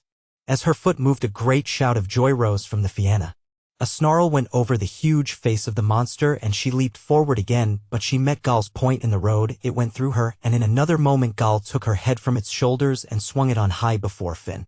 As the Fianna turned homewards Finn spoke to his great champion and enemy. Gal, he said, I have a daughter. A lovely girl, a blossom of the dawn, said Gal. Would she please you as a wife? The chief demanded. She would please me, said Gal. She is your wife, said Finn. But that did not prevent Gal from killing Finn's brother Carol later on, nor did it prevent Finn from killing Gal later on again, and the last did not prevent Gal from rescuing Finn out of hell when the Fianna Finn were sent there under the new god. Nor is there any reason to complain or to be astonished at these things, for it is a mutual world we live in, a give-and-take world, and there is no great harm in it. Irish Fairy Tales. Chapter 60. There are more worlds than one, and in many ways they are unlike each other. But joy and sorrow, or in other words, good and evil, are not absent in their degree from any of the worlds. For wherever there is life there is action, and action is but the expression of one or other of these qualities. After this earth there is the world of the sure. Beyond it again lies the many-colored land. Next comes the land of wonder, and after that the land of promise awaits us. You will cross clay to get into the sure. You will cross water to attain the many-colored land. Fire must be passed ere the land of wonder is attained, but we do not know what will be crossed for the fourth world. This adventure of Con the Hundred Fighter and his son Art was by the way of water, and therefore he was more advanced in magic than Finn was, all of whose adventures were by the path of clay and into fairy only. But Con was the High King and so the Archmagician of Ireland. A council had been called in the many-colored land to discuss the case of a lady named Becuma Nisgal, that is, Becuma of the white skin, the daughter of Eogan Inver. She had run away from her husband Labraid and had taken refuge with Gaidir, one of the sons of Mananayan Mac Lyre, the god of the sea, and the ruler, therefore, of that sphere. It seems, then, that there is marriage in two other spheres. In the sure matrimony is recorded as being parallel in every respect with earth marriage, and the desire which urges to it seems to be as violent and inconstant as it is with us. But in the many-colored land marriage is but a contemplation of beauty, a brooding and meditation wherein all grosser desire is unknown and children are born to sinless parents. In the sure, the crime of Becuma would have been lightly considered, and would have received none or but a nominal punishment, but in the second world a horrid gravity attaches to such a lapse, and the retribution meted is implacable and grim. It may be dissolution by fire, and that can note a destruction too final for the mind to contemplate, or it may be banishment from that sphere to a lower and worse one. This was the fate of Becuma of the white skin. One may wonder how, having attained to that sphere, she could have carried with her so strong a memory of the earth. It is certain that she was not a fit person to exist in the many-colored land, and it is to be feared that she was organized too grossly even for life in the sure. She was an earth-woman, and she was banished to the earth. Word was sent to the shures of Ireland that this lady should not be permitted to enter any of them, from which it would seem that the ordinances of the sure come from the higher world, and it might follow that the conduct of earth lies in the sure. In that way, the gates of her own world and the innumerable doors of faerie being closed against her, Becuma was forced to appear in the world of men. It is pleasant, however, notwithstanding her terrible crime and her woeful punishment, to think how courageous she was. When she was told her sentence, nay, her doom, she made no outcry, nor did she waste any time in sorrow. She went home and put on her nicest clothes. She wore a red satin smock, and over this, a cloak of green silk out of which long fringes of gold swung and sparkled, and she had light sandals of white bronze on her thin, shapely feet. She had long soft hair that was yellow as gold, and soft as the curling foam of the sea. Her eyes were wide and clear as water and were gray as a dove's breast. Her teeth were white as snow and of an evenness to marvel at. Her lips were thin and beautifully curved. Red lips in truth, red as winter berries and tempting as the fruits of summer. The people who superintended her departure said mournfully that when she was gone there would be no more beauty left in their world. She stepped into a coracle. It was pushed on the enchanted waters, and it went forward world within world, until land appeared, and her boat swung in low tide against a rock at the foot of Ben Adair. So far for her. Irish Fairy Tales. Chapter 61. Con the 100 fighter Ardrí of Ireland was in the lowest spirits that can be imagined, for his wife was dead. He had been Ardrí for 9 years, and during his term the corn used to be reaped 3 times in each year, and there was full and plenty of everything. There are few kings who can boast of more kingly results than he can, but there was sore trouble in store for him. He had been married to Ion, the daughter of Brislandbin, king of Norway, and next to his subjects, he loved his wife more than all that was lovable in the world. But the term of man and woman, of king or queen, is set in the stars, and there is no escaping doom for anyone. So, when her time came, Ion died. Now there were 3 great burying places in Ireland: the Brew of the Boyne in Ulster, over which Angus Og is chief and god; the Sure Mound of Cruachan Ahi, where Ethal Ambuel presides over the underworld of Connaught; and Tailton in Royal Meath. It was in this last, the sacred place of his own lordship, that Con laid his wife to rest. Her funeral games were played during 9 days. Her keen was sung by poets and harpers, and a cairn 10 acres wide was heaved over her clay. Then the keening ceased, and the games drew to an end. The princes of the 5 provinces returned by horse or by chariot to their own places. The concourse of mourners melted away, and there was nothing left by the great cairn but the sun that dozed upon it in the daytime, the heavy clouds that brooded on it in the night, and the desolate, memoried king.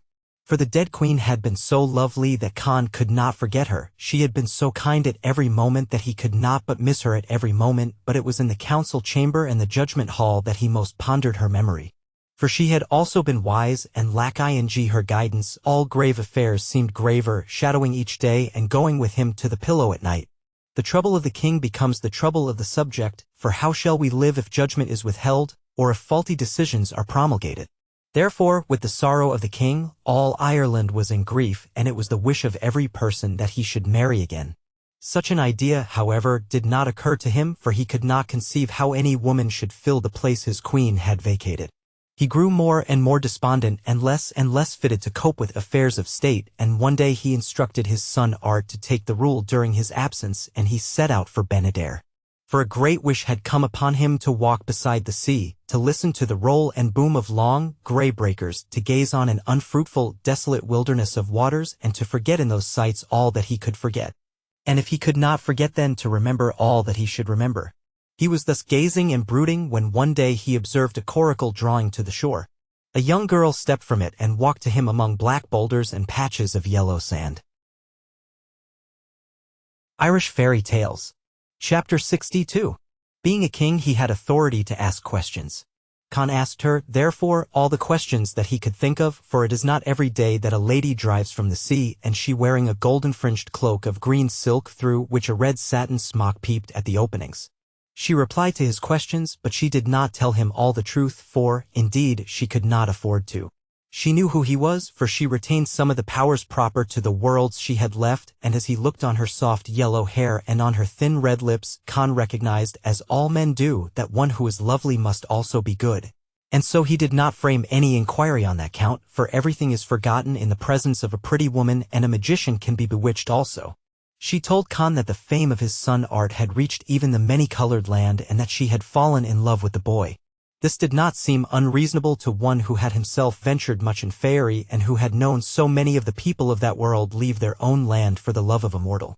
"What is your name, my sweet lady?" said the king. "I am called Delphine Fair Shape, and I am the daughter of Morgan," she replied. "I have heard much of Morgan," said the king. "He is a very great magician." During this conversation Con had been regarding her with the minute freedom which is right only in a king. At what precise instant he forgot his dead consort we do not know, but it is certain that at this moment his mind was no longer burdened with that dear and lovely memory. His voice was melancholy when he spoke again. "You love my son." "Who could avoid loving him?" she murmured.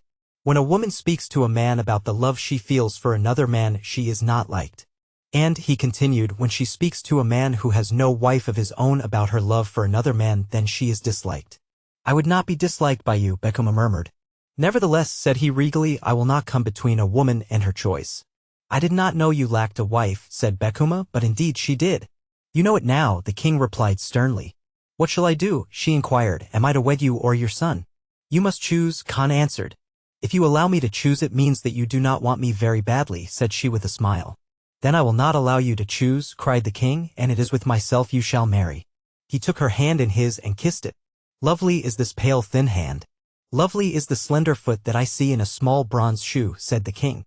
After a suitable time she continued, "I should not like your son to be at Tara when I am there, or for a year afterwards, for I do not wish to meet him until I have forgotten him and have come to know you well." "I do not wish to banish my son," the king protested. "It would not really be a banishment," she said. "A prince's duty could beset him, and in such an absence he would improve his knowledge both of Ireland and of men." Further, she continued with downcast eyes, "When you remember the reason that brought me here, you will see that his presence would be an embarrassment to us both, and my presence would be unpleasant to him if he remembers his mother." "Nevertheless," said Khan stubbornly, "I do not wish to banish my son. It is awkward and unnecessary." "For a year only," she pleaded. "It is yet," he continued thoughtfully, "a reasonable reason that you give, and I will do what you ask, but by my hand and word I don't like doing it." They set out then briskly and joyfully on the homeward journey, and in due time they reached Tara of the Kings. Irish Fairy Tales. Chapter 63. It is part of the education of a prince to be a good chess player, and to continually exercise his mind in view of the judgments that he will be called upon to give and the knotty, tortuous, and perplexing matters which will obscure the issues which he must judge. Art, the son of Khan, was sitting at chess with Kroms, his father's magician. "Be very careful about the move you are going to make," said Kroms. "Can I be careful?" Art inquired. "Is the move that you are thinking of in my power?" "It is not," the other admitted. "Then I need not be more careful than usual," Art replied, and he made his move. "It is a move of banishment," said Kroms. "As I will not banish myself, I suppose my father will do it. But I do not know why he should." "Your father will not banish you."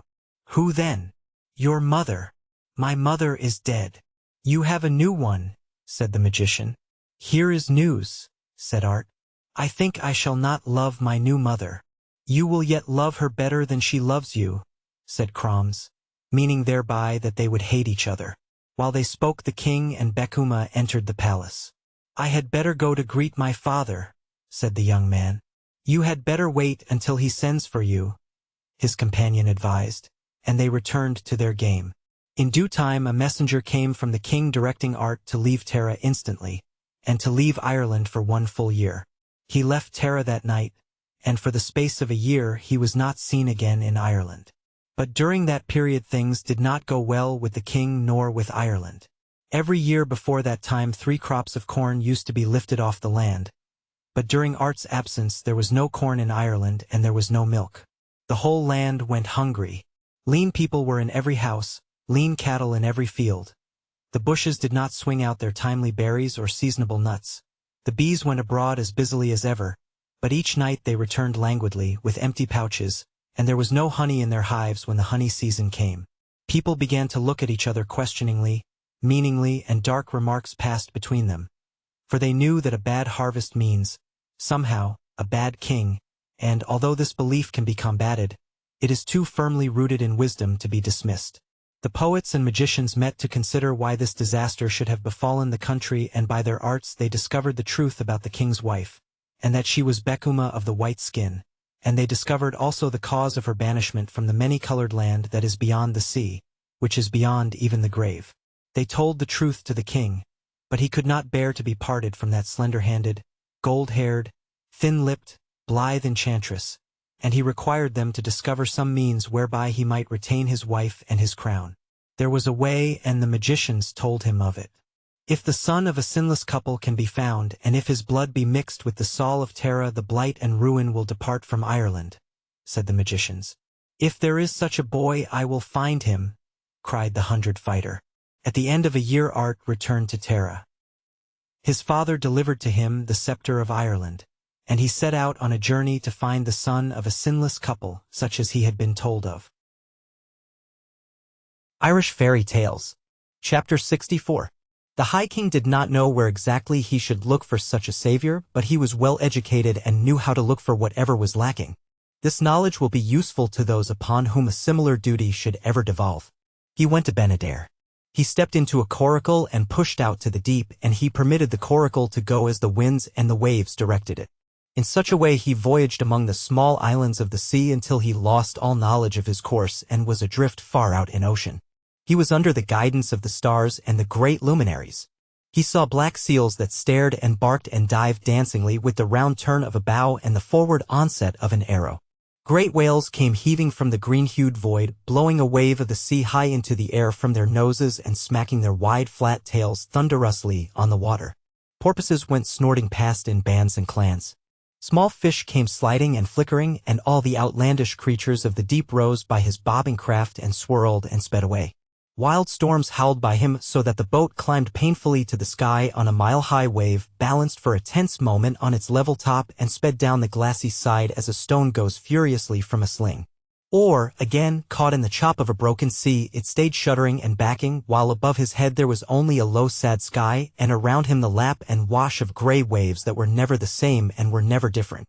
After long staring on the hungry nothingness of air and water, he would stare on the skin-stretched fabric of his boat as on a strangeness. Or he would examine his hands and the texture of his skin and the stiff black hairs that grew behind his knuckles and sprouted around his ring, and he found in these things newness and wonder. Then, when days of storm had passed, the low gray clouds shivered and cracked in 1,000 places, each grim islet went scudding to the horizon as though terrified by some great breadth, and when they had passed he stared into vast after vast of blue infinity, in the depths of which his eyes stayed and could not pierce, and wherefrom they could scarcely be withdrawn. A sun beamed thence that filled the air with sparkle and the sea with 1,000 lights, and looking on these he was reminded of his home at Terra, of the columns of white and yellow bronze that blazed out sunnily on the sun, and the red and white and yellow painted roofs that beamed at and astonished the eye. Sailing thus, lost in a succession of days and nights, of winds and calms, he came at last to an island. His back was turned to it, and long before he saw it he smelled it and wondered, for he had been sitting as in a daze, musing on a change that had seemed to come in his changeless world. And for a long time he could not tell what that was which made a difference on the salt-whipped wind, or why he should be excited. For suddenly he had become excited, and his heart leaped in violent expectation. "It is an October smell," he said. "It is apples that I smell." He turned then and saw the island, fragrant with apple trees, sweet with wells of wine, and, hearkening towards the shore, his ears, dulled yet with the unending rhythms of the sea, distinguished and were filled with song, for the isle was, as it were, a nest of birds, and they sang joyously, sweetly, triumphantly. He landed on that lovely island and went forward under the darting birds, under the apple boughs, skirting fragrant lakes about which were woods of the sacred hazel and into which the nuts of knowledge fell and swam. And he blessed the gods of his people because of the ground that did not shiver and because of the deeply rooted trees that could not gad or budge. Irish Fairy Tales. Chapter 65. Having gone some distance by these pleasant ways, he saw a shapely house dozing in the sunlight. It was thatched with the wings of birds, blue wings and yellow and white wings, and in the center of the house there was a door of crystal set in posts of bronze. The queen of this island lived there, Rigru, large-eyed, the daughter of Loden, and wife of Dare de Gamra.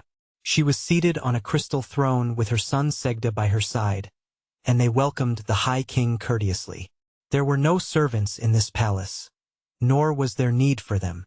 The High King found that his hands had washed themselves, and when later on he noticed that food had been placed before him, he noticed also that it had come without the assistance of servile hands.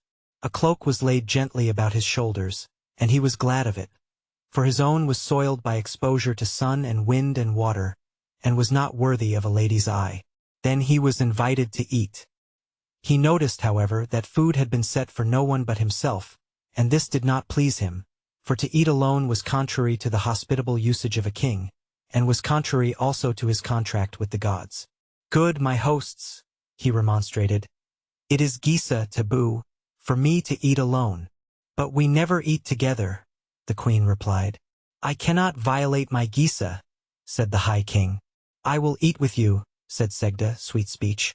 "And thus, while you are our guest, you will not do violence to your vows." "Indeed," said Khan, "that will be a great satisfaction, for I have already all the trouble that I can cope with and have no wish to add to it by offending the gods." "What is your trouble?" the gentle queen asked. "During a year," Con replied, "there has been neither corn nor milk in Ireland.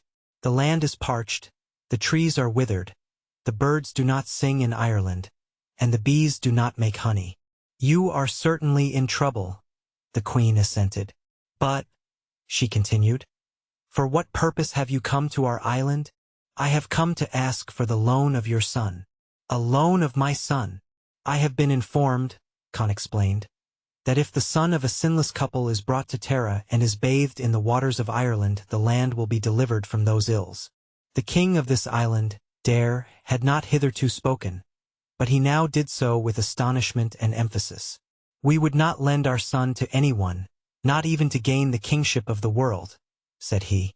But Segda, observing that the guest's countenance was discomposed, broke in, "It is not kind to refuse a thing that the Ardri of Ireland asks for, and I will go with him."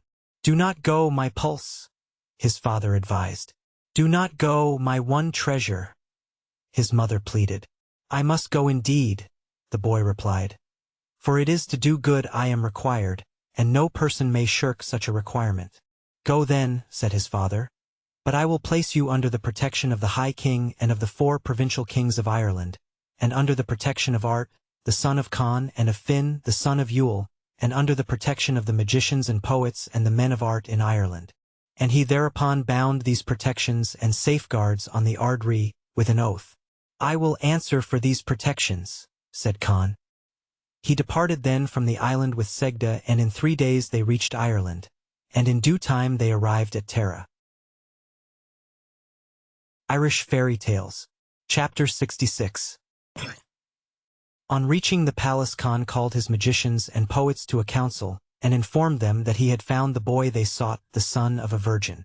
These learned people consulted together, and they stated that the young man must be killed, and that his blood should be mixed with the earth of Tara and sprinkled under the withered trees.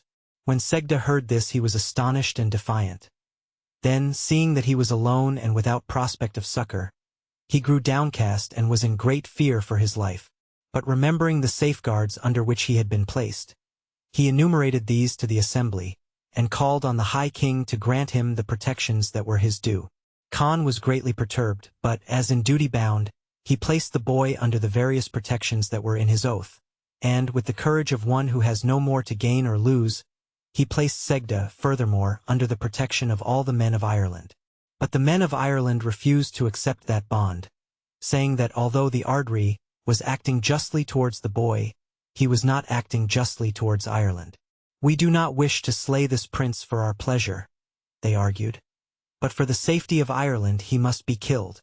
Angry parties were formed. Art and Finn the son of Yule, and the princes of the land were outraged at the idea that one who had been placed under their protection should be hurt by any hand. But the men of Ireland and the magicians stated that the king had gone to Faerie for a special purpose, and that his acts outside or contrary to that purpose were illegal, and committed no person to obedience. There were debates in the council hall, in the marketplace, in the streets of Tara, some holding that national honor dissolved and absolved all personal honor, and others protesting that no man had aught but his personal honor, and that above it not the gods, not even Ireland, could be placed, for it is to be known that Ireland is a god. Such a debate was in course, and Segda, to whom both sides addressed gentle and courteous arguments, grew more and more disconsolate. "You shall die for Ireland, dear heart," said one of them, and he gave Segda 3 kisses on each cheek. "Indeed," said Segda, returning those kisses. "Indeed, I had not bargained to die for Ireland, but only to bathe in her waters and to remove her pestilence." "But dear child and prince," said another, kissing him likewise, "if any one of us could save Ireland by dying for her, how cheerfully we would die." And Segda, returning his 3 kisses, agreed that the death was noble, but that it was not in his undertaking. Then, observing the stricken countenances about him, and the faces of men and women hewn thin by hunger, his resolution melted away, and he said, "I think I must die for you." And then he said, "I will die for you." And when he had said that, all the people present touched his cheek with their lips, and the love and peace of Ireland entered into his soul. so that he was tranquil and proud and happy. The executioner drew his wide, thin blade, and all those present covered their eyes with their cloaks, when a wailing voice called on the executioner to delay yet a moment. The High King uncovered his eyes and saw that a woman had approached driving a cow before her. "Why are you killing the boy?" she demanded. The reason for this slaying was explained to her. "Are you sure," she asked, "that the poets and magicians really know everything? Do they not?" The king inquired. "Do they?" she insisted. And then, turning to the magicians, "Let one magician of the magicians tell me what is hidden in the bags that are lying across the back of my cow." But no magician could tell it, nor did they try to. "Questions are not answered thus," they said. "There is formulae, and the calling up of spirits, and lengthy, complicated preparations in our art." "I am not badly learned in these arts," said the woman, "and I say that if you slay this cow, the effect will be the same as if you had killed the boy. We would prefer to kill a cow or 1,000 cows rather than harm this young prince," said Khan. "But if we spare the boy, will these evils return? They will not be banished until you have banished their cause." "And what is their cause?" "Bekuma is the cause, and she must be banished." "If you must tell me what to do," said Khan, "tell me at least to do something that I can do." "I will tell you certainly. You can keep Bekuma and your ills as long as you want to. It does not matter to me." "Come, my son," she said to Segda, for it was Segda's mother who had come to save him. And then that sinless queen and her son went back to their home of enchantment, leaving the king and Finn and the magicians and nobles of Ireland astonished and ashamed. Irish Fairy Tales. Chapter 67. There are good and evil people in this and in every other world, and the person who goes hence will go to the good or the evil that is native to him, while those who return come as surely to their due. The trouble which had fallen on Bekuma did not leave her repentant, and the sweet lady began to do wrong as instantly and innocently as a flower begins to grow. It was she who was responsible for the ills which had come on Ireland, and we may wonder why she brought these plagues and droughts to what was now her own country. Under all wrongdoing lies personal vanity or the feeling that we are endowed and privileged beyond our fellows. It is probable that, however courageously she had accepted fate, Bekuma had been sharply stricken in her pride, in the sense of personal strength, aloofness, and identity, in which the mind likens itself to God and will resist every domination but its own. She had been punished, that is, she had submitted to control, and her sense of freedom, of privilege, of very being, was outraged. The mind flinches even from the control of natural law, and how much more from the despotism of its own separated likenesses, for if another can control me, that other has usurped me, has become me. And how terribly I seem diminished by the seeming addition. This sense of separateness is vanity and is the bed of all wrongdoing. For we are not freedom, we are control, and we must submit to our own function ere we can exercise it. Even unconsciously we accept the rights of others to all that we have, and if we will not share our good with them, it is because we cannot, having none, but we will yet give what we have, although that be evil. To insist on other people sharing in our personal torment is the first step towards insisting that they shall share in our joy, as we shall insist when we get it. Bekuma considered that if she must suffer, all else she met should suffer also. She raged, therefore, against Ireland, and in particular she raged against young Art, her husband's son, and she left undone nothing that could afflict Ireland or the prince. She may have felt that she could not make them suffer, and that is a maddening thought to any woman. Or perhaps she had really desired the son instead of the father, and her thwarted desire had perpetuated itself as hate. But it is true that Art regarded his mother's successor with intense dislike, and it is true that she actively returned it. One day Bekuma came on the lawn before the palace, and seeing that Art was at chess with Cromms, she walked to the table on which the match was being played and for some time regarded the game. But the young prince did not take any notice of her while she stood by the board, for he knew that this girl was the enemy of Ireland, and he could not bring himself even to look at her. Bekuma, looking down on his beautiful head, smiled as much in rage as in disdain. "O son of a king," said she, "I demand a game with you for stakes." Art then raised his head and stood up courteously, but he did not look at her. "Whatever the queen demands I will do," said he. "Am I not your mother also?" she replied mockingly as she took the seat which the chief magician leaped from. The game was set then, and her play was so skillful that Art was hard put to counter her moves. But at a point of the game Bekuma grew thoughtful, and, as by a lapse of memory, she made a move which gave the victory to her opponent. But she had intended that. She sat then, biting on her lip with her white small teeth and staring angrily at Art. "What do you demand from me?" she asked. "I bind you to eat no food in Ireland until you find the wand of Curoy, son of Dare. Becuma then put a cloak about her and she went from Tara northward and eastward until she came to the dewy, sparkling brew of Angus Mac and Og in Ulster, but she was not admitted there. She went thence to the shire ruled over by Yagabal, and although this lord would not admit her, his daughter Aine, who was her foster sister, let her into Faery. She made inquiries and was informed where the dun of Curoy Mac Dare was, and when she had received this intelligence she set out for Sleepmiz. By what arts she coaxed Curoy to give up his wand it matters not, enough that she was able to return in triumph to Tara. When she handed the wand to Art, she said, "I claim my game of revenge." "It is due to you," said Art, and they sat on the lawn before the palace and played.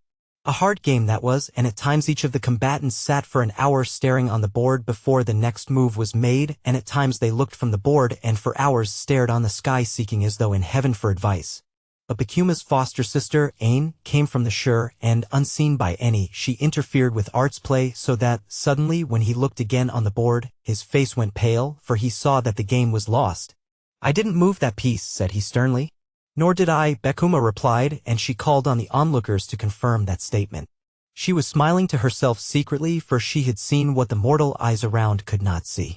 "I think the game is mine," she insisted softly. "I think that your friends in Faery have cheated," he replied, "but the game is yours if you are content to win it that way." "I bind you," said Becuma, "to eat no food in Ireland until you have found Delphine, the daughter of Morgan." "Where do I look for her?" said Art in despair. "She is in one of the islands of the sea," Becuma replied. "That is all I will tell you," and she looked at him maliciously, joyously, contentedly, for she thought he would never return from that journey and that Morgan would see to it. Irish Fairy Tales. Chapter 68. Art, as his father had done before him, set out for the many-colored land, but it was from Inverculpa he embarked and not from Benadair. At a certain time he passed from the rough green ridges of the sea to enchanted waters, and he roamed from island to island asking all people how he might come to Delphine, the daughter of Morgan. But he got no news from anyone until he reached an island that was fragrant with wild apples, gay with flowers, and joyous with the song of birds and the deep mellow drumming of the bees. In this island he was met by a lady, Creed, the truly beautiful, and when they had exchanged kisses he told her who he was and on what errand he was bent. "We have been expecting you," said Creed, "but alas, poor soul, it is a hard and a long, bad way that you must go, for there is sea and land, danger and difficulty between you and the daughter of Morgan." "Yet I must go there," he answered. "There is a wild, dark ocean to be crossed. There is a dense wood where every thorn on every tree is sharp as a spear point and is curved and clutching. There is a deep gulf to be gone through," she said, "a place of silence and terror, full of dumb, venomous monsters. There is an immense oak forest, dark, dense, thorny, a place to be strayed in, a place to be utterly bewildered and lost in. There is a vast dark wilderness, and therein is a dark house, lonely and full of echoes, and in it there are 7 gloomy hags, who are warned already of your coming and are waiting to plunge you in a bath of molten lead. It is not a choice journey," said Art, "but I have no choice and must go. Should you pass those hags," she continued, "and no one has yet passed them, you must meet Aelil of the Black Teeth, the son of Mongan Tenderblossom, and who could pass the gigantic and terrible fighter?" "It is not easy to find the daughter of Morgan," said Art in a melancholy voice. "It is not easy," Creed replied eagerly, "and if you will take my advice." "Advise me," he broke in, "for in truth there is no man standing in such need of counsel as I do." "I would advise you," said Creed in a low voice, "to seek no more for the sweet daughter of Morgan, but to stay in this place where all that is lovely is at your service." But," cried Art in astonishment. "Am I not as sweet as the daughter of Morgan?" she demanded, and she stood before him queenly and pleadingly, and her eyes took his with imperious tenderness. "By my hand," he answered, "you are sweeter and lovelier than any being under the sun, but—" "And with me," she said, "you will forget Ireland." "I am under bonds," cried Art. "I have passed my word, and I would not forget Ireland or cut myself from it for all the kingdoms of the many-colored land." Creed urged no more at that time, but as they were parting she whispered, "There are 2 girls, sisters of my own, in Morgan's palace. They will come to you with a cup in either hand. One cup will be filled with wine and one with poison. Drink from the right-hand cup, oh my dear." Art stepped into his coracle, and then, wringing her hands, she made yet an attempt to dissuade him from that drear journey. "Do not leave me," she urged. "Do not affront these dangers. Around the palace of Morgan there is a palisade of copper spikes, and on the top of each spike the head of a man grins and shrivels. There is one spike only which bears no head, and it is for your head that spike is waiting. Do not go there, my love. I must go indeed, said Art earnestly. There is yet a danger, she called. Beware of Delphkiem's mother, Doghead, daughter of the king of the Dogheads. Beware of her. Indeed, said Art to himself, there is so much to beware of that I will beware of nothing. I will go about my business, he said to the waves, and I will let those beings and monsters and the people of the Dogheads go about their business. Irish Fairy Tales. Chapter 69. He went forward in his light bark, and at some moment found that he had parted from those seas and was adrift on vaster and more turbulent billows. From those dark green surges there gaped at him monstrous and cavernous jaws, and round, wicked, red-rimmed, bulging eyes stared fixedly at the boat. A ridge of inky water rushed foaming mountainously on his board, and behind that ridge came a vast warty head that gurgled and groaned. But at these vile creatures he thrust with his lengthy spear or stabbed at closer reach with a dagger. He was not spared one of the terrors which had been foretold. Thus, in the dark thick oak forest, he slew the 7 hags and buried them in the molten lead which they had heated for him. He climbed an icy mountain, the cold breath of which seemed to slip into his body and chip off inside of his bones, and there, until he mastered the sort of climbing on ice, for each step that he took upwards he slipped back 10 steps. Almost his heart gave way before he learned to climb that venomous hill. In a forked glen into which he slipped at nightfall he was surrounded by giant toads, who spat poison, and were icy as the land they lived in, and were cold and foul and savage. At Sly of Save he encountered the long-maned lions who lie in wait for the beasts of the world, growling woefully as they squat above their prey and crunch those terrified bones. He came on Aelil of the Black Teeth sitting on the bridge that spanned a torrent, and the grim giant was grinding his teeth on a pillar stone. Art drew nigh unobserved and brought him low. It was not for nothing that these difficulties and dangers were in his path. These things and creatures were the invention of Doghead, the wife of Morgan, for it had become known to her that she would die on the day her daughter was wooed. Therefore none of the dangers encountered by Art were real, but were magical chimeras conjured against him by the great witch. Affronting all, conquering all, he came in time to Morgan's Dun, a place so lovely that after the miseries through which he had struggled he almost wept to see beauty again. Delphkiem knew that he was coming. She was waiting for him, yearning for him. To her mind Art was not only love, he was freedom, for the poor girl was a captive in her father's home. A great pillar 100 feet high had been built on the roof of Morgan's palace, and on the top of this pillar a tiny room had been constructed, and in this room Delphkiem was a prisoner. She was lovelier in shape than any other princess of the many-colored land. She was wiser than all the other women of that land, and she was skillful in music, embroidery, and chastity, and in all else that pertained to the knowledge of a queen. Although Delphkiem's mother wished nothing but ill to Art, she yet treated him with the courtesy proper in a queen on the one hand and fitting towards the son of the King of Ireland on the other. Therefore, when Art entered the palace he was met and kissed, and he was bathed and clothed and fed. 2 young girls came to him then, having a cup in each of their hands, and presented him with the kingly drink. But, remembering the warning which Cretel had given him, he drank only from the right-hand cup and escaped the poison. Next he was visited by Delphkiem's mother, Doghead, daughter of the king of the Dogheads, and Morgan's queen. She was dressed in full armor, and she challenged Art to fight with her. It was a woeful combat, for there was no craft or sagacity unknown to her, and Art would infallibly have perished by her hand but that her days were numbered, her star was out, and her time had come. It was her head that rolled on the ground when the combat was over, and it was her head that grinned and shriveled on the vacant spike which she had reserved for Art's. Then Art liberated Delphkiem from her prison at the top of the pillar, and they were affianced together. But the ceremony had scarcely been completed when the tread of a single man caused the palace to quake and seemed to jar the world. It was Morgan returning to the palace. The gloomy king challenged him to combat also, and in his honor Art put on the battle harness which he had brought from Ireland. He wore a breastplate and helmet of gold. A mantle of blue satin swung from his shoulders. His left hand was thrust into the grips of a purple shield, deeply bossed with silver, and in the other hand he held the wide-grooved, blue-hilted sword which had rung so often into fights and combats, and joyous feats and exercises. Up to this time the trials through which he had passed had seemed so great that they could not easily be added to. But if all those trials had been gathered into one vast calamity, they would not equal 1/2 of the rage and catastrophe of his war with Morgan.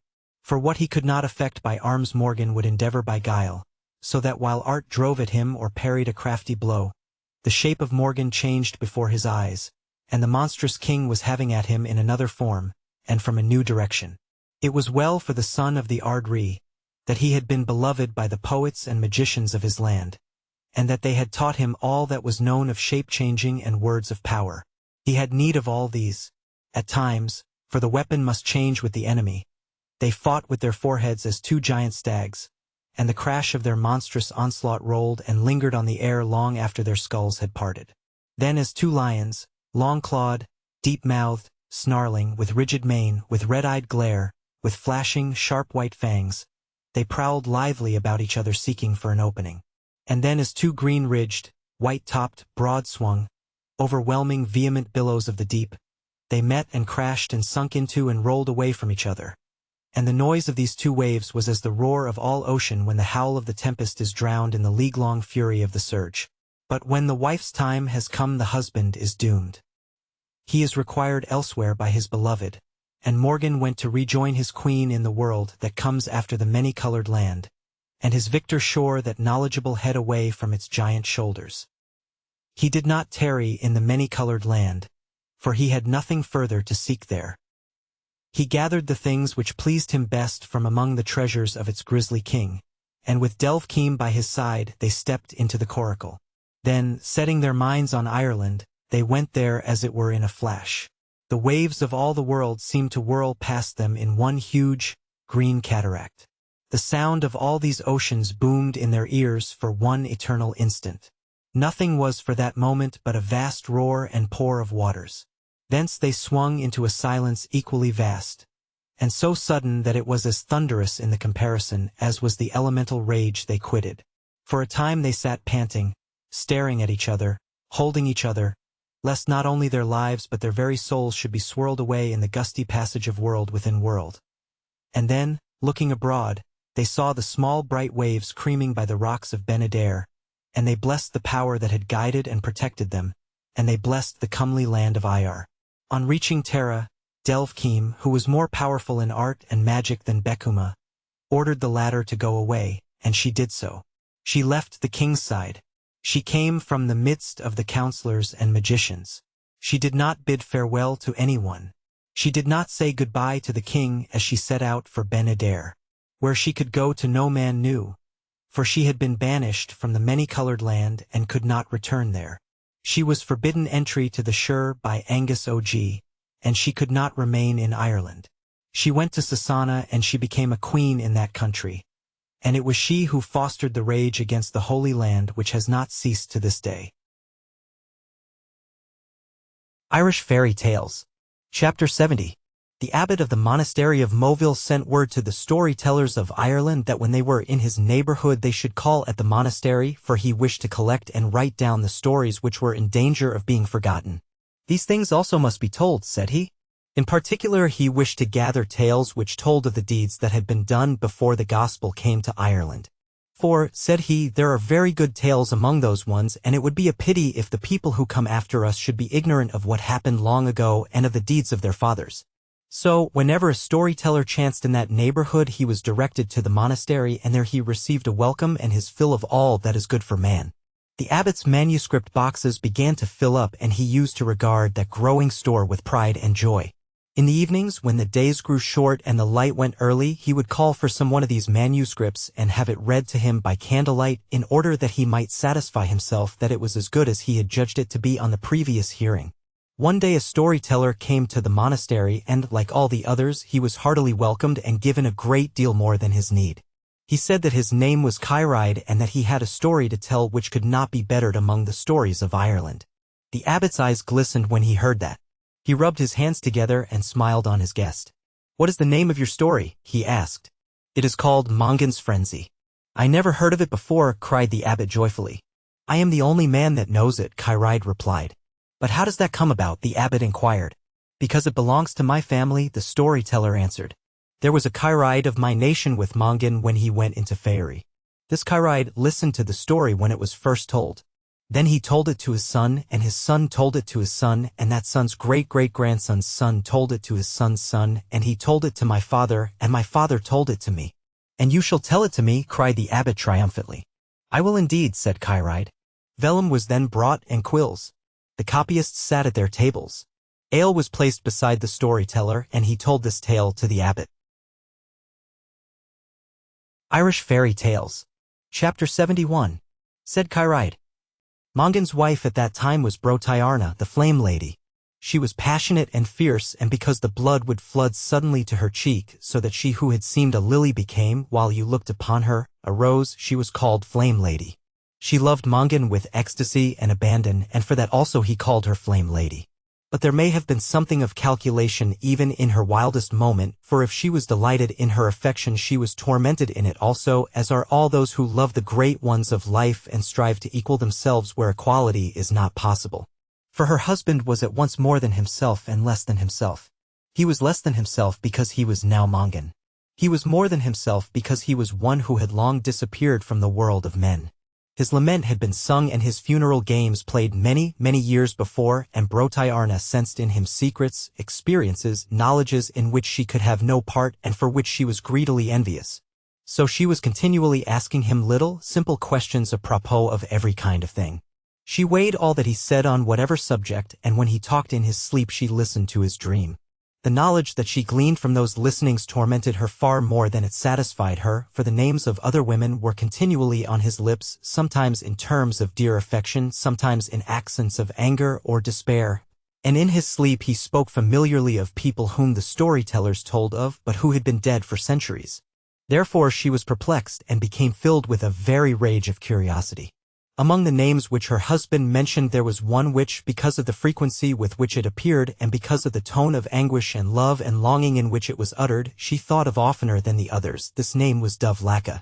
Although she questioned and cross-questioned Kyride, her storyteller, she could discover nothing about a lady who had been known as the Black Duck. But one night when Mongan seemed to speak with Dovlaka he mentioned her father as Fiachna Dovmacdomain, and the storyteller said that king had been dead for a vast number of years. She asked her husband then, boldly, to tell her the story of Dovlaka, and under the influence of their mutual love he promised to tell it to her some time, but each time she reminded him of his promise he became confused, and said that he would tell it some other time. As time went on the poor Flame Lady grew more and more jealous of Dovlaka, and more certain that if only she could know what had happened, she would get some ease to her tormented heart and some assuagement of her perfectly natural curiosity. Therefore she lost no opportunity of reminding Mongan of his promise, and on each occasion he renewed the promise and put it back to another time. Irish Fairy Tales. Chapter 72. In the year when Kieran the son of the carpenter died, the same year when Tuathal Maelgrev was killed, and the year when Diarmait the son of Serbil became king of all Ireland, the year 538 of our era in short, it happened that there was a great gathering of the men of Ireland at the hill of Usnech in Royal Meath. In addition to the council which was being held, there were games and tournaments and brilliant deployments of troops and universal feastings and enjoyments. The gathering lasted for a week, and on the last day of the week Mongan was moving through the crowd with 7 guards, his storyteller Kyride, and his wife. It had been a beautiful day with brilliant sunshine and great sport, but suddenly clouds began to gather in the sky to the west, and others came rushing blackly from the east. When these clouds met the world went dark for a space, and there fell from the sky a shower of hailstones, so large that each man wondered at their size, and so swift and heavy that the women and young people of the host screamed from the pain of the blows they received. Mongan's men made a roof of their shields, and the hailstones battered on the shields so terribly that even under them they were afraid. They began to move away from the host looking for shelter, and when they had gone apart a little way they turned the edge of a small hill and a knoll of trees, and in the twinkling of an eye they were in fair weather. One minute they heard the clashing and bashing of the hailstones, the howling of the venomous wind, the screams of women, and the uproar of the crowd on the hill of Usnech, and the next minute they heard nothing more of those sounds and saw nothing more of these sights. For they had been permitted to go at one step out of the world of men and into the world of Faerie. Irish Fairy Tales. Chapter 73. There is a difference between this world and the world of Faerie, but it is not immediately perceptible. Everything that is here is there. But the things that are there are better than those that are here. All things that are bright are there brighter. There is more gold in the sun and more silver in the moon of that land. There is more scent in the flowers, more savor in the fruit. There is more comeliness in the men and more tenderness in the women. Everything in Faerie is better by this one wonderful degree, and it is by this betterness you will know that you are there if you should ever happen to get there. Mongan and his companions stepped from the world of storm into sunshine and a scented world. The instant they stepped they stood, bewildered, looking at each other silently, questioningly, and then with one accord they turned to look back whence they had come. There was no storm behind them. The sunlight drowsed there as it did in front, a peaceful flooding of living gold. They saw the shapes of the country to which their eyes were accustomed, and recognized the well-known landmarks, but it seemed that the distant hills were a trifle higher, and the grass which clothed them and stretched between was greener, was more velvety, that the trees were better clothed and had more of peace as they hung over the quiet ground. But Mongan knew what had happened, and he smiled with glee as he watched his astonished companions, and he sniffed that balmy air as one whose nostrils remembered it. "You had better come with me," he said. "Where are we?" his wife asked. "Why, we are here," cried Mongan. "Where else should we be?" He set off then, and the others followed, staring about them cautiously, and each man keeping a hand on the hilt of his sword. "Are we in Faerie?" the flame lady asked. "We are," said Mongan. When they had gone a little distance they came to a grove of ancient trees. Mightily tall and well-grown these trees were, and the trunk of each could not have been spanned by 10 broad men. As they went among these quiet giants into the dappled obscurity and silence, their thoughts became grave, and all the motions of their minds elevated as though they must equal in greatness and dignity those ancient and glorious trees. When they passed through the grove they saw a lovely house before them, built of mellow wood and with a roof of bronze. It was like the dwelling of a king, and over the windows of the sunny room there was a balcony. There were ladies on this balcony, and when they saw the travelers approaching they sent messengers to welcome them. Mongan and his companions were then brought into the house, and all was done for them that could be done for honored guests. Everything within the house was as excellent as all without, and it was inhabited by 7 men and 7 women, and it was evident that Mongan and these people were well acquainted. In the evening a feast was prepared, and when they had eaten well there was a banquet. There were 7 vats of wine, and as Mongan loved wine he was very happy, and he drank more on that occasion than anyone had ever noticed him to drink before.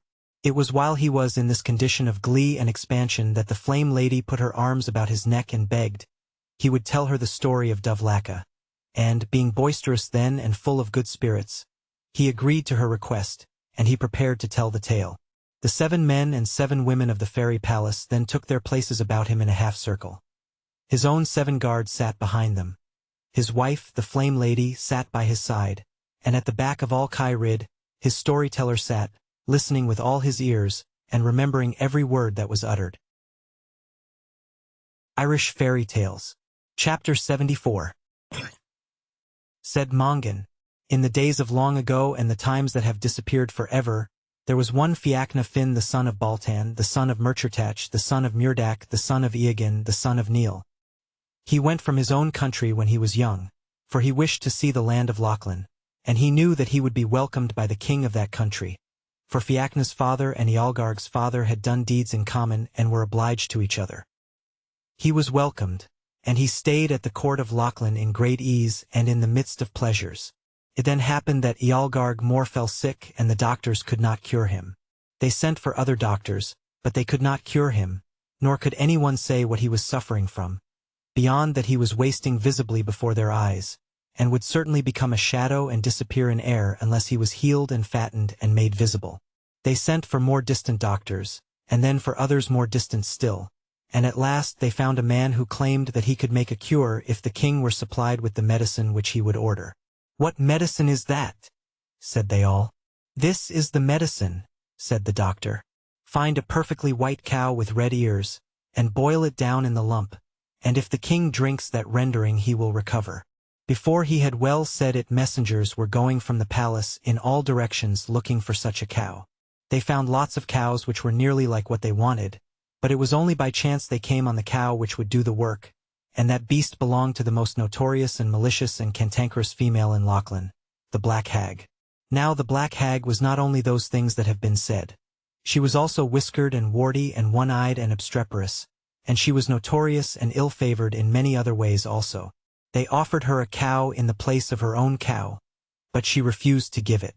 Then they offered a cow for each leg of her cow, but she would not accept that offer unless Fiachna went bail for the payment. He agreed to do so, and they drove the beast away. On the return journey he was met by messengers who brought news from Ireland. They said that the king of Ulster was dead, and that he, Fiachna Finn, had been elected king in the dead king's place. He at once took ship for Ireland, and found that all he had been told was true, and he took up the government of Ulster. Irish Fairy Tales. Chapter 75. A year passed, and one day as he was sitting at judgment there came a great noise from without, and this noise was so persistent that the people and suitors were scandalized, and Fiachna at last ordered that the noisy person should be brought before him to be judged. It was done, and to his surprise the person turned out to be the Black Hag. She blamed him in the court before his people and complained that he had taken away her cow and that she had not been paid the 4 cows he had gone bail for, and she demanded judgment from him and justice. "If you will consider it to be justice, I will give you 20 cows myself," said Fiachna. "I would not take all the cows in Ulster," she screamed. "Pronounce judgment yourself," said the king, "and if I can do what you demand I will do it." For he did not like to be in the wrong, and he did not wish that any person should have an unsatisfied claim upon him. The Black Hag then pronounced judgment, and the king had to fulfill it. "I have come," said she, "from the east to the west. You must come from the west to the east and make war for me and revenge me on the king of Lachlan." Fiachna had to do as she demanded, and, although it was with a heavy heart, he set out in 3 days' time for Lachlan, and he brought with him 10 battalions. He sent messengers before him to big Ealgarg, warning him of his coming, of his intention, and of the number of troops he was bringing, and when he landed Ealgarg met him with an equal force, and they fought together. In the first battle 300 of the men of Lachlan were killed, but in the next battle Ealgarg Mór did not fight fair, for he let some venomous sheep out of a tent, and these attacked the men of Ulster and killed 900 of them. So vast was the slaughter made by these sheep and so great the terror they caused that no one could stand before them, but by great good luck there was a wood at hand, and the men of Ulster, warriors and princes and charioteers, were forced to climb up the trees. And they roost among the branches like great birds, while the venomous sheep ranged below bleeding terribly and tearing up the ground. Fiachna Fim was also sitting in a tree very high up, and he was disconsolate. "We're disgraced," said he. "It is very lucky," said the man in the branch below, "that a sheep cannot climb a tree." "We are disgraced forever," said the king of Ulster. "If those sheep learn how to climb, we are undone surely," said the man below. "I will go down and fight the sheep," said Fiachna. But the others would not let the king go. "It is not right," they said, "that you should fight sheep." "Someone must fight them," said Fiachna Finn, "but no more of my men shall die until I fight myself, for if I am fated to die, I will die and I cannot escape it, and if it is the sheep's fate to die, then die they will, for there is no man can avoid destiny, and there is no sheep can dodge it either." "Praise be to God," said the warrior that was higher up. "Amen," said the man who was higher than he, and the rest of the warriors wished good luck to the king. He started then to climb down the tree with a heavy heart, but while he hung from the last branch and was about to let go, he noticed a tall warrior walking towards him. The king pulled himself up on the branch again and sat dangle-legged on it to see what the warrior would do.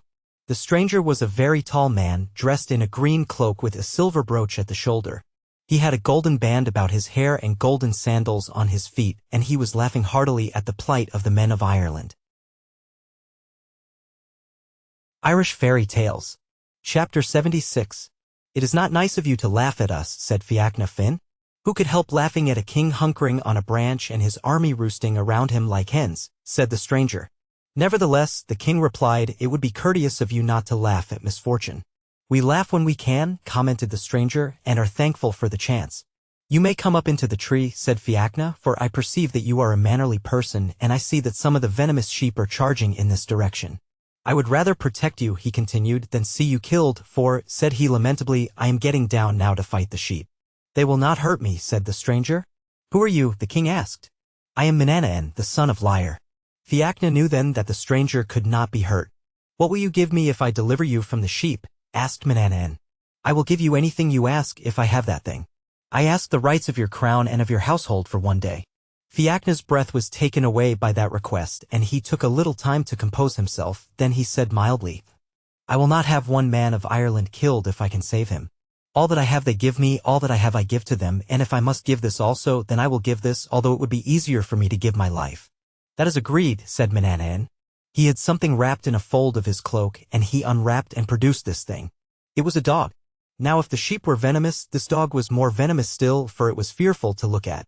In body it was not large, but its head was of a great size, and the mouth that was shaped in that head was able to open like the lid of a pot. It was not teeth which were in that head, but hooks and fangs and prongs.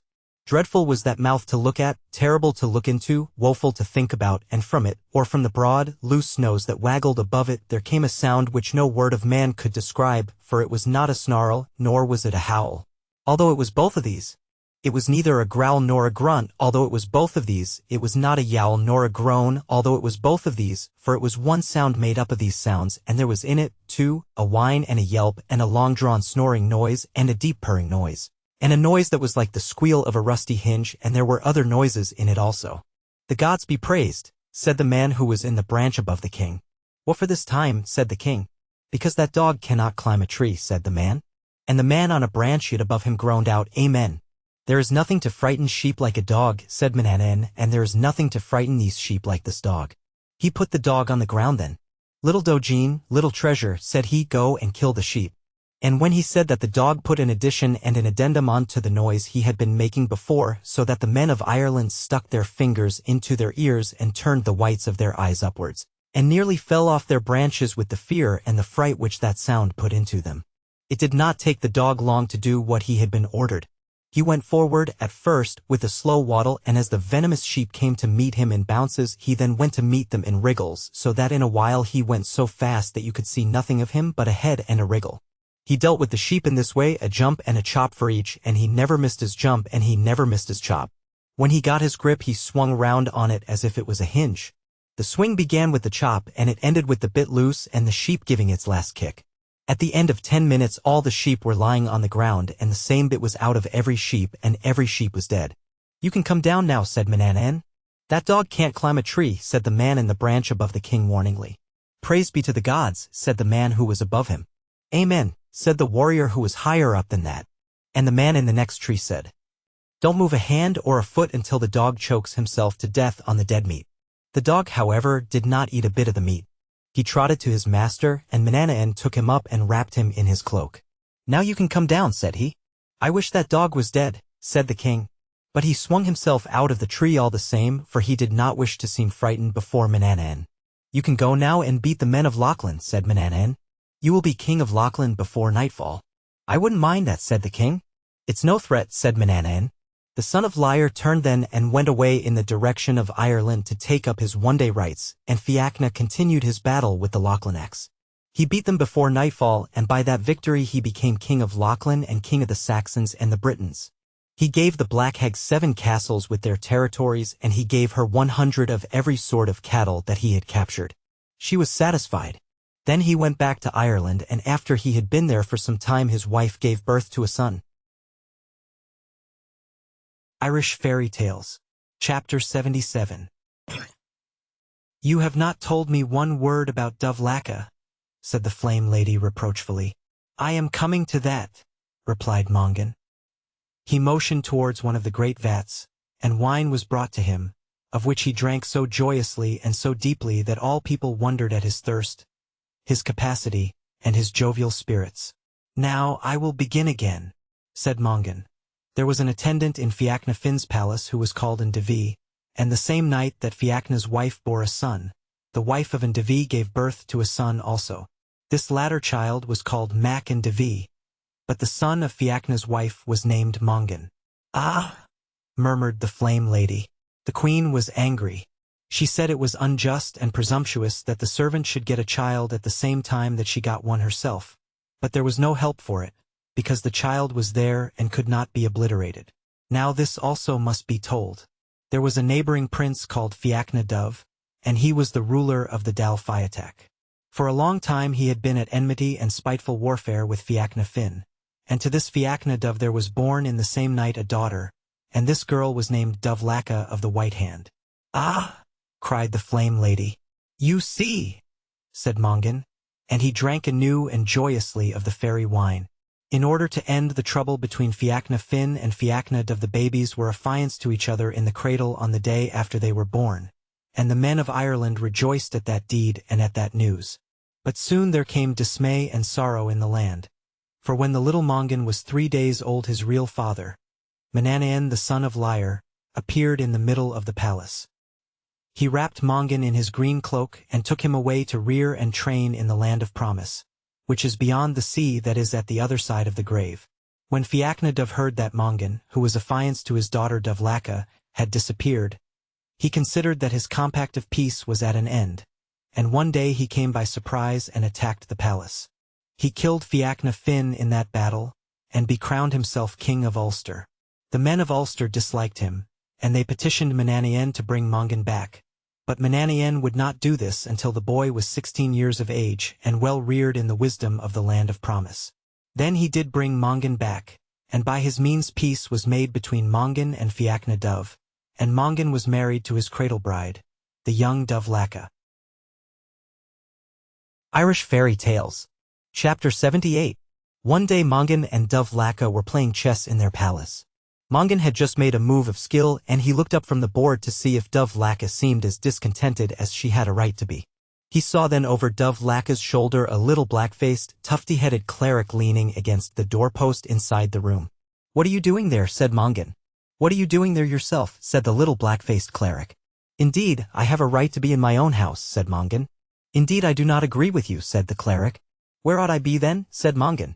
"You ought to be at Dun Fiathak avenging the murder of your father," replied the cleric, "and you ought to be ashamed of yourself for not having done it long ago.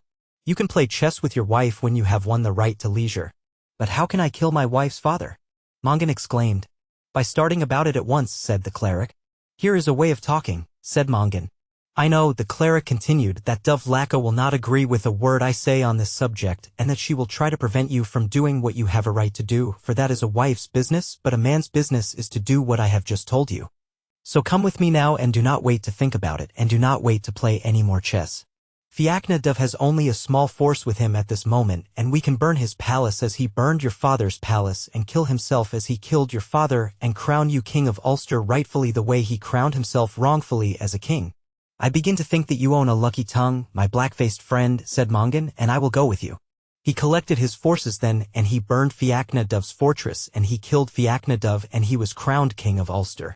Then for the first time he felt secure and at liberty to play chess. But he did not know until afterwards that the black-faced, tufty-headed person was his father Mananayan, although that was the fact. There are some who say, however, that Fiachna the Black was killed in the year 624 by the lord of the Scots Dal Riata, Condad Sair, at the battle of Ard Caran, but the people who say this do not know what they are talking about, and they do not care greatly what it is they say. Irish Fairy Tales. Chapter 79. There is nothing to marvel about in this Dovlaka, said the Flame Lady scornfully. She has got married, and she has been beaten at chess. It has happened before. Let us keep to the story, said Mongan, and, having taken some few dozen deep draughts of the wine, he became even more jovial than before. Then he recommenced his tale. It happened on a day that Mongan had need of treasure. He had many presents to make, and he had not as much gold and silver and cattle as was proper for a king. He called his nobles together and discussed what was the best thing to be done, and it was arranged that he should visit the provincial kings and ask boons from them. He set out at once on his round of visits, and the first province he went to was Leinster. The king of Leinster at that time was Brandov, the son of Ekak. He welcomed Mongan and treated him well, and that night Mongan slept in his palace. When he awoke in the morning he looked out of a lofty window, and he saw on the sunny lawn before the palace a herd of cows. There were 50 cows in all, for he counted them, and each cow had a calf beside her, and each cow and calf was pure white in color, and each of them had red ears. When Mongan saw these cows, he fell in love with them as he had never fallen in love with anything before. He came down from the window and walked on the sunny lawn among the cows, looking at each of them and speaking words of affection and endearment to them all, and while he was thus walking and talking and looking and loving, he noticed that someone was moving beside him. He looked from the cows then, and saw that the king of Leinster was at his side. "Are you in love with the cows?" Brandov asked him. "I am," said Mongan. "Everybody is," said the king of Leinster. I never saw anything like them, said Mongan. Nobody has, said the king of Leinster. I never saw anything I would rather have than these cows, said Mongan. These, said the king of Leinster, are the most beautiful cows in Ireland, and, he continued thoughtfully, Dubhlaca is the most beautiful woman in Ireland. There's no lie in what you say, said Mongan. Is it not a queer thing, said the king of Leinster, that I should have what you want with all your soul, and you should have what I want with all my heart? Queer indeed, said Mongan, but what is it that you do want? Dubhlaca, of course, said the king of Leinster. Do you mean, said Mongan, that you would exchange this herd of 50 pure white cows having red ears? And their 50 calves, said the king of Leinster. For Dubhlaca, or for any woman in the world? I would, cried the king of Leinster, and he thumped his knee as he said it. Done, roared Mongan, and the two kings shook hands on the bargain. Mongan then called some of his own people, and before any more words could be said and before any alteration could be made, he set his men behind the cows and marched home with them to Ulster. Irish Fairy Tales. Chapter 80. Dubhlaca wanted to know where the cows came from, and Mongan told her that the king of Leinster had given them to him. She fell in love with them as Mongan had done. But there was nobody in the world could have avoided loving those cows. Such cows they were. Such wonders. Mongan and Dubhlaca used to play chess together, and then they would go out together to look at the cows, and then they would go in together and would talk to each other about the cows. Everything they did together, for they loved to be with each other. However, a change came. One morning a great noise of voices and trampling of horses and rattle of armor came about the palace. Mongan looked from the window. "Who is coming?"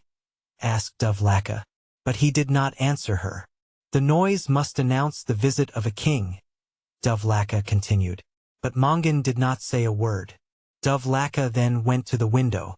"Who is that king?" she asked, and her husband replied to her then.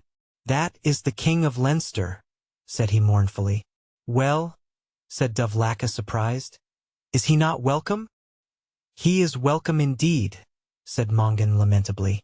"Let us go out and welcome him properly," Dubhlaca suggested. "Let us not go near him at all," said Mongan, "for he is coming to complete his bargain." "What bargain are you talking about?" Dubhlaca asked. But Mongan would not answer that. "Let us go out," said he, "for we must go out." Mongan and Dubhlaca went out then and welcomed the king of Leinster. They brought him and his chief men into the palace, and water was brought for their baths, and rooms were appointed for them, and everything was done that should be done for guests. That night there was a feast, and after the feast there was a banquet, and all through the feast and the banquet the king of Leinster stared at Dubhlaca with joy, and sometimes his breast was delivered of great sighs, and at times he moved as though in perturbation of spirit and mental agony. "There is something wrong with the king of Leinster," Dubhlaca whispered. "I don't care if there is," said Mongan. "You must ask what he wants." "But I don't want to know it," said Mongan. "Nevertheless, you must ask him," she insisted.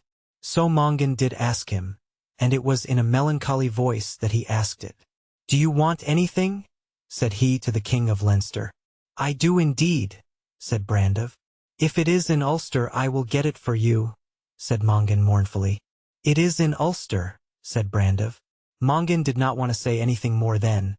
But the king of Leinster was so intent and everybody else was listening and Dubhlaca was nudging his arm. So he said, "What is it that you do want?" "I want Dubhlaca." "I want her too," said Mongan. "You made your bargain," said the king of Leinster. "My cows and their calves for your Dubhlaca, and the man that makes a bargain keeps a bargain." "I never before heard," said Mongan, "of a man giving away his own wife." "Even if you never heard of it before, you must do it now," said Dubhlaca. "For honor is longer than life." Mongan became angry when Dubhlaca said that. His face went red as a sunset, and the veins swelled in his neck and his forehead. "Do you say that?" he cried to Dubhlaca. "I do," said Dubhlaca. "Let the king of Leinster take her," said Mongan. Irish Fairy Tales. Chapter 81. Dubhlaca and the king of Leinster went apart then to speak together, and the eye of the king seemed to be as big as a plate, so fevered was it and so enlarged and inflamed by the look of Dubhlaca. He was so confounded with joy also that his words got mixed up with his teeth, and Dovlaka did not know exactly what it was he was trying to say, and he did not seem to know himself. But at last he did say something intelligible, and this is what he said. "I am a very happy man," said he. "And I," said Dovlaka, "am the happiest woman in the world." "Why should you be happy?" the astonished king demanded. "Listen to me," she said. "If you tried to take me away from this place against my own wish, one half of the men of Ulster would be dead before you got me, and the other half would be badly wounded in my defense." "A bargain is a bargain," the king of Leinster began. "But," she continued, "they will not prevent my going away, for they all know that I have been in love with you for ages." "What have you been in with me for ages?" said the amazed king. "In love with you," replied Dovlaka. "This is news," said the king, "and it is good news." "But by my word," said Dovlaka, "I will not go with you unless you grant me a boon." "All that I have," cried Brandov, "and all that everybody has. And you must pass your word and pledge your word that you will do what I ask." "I pass it and pledge it," cried the joyful king. "Then," said Dovlaka, "this is what I bind on you." "Light the oak," he cried. "Until 1 year is up and out you are not to pass the night in any house that I am in." "By my head and hand," Brandov stammered. "And if you come into a house where I am during the time and term of that year, you are not to sit down in the chair that I am sitting in." "Heavy is my doom," he groaned. "But," said Dovlaka, "if I am sitting in a chair or a seat, you are to sit in a chair that is over against me and opposite to me and at a distance from me." "Alas," said the king, and he smote his hands together, and then he beat them on his head, and then he looked at them and at everything about, and he could not tell what anything was or where anything was, for his mind was clouded and his wits had gone astray. "Why do you bind these woes on me?" he pleaded. "I wish to find out if you truly love me." "But I do," said the king. "I love you madly and dearly and with all my faculties and members." "That is the way." "Love you," said Dovlaka. "We shall have a notable year of courtship and joy. And let us go now," she continued, "for I am impatient to be with you." "Alas," said Brandov as he followed her. "Alas, alas," said the king of Leinster. Irish Fairy Tales. Chapter 82. "I think," said the flame lady, "that whoever lost that woman had no reason to be sad." Mongan took her chin in his hand and kissed her lips. "All that you say is lovely, for you are lovely," said he, "and you are my delight and the joy of the world." Then the attendants brought him wine, and he drank so joyously of that and so deeply that those who observed him thought he would surely burst and drown them. But he laughed loudly and with enormous delight, until the vessels of gold and silver and bronze chimed mellowly to his peal and the rafters of the house went creaking. Said he. Mongan loved Dovlaka of the white hand better than he loved his life, better than he loved his honor. The kingdoms of the world did not weigh with him beside the string of her shoe. He would not look at a sunset if he could see her. He would not listen to a harp if he could hear her speak, for she was the delight of ages, the gem of time, and the wonder of the world till doom. She went to Leinster with the king of that country, and when she had gone Mongan fell grievously sick, so that it did not seem he could ever recover again, and he began to waste and wither, and he began to look like a skeleton and a bony structure, and a misery. Now this also must be known. Dovlaka had a young attendant who was her foster sister as well as her servant, and on the day that she got married to Mongan, her attendant was married to Macin Devi, who was servant and foster brother to Mongan. When Dovlaka went away with the king of Leinster, her servant, Macin Devi's wife, went with her, so there were 2 wifeless men in Ulster at that time, namely, Mongan the king and Macin Devi his servant. One day as Mongan sat in the sun, brooding lamentably on his fate, Macin Devi came to him. "How are things with you, master?" asked Macin Devi. "Bad," said Mongan. "It was a poor day brought you off with Manananan to the land of promise," said his servant. "Why should you think that?" inquired Mongan. "Because," said Macin Devi, "you learned nothing in the land of promise except how to eat a lot of food and how to do nothing in a deal of time." "What business is it of yours?" said Mongan angrily. "It is my business surely," said Macin Devi, "for my wife has gone off to Leinster with your wife, and she wouldn't have gone if you hadn't made a bet and a bargain with that accursed king." Macin Devi began to weep then. "I didn't make a bargain with any king," said he, "and yet my wife has gone away with one, and it's all because of you." "There is no one sorrier for you than I am," said Mongan. "There is indeed," said Macin Devi, "for I am sorry myself." Mongan roused himself then. "You have a claim on me truly," said he, "and I will not have anyone with a claim on me that is not satisfied." "Go," he said to Macin Devi, "to that very place we both know of. You remember the baskets I left there with the sod from Ireland in one and the sod from Scotland in the other. Bring me the baskets and sods." "Tell me the why of this," said his servant. "The king of Leinster will ask his wizards what I am doing, and this is what I will be doing.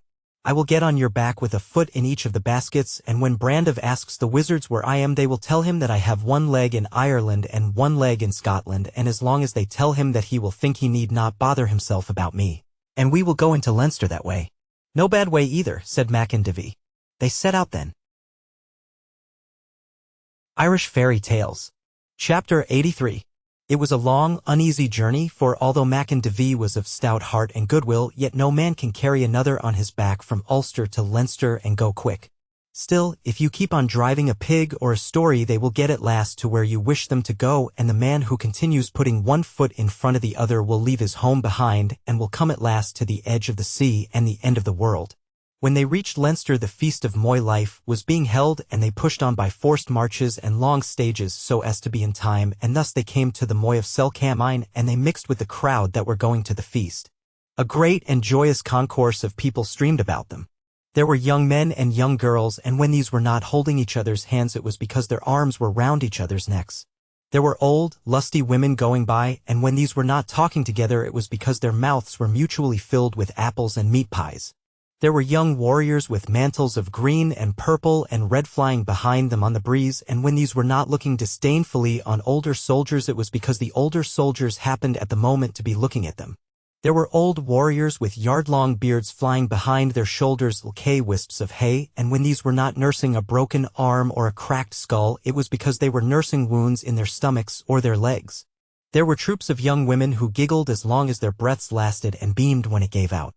Bands of boys who whispered mysteriously together and pointed with their fingers in every direction at once and would suddenly begin to run like a herd of stampeded horses. There were men with carts full of roasted meats, women with little vats full of mead, and others carrying milk and beer, folk of both sorts with towers swaying on their heads and they dripping with honey, children having baskets piled with red apples, and old women who peddled shellfish and boiled lobsters. There were people who sold 20 kinds of bread with butter thrown in, sellers of onions and cheese, and others who supplied spare bits of armor, odd scabbards, spear handles, breastplate laces. People who cut your hair or told your fortune or gave you a hot bath in a pot. Others who put a shoe on your horse or a piece of embroidery on your mantle, and others again who took stains off your sword or dyed your fingernails or sold you a hound. It was a great and joyous gathering that was going to the feast. Mongan and his servant sat against a grassy hedge by the roadside and watched the multitude streaming past. Just then Mongan glanced to the right whence the people were coming. Then he pulled the hood of his cloak over his ears and over his brow. "Alas," said he in a deep and anguished voice. Macandevie turned to him. "Is it a pain in your stomach, master?" "It is not," said Mongan. "Well, what made you make the brutal and belching noise?" "It was a sigh I gave," said Mongan. "Whatever it was," said Macandevie, "what was it?" "Look down the road on the side and tell me who is coming," said his master. "It is a lord with his troop." "It is the King of Leinster," said Mongan. "The man," said Macandevie in a tone of great pity, "the man that took away your wife." And he roared in a voice of extraordinary savagery, "The man that took away my wife into the bargain, and she not in the bargain." "Hush," said Mongan, for a man who heard his shout stopped to tie a sandy, or to listen.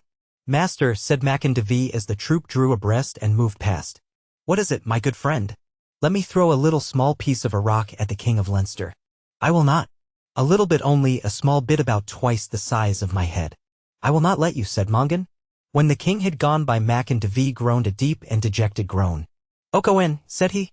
"Okoen iogodeo," said he. The man who had tied his sandal said then, "Are you in pain, honest man?" "I am not in pain," said Macandevie. "Well, what was it that knocked a howl out of you like the yelp of a sick dog, honest man?" "Go away," said Macandevie, "go away, you flat-faced, nosy person." "There is no politeness left in this country," said the stranger, and he went away to a certain distance, and from thence he threw a stone at Macandevie's nose and hit it.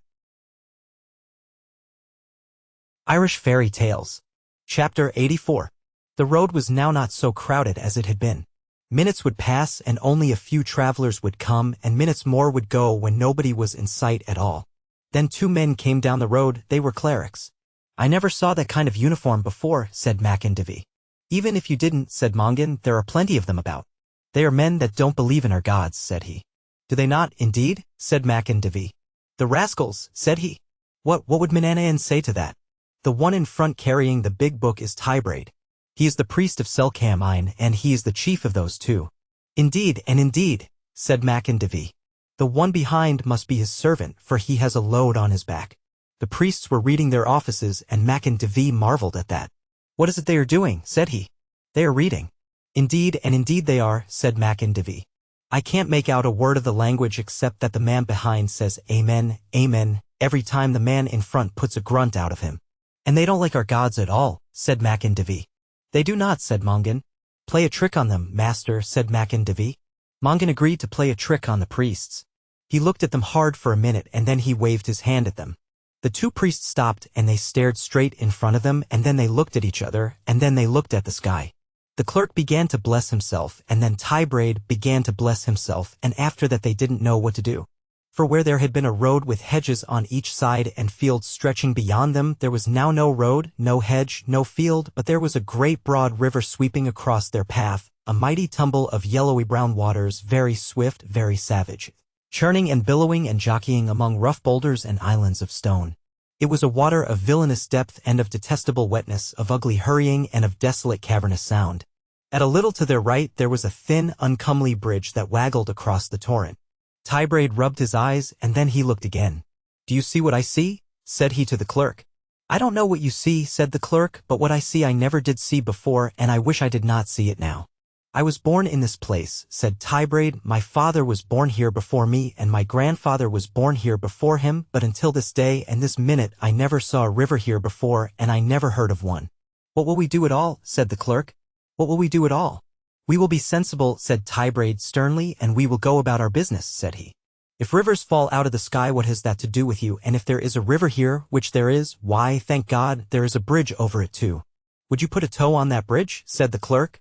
What is the bridge for? Said Tybraid. Mongan and Mac and Devi followed them. When they got to the middle of the bridge it broke under them, and they were precipitated into that boiling yellow flood.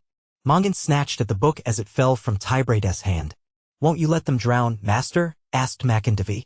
No, said Mongan, I'll send them a mile down the stream, and then they can come to land.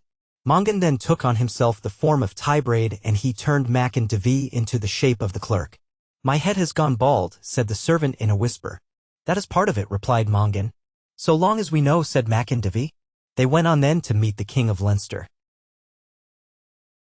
Irish Fairy Tales. Chapter 85.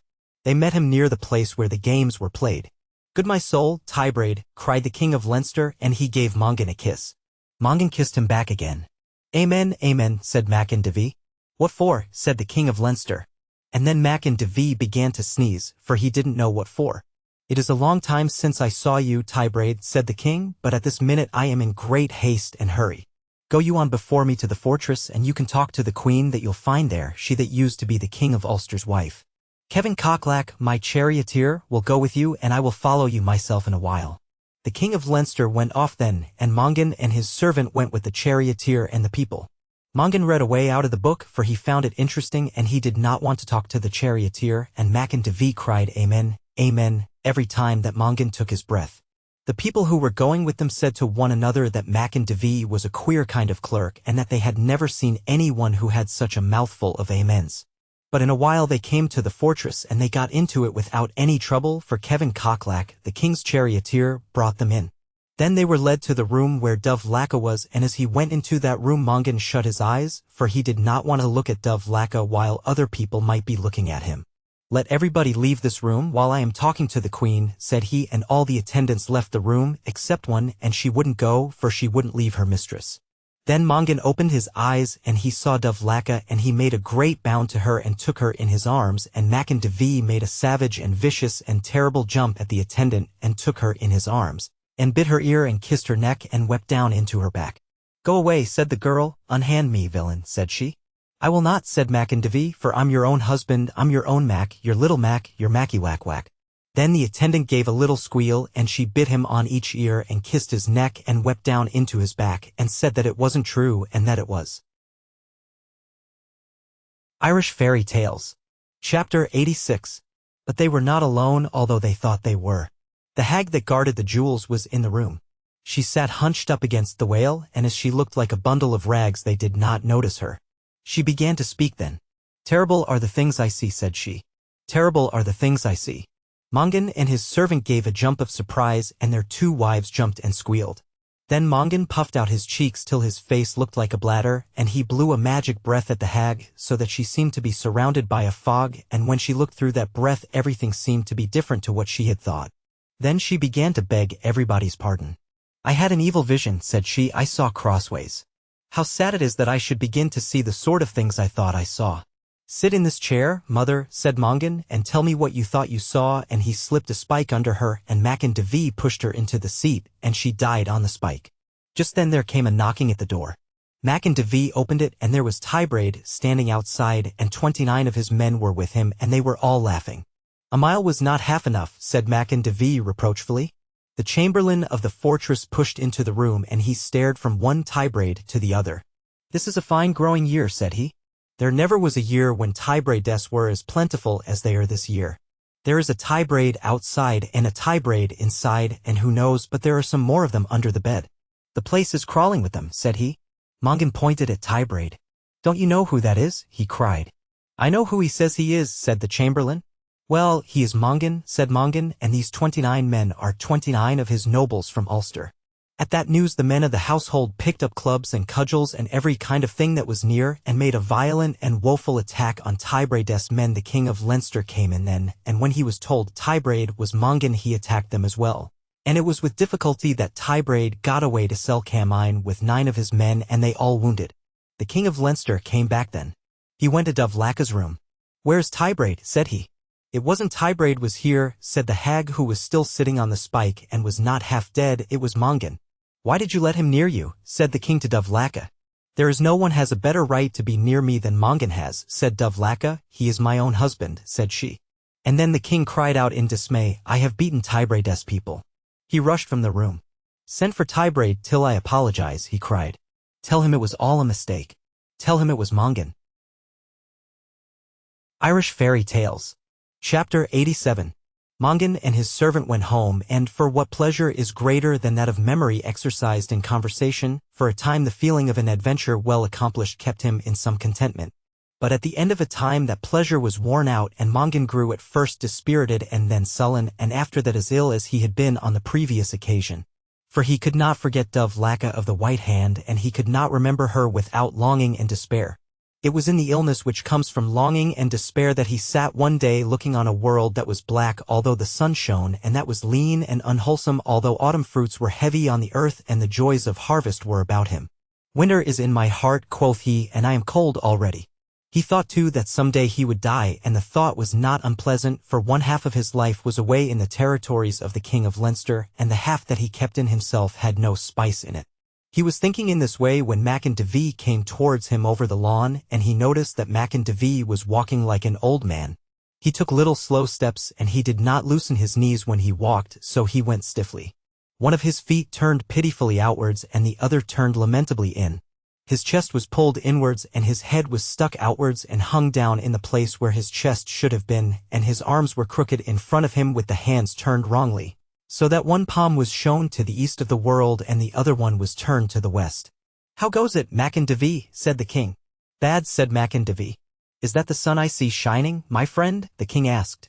"It may be the sun," replied Macken DeVee, peering curiously at the golden radiance that dozed about them, "but maybe it's a yellow fog." "What is life at all?" said the king. "It is a weariness and a tiredness," said Macken DeVee. "It is a long yawn without sleepiness. It is a bee lost at midnight and buzzing on a pane. It is the noise made by a tied-up dog. It is nothing worth dreaming about. It is nothing at all." "How well you explain my feelings about Dovlaka," said the king. "I was thinking about my own lamb," said Macken DeVee. "I was thinking about my own treasure, my cup of cheeriness, and the pulse of my heart." And with that he burst into tears. "Alas," said the king. "But," sobbed Macken DeVee, "what right have I to complain? I am only the servant, and although I didn't make any bargain with the king of Leinster or with any king of them all, yet my wife has gone away as if she was the consort of a potentate the same as Dovlaka is." Mongan was sorry then for his servant, and he roused himself. "I am going to send you to Dovlaka. Where the one is the other will be," cried Macken DeVee joyously. "Go," said Mongan, "to Rath Desert of Bregia. You know that place? As well as my tongue knows my teeth. Dovlaka is there, see her, and ask her what she wants me to do." Macken DeVee went there and returned. Dovlaka says that you are to come at once, for the King of Leinster is journeying around his territory, and Kevin Cocklack, the charioteer, is making bitter love to her and wants her to run away with him. Mongan set out, and in no great time, for they travelled day and night, they came to Bregla and gained admittance to the fortress, but just as he got in he had to go out again, for the King of Leinster had been warned of Mongan's journey, and came back to his fortress in the nick of time. When the men of Ulster saw the condition into which Mongan fell, they were in great distress, and they all got sick through compassion for their king. The nobles suggested to him that they should march against Leinster and kill that king and bring back Dovlaka, but Mongan would not consent to this plan. For, said he, the thing I lost through my own folly I shall get back through my own craft. And when he said that, his spirits revived, and he called for Mackin Davy.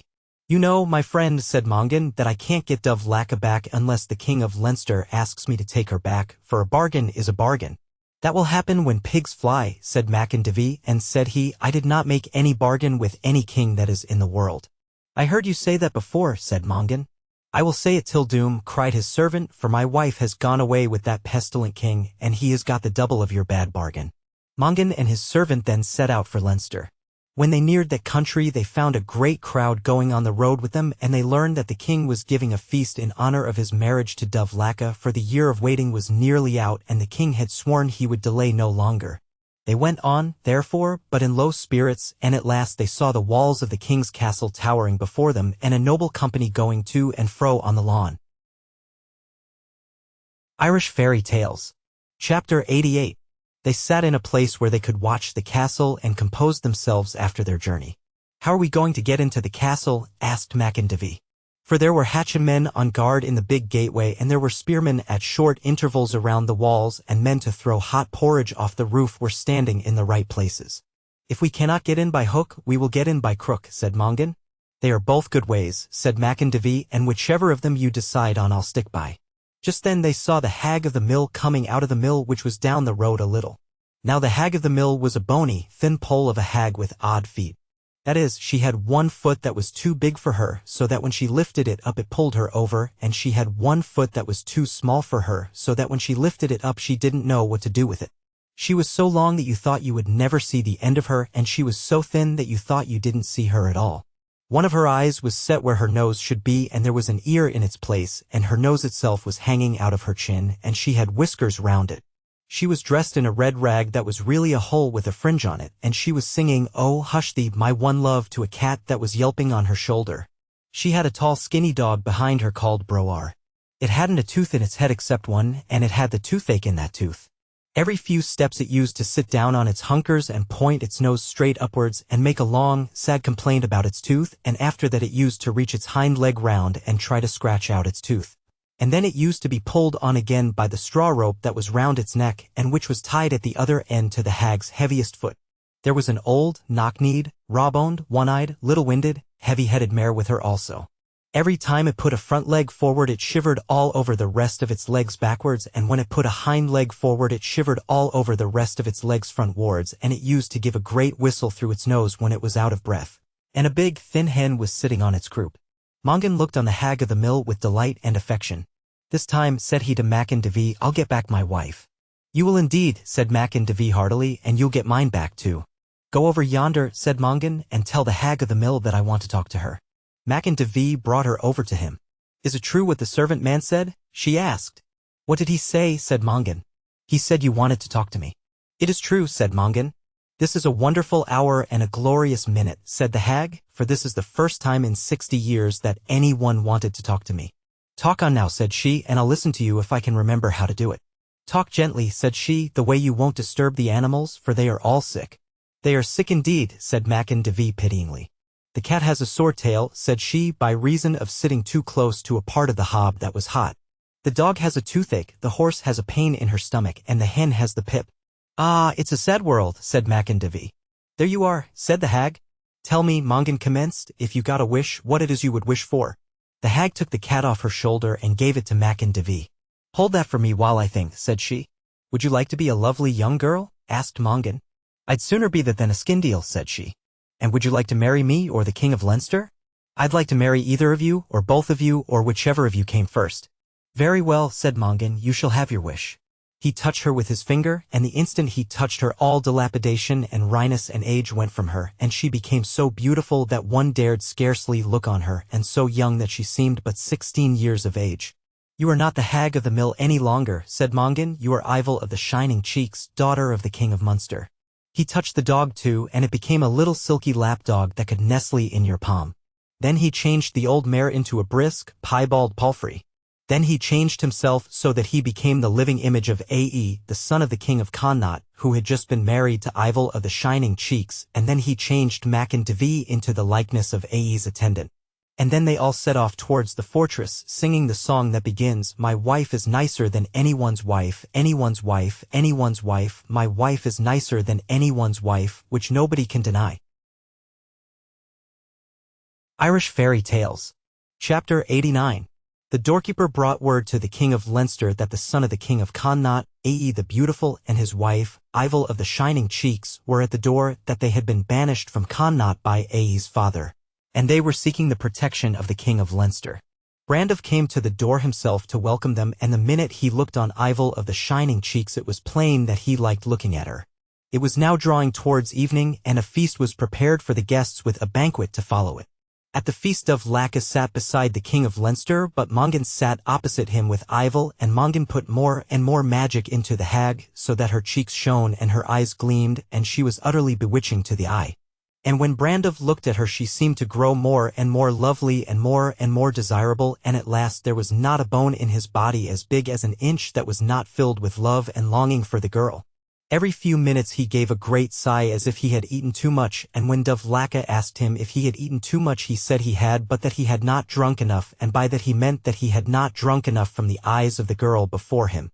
At the banquet which was then held he looked at her again, and every time he took a drink he toasted Ivel across the brim of his goblet, and in a little while she began to toast him back across the rim of her cup, for he was drinking ale, but she was drinking mead. Then he sent a messenger to her to say that it was a far better thing to be the wife of the King of Leinster than to be the wife of the son of the King of Connaught, for a king is better than a prince. And Ivel thought that this was as wise a thing as anybody had ever said. And then he sent a message to say that he loved her so much that he would certainly burst of love if it did not stop. Mongan heard the whispering, and he told the hag that if she did what he advised she would certainly get either himself or the King of Leinster for a husband. "Either of you will be welcome," said the hag.